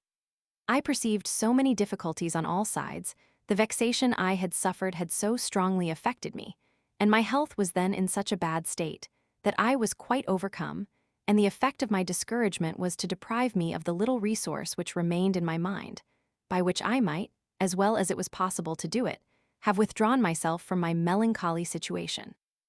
In whatever asylum I should take refuge, it appeared impossible to avoid either of the two means made use of to expel me, one of which was to stir up against me the populace by secret maneuvers, and the other to drive me away by open force, without giving a reason for so doing. I could not, therefore, depend upon a safe retreat, unless I went in search of it farther than my strength, and the season seemed likely to permit. These circumstances again bringing to my recollection the ideas which had lately occurred to me, I wished my persecutors to condemn me to perpetual imprisonment rather than oblige me incessantly to wander upon the earth, by successively expelling me from the asylums of which I should make choice. And to this effect I made them a proposal. 2 days after my first letter to M. de Graffenried, I wrote him a second, desiring he would state what I had proposed to their excellencies. The answer from Bern to both was an order, conceived in the most formal and severe terms, to go out of the island, and leave every territory, mediate and immediate of the Republic, within the space of 24 hours, and never to enter them again under the most grievous penalties. This was a terrible moment. I have since that time felt greater anguish, but never have I been more embarrassed.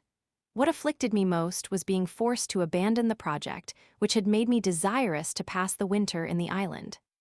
It is now time I should relate the fatal anecdote which completed my disasters, and involved in my ruin an unfortunate people, whose rising virtues already promised to equal those of Rome and Sparta. I had spoken of the Corsicans in the social contract, as a new people, the only nation in Europe not too worn out for legislation, and had expressed the great hope there was of such a people, if it were fortunate enough to have a wise legislator. My work was read by some of the Corsicans, who were sensible of the honorable manner in which I had spoken of them, and the necessity under which they found themselves of endeavoring to establish their republic made their chiefs think of asking me for my ideas upon the subject.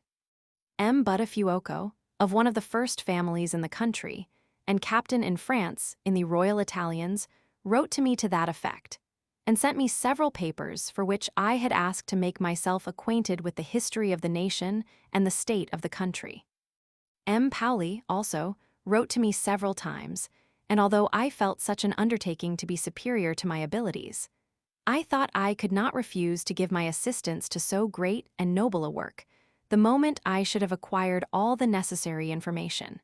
It was to this effect I answered both these gentlemen, and the correspondence lasted until my departure.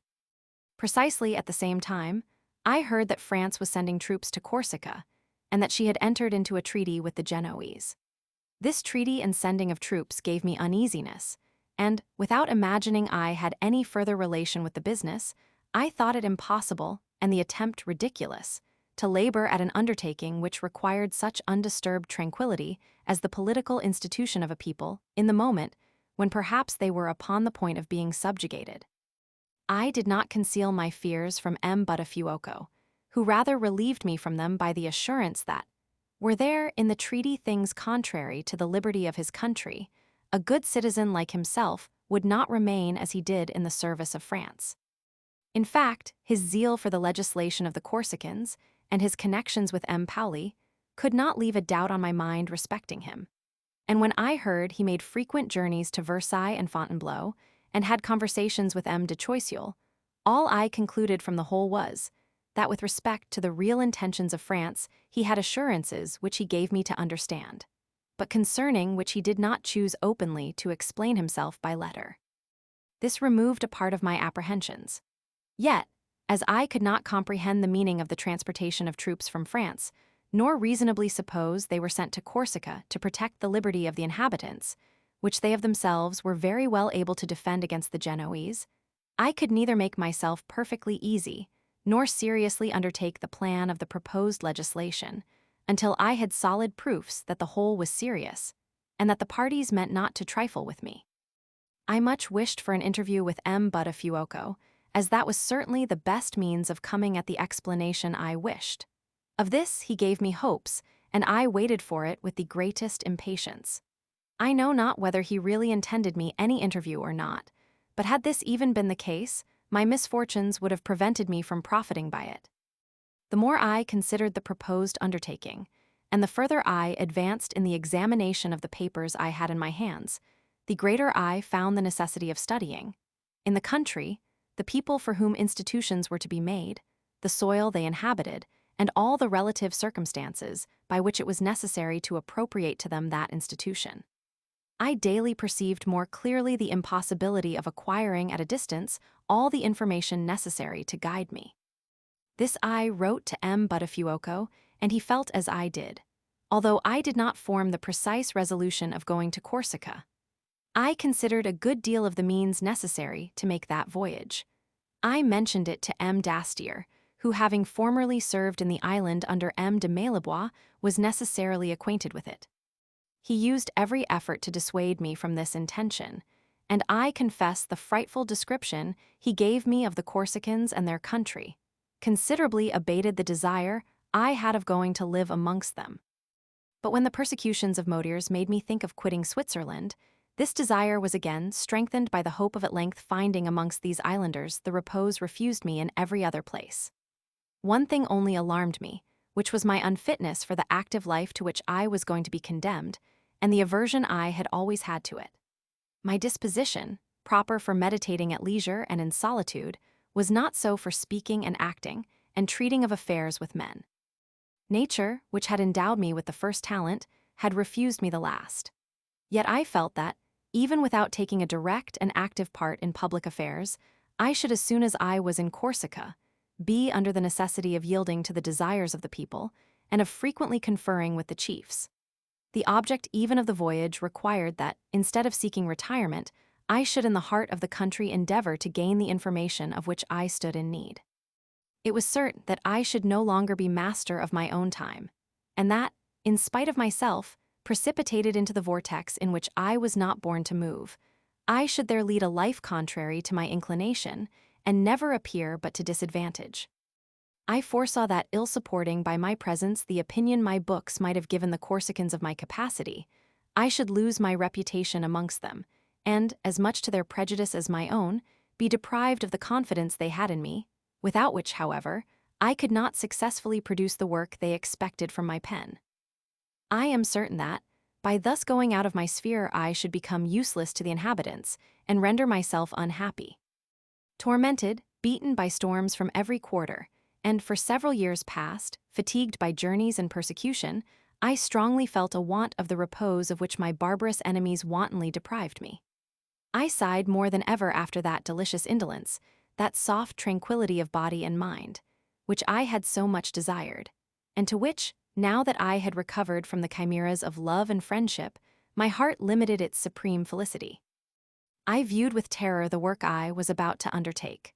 The tumultuous life into which I was to enter made me tremble, and if the grandeur, beauty, and utility of the object animated my courage, the impossibility of conquering so many difficulties entirely deprived me of it. 20 years of profound meditation in solitude would have been less painful to me than an active life of 6 months in the midst of men and public affairs, with a certainty of not succeeding in my undertaking. I thought of an expedient which seemed proper to obviate every difficulty. Pursued by the underhand dealings of my secret persecutors to every place in which I took refuge, and seeing no other except Corsica, where I could in my old days hope for the repose I had until then been everywhere deprived of, I resolved to go there with the directions of M. Buttafuoco as soon as this was possible, but to live there in tranquillity, renouncing, in appearance, everything relative to legislation, and, in some measure, to make my hosts a return for their hospitality, to confine myself to writing in the country the history of the Corsicans, with a reserve in my own mind of the intention of secretly acquiring the necessary information to become more useful to them, should I see a probability of success.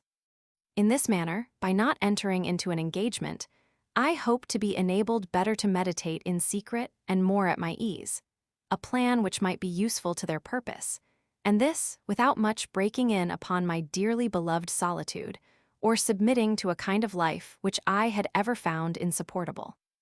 But the journey was not, in my situation, a thing so easy to get over.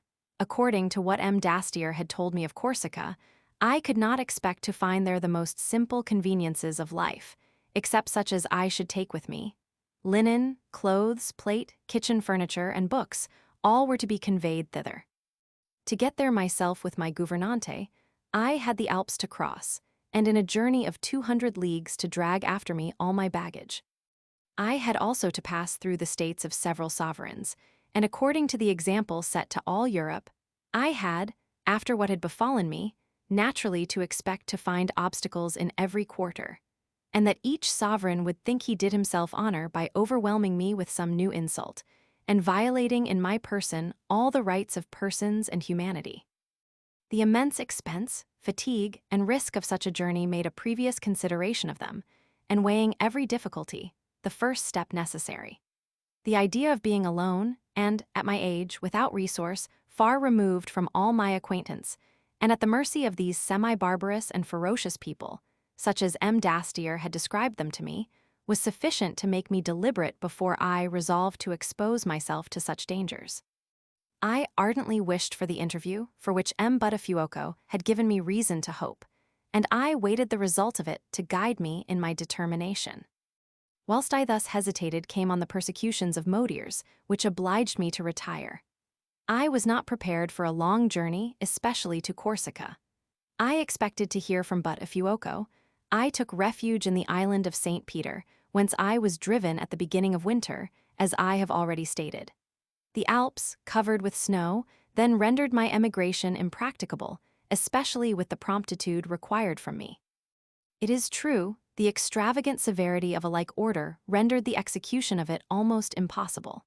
For, in the midst of that consented solitude, surrounded by water, and having but 24 hours after receiving the order to prepare for my departure, and find a boat and carriages to get out of the island and the territory, had I had wings, I should scarcely have been able to pay obedience to it. This I wrote to the bailiff of Nidau, in answer to his letter, and hastened to take my departure from a country of iniquity. In this manner was I obliged to abandon my favorite project, for which reason, not having in my oppression been able to prevail upon my persecutors to dispose of me otherwise, I determined, in consequence of the invitation of my Lord Marshal, upon a journey to Berlin, leaving Teresa to pass the winter in the island of St. Peter, with my books and effects, and depositing my papers in the hands of M. du Peru. I used so much diligence that the next morning I left the island and arrived at Bayonne before noon. An accident, which I cannot pass over in silence, had here well nigh put an end to my journey. As soon as the news or my having received an order to quit my asylum was circulated, I received a great number of visits from the neighborhood, and especially from the Bernois, who came with the most detestable falsehood to flatter and soothe me, protesting that my persecutors had seized the moment of the vacation of the Senate to obtain and send me the order, which, said they, had excited the indignation of the 200. Some of these comforters came from the city of Bayonne, a little free state within that of Bern, and amongst others a young man of the name of Wildremit whose family was of the first rank, and had the greatest credit in that city. Wildremit strongly solicited me, in the name of his fellow citizens, to choose my retreat amongst them, assuring me that they were anxiously desirous of it, and that they would think it an honor and their duty to make me forget the persecutions I had suffered. That with them, I had nothing to fear from the influence of the Bernois, that Bayonne was a free city, governed by its own laws, and that the citizens were unanimously resolved not to hearken to any solicitation which should be unfavorable to me. Wildremit, perceiving all he could say to be ineffectual, brought to his aid several other persons, as well from Bayonne and the environs as from Bern. Even, and amongst others, the same Kierkeberger, of whom I have spoken, who, after my retreat to Switzerland, had endeavored to obtain my esteem, and by his talents and principles had interested me in his favor. But I received much less expected and more weighty solicitations from M. Barths, secretary to the embassy from France, who came with Wildremit to see me, exhorted me to accept his invitation, and surprised me by the lively and tender concern he seemed to feel for my situation. I did not know M. Barths. However, I perceived in what he said the warmth and zeal of friendship, and that he had it at heart to persuade me to fix my residence at Bayonne. He made the most pompous eulogium of the city and its inhabitants, with whom he showed himself so intimately connected as to call them several times in my presence his patrons and fathers. This from Barths bewildered me in my conjectures. I had always suspected M. de Choiseul to be the secret author of all the persecutions I suffered in Switzerland. The conduct of the resident of Geneva, and that of the ambassador at Soleure, but too much confirmed my suspicion. I perceived the secret influence of France in everything that happened to me at Bern, Geneva, and Neuchâtel, and I did not think I had any powerful enemy in that kingdom, except the Duc de Choiseul. What therefore could I think of the visit of Barth's and the tender concern he showed for my welfare? My misfortunes had not yet destroyed the confidence natural to my heart, and I had still to learn from experience to discern snares under the appearance of friendship. I sought with surprise the reason of the benevolence of M. Barth's. I was not weak enough to believe he had acted from himself.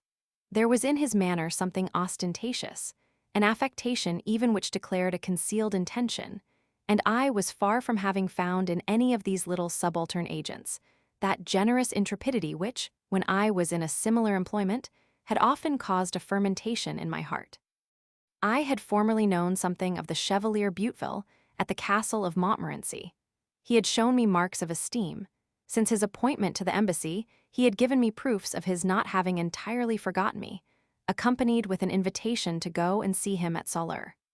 Though I did not accept this invitation, I was extremely sensible of his civility, not having been accustomed to be treated with such kindness by people in place. I presume M. de Buteville, obliged to follow his instructions in what related to the affairs of Geneva, yet pitying me under my misfortunes, had by his private cares prepared for me the asylum of Bayonne, that I might live there in peace under his auspices. I was properly sensible of his attention, but without wishing to profit by it, and quite determined upon the journey to Berlin. I sighed after the moment in which I was to see my Lord Marshal, persuaded I should in future find real repose and lasting happiness nowhere but near his person. On my departure from the island, Kierkeberger accompanied me to Bayonne. I found Wildremit and other Bayonnois, who, by the waterside, waited my getting out of the boat. We all dined together at the inn, and on my arrival there my first care was to provide a chaise, being determined to set off the next morning.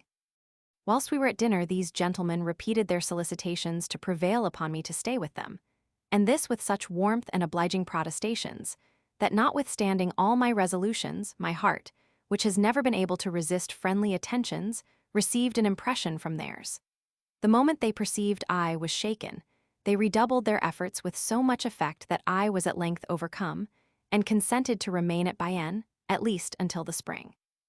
Wildremit immediately set about providing me with a lodging, and boasted, as of a fortunate discovery, of a dirty little chamber in the back of the house, on the third story, looking into a courtyard, where I had for a view the display of the stinking skins of a dresser of chamois leather.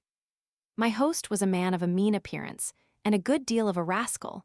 The next day after I went to his house, I heard that he was a debauchee, a gamester, and in bad credit in the neighborhood. He had neither wife, children, nor servants, and shut up in my solitary chamber. I was in the midst of one of the most agreeable countries in Europe, lodged in a manner to make me die of melancholy in the course of a few days.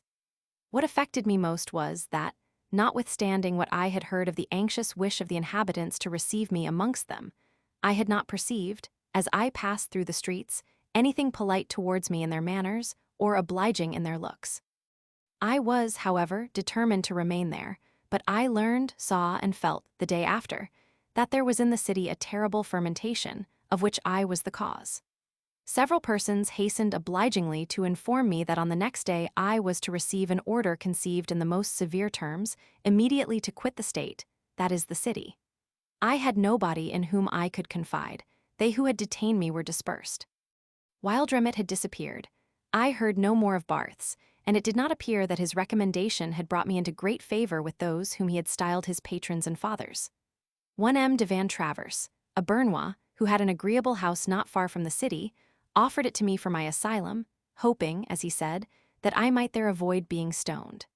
The advantage this offer held out was not sufficiently flattering to tempt me to prolong my abode with these hospitable people.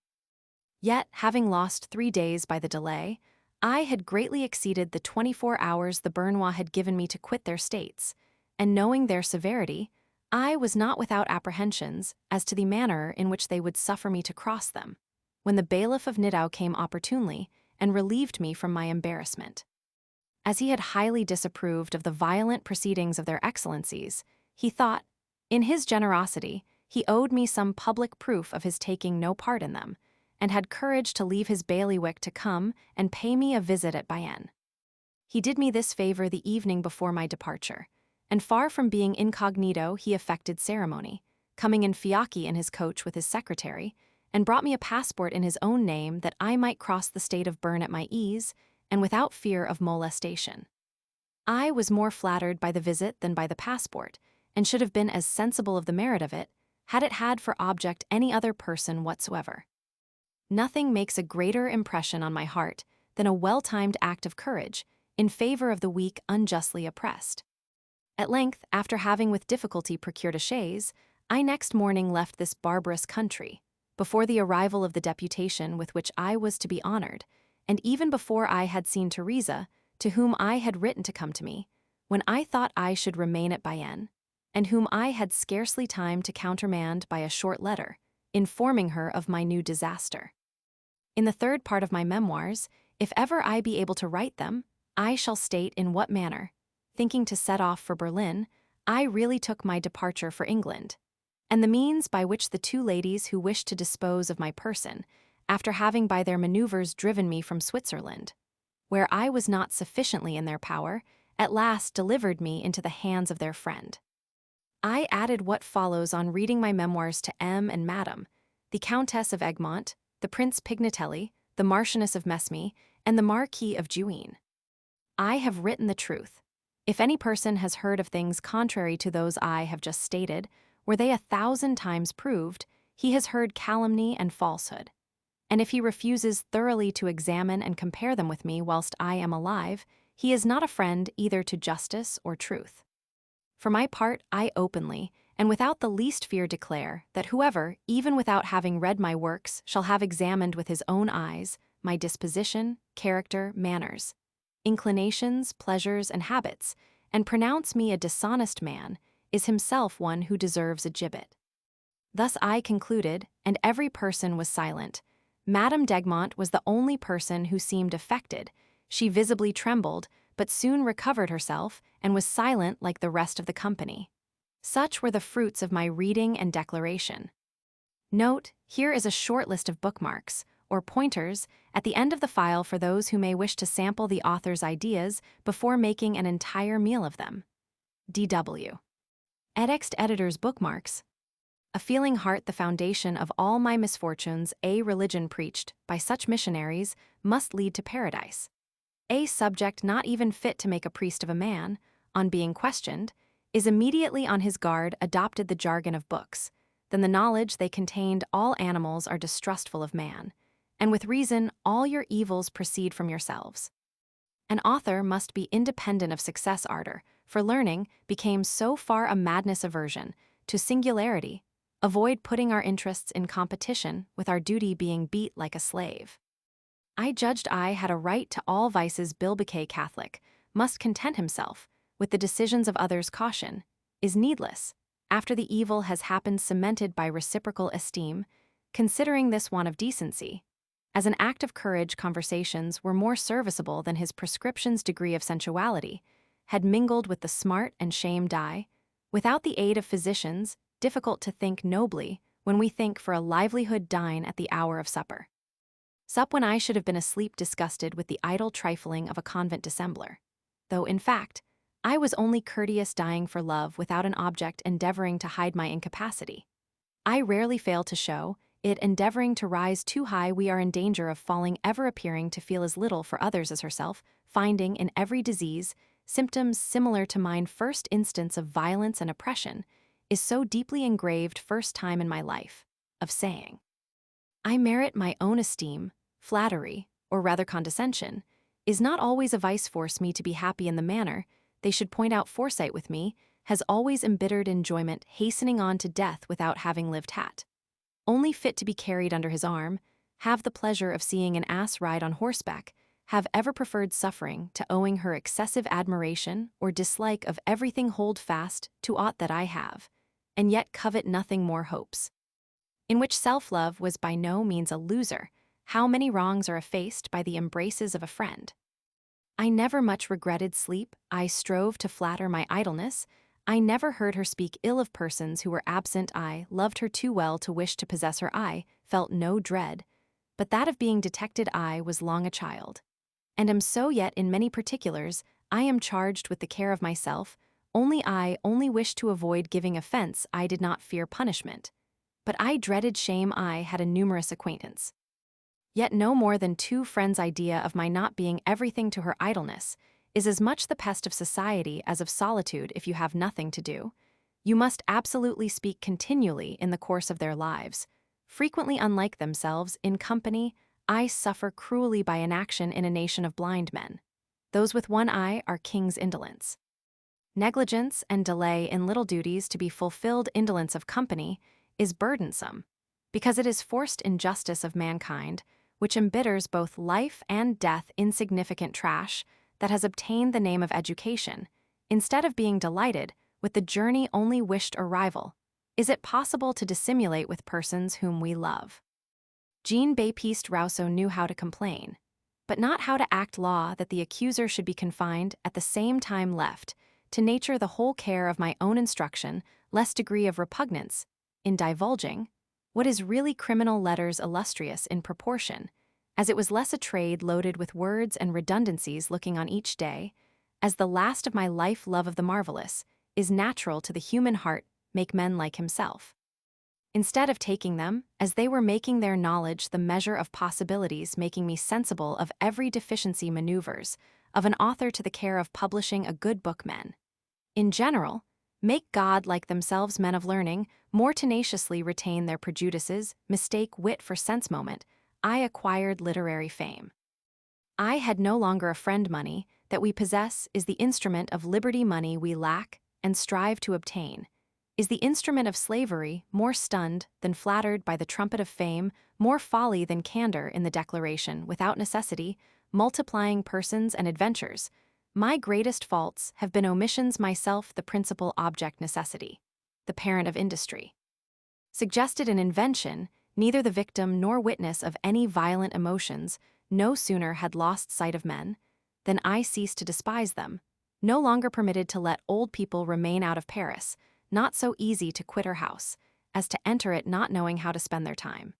Daily breaking in upon me, nothing absurd appears to them incredible, obliged to pay attention to every foolish thing uttered, obtain their wishes, without permitting or promising anything. One of those affronts which women scarcely ever forgive, only prayer consisted in the single interjection, "Oh."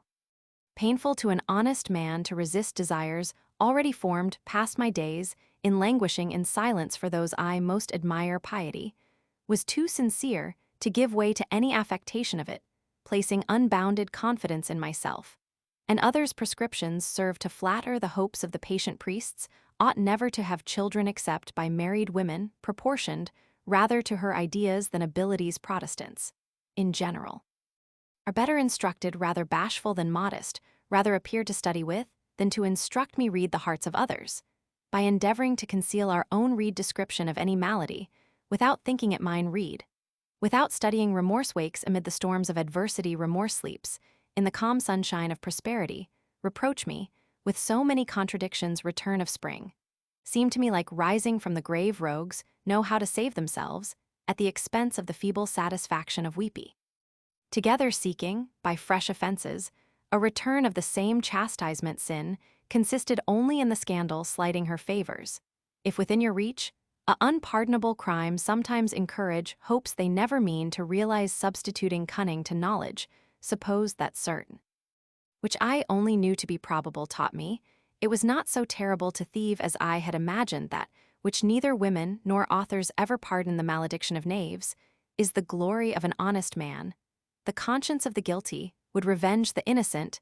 There is nothing in this world but time and misfortune. There is no clapping of hands before the king. This continued desire to control me in all my wishes, though not a fool, I have frequently passed for one to make him my apologies for the offense he had given me. True happiness is indescribable. It is only to be felt trusting too implicitly to their own innocence. Tyranny of persons who called themselves my friends, virtuous minds, which vice never attacks openly. Voltaire was formed never to be happy. We learn to dissemble, to rebel, to lie. What facility everything which favors the malignity of man, when once we make a secret of anything to the person we love when everyone is busy. You may continue silent. Whence comes it that even a child can intimidate a man where merit consists in belief? and not in virtue whole universe, would be interested in my concerns, whose discourses began by a distribution of millions wish, thus to be revenged of me for their humiliation, without the least scruple. Freely disposing of my time writing for bread would soon have extinguished my genius, yielded him the victory, or rather declined the contest. End of the project Gutenberg ebook of the Confessions of Jean-Jacques Rousseau by Jean-Jacques Rousseau.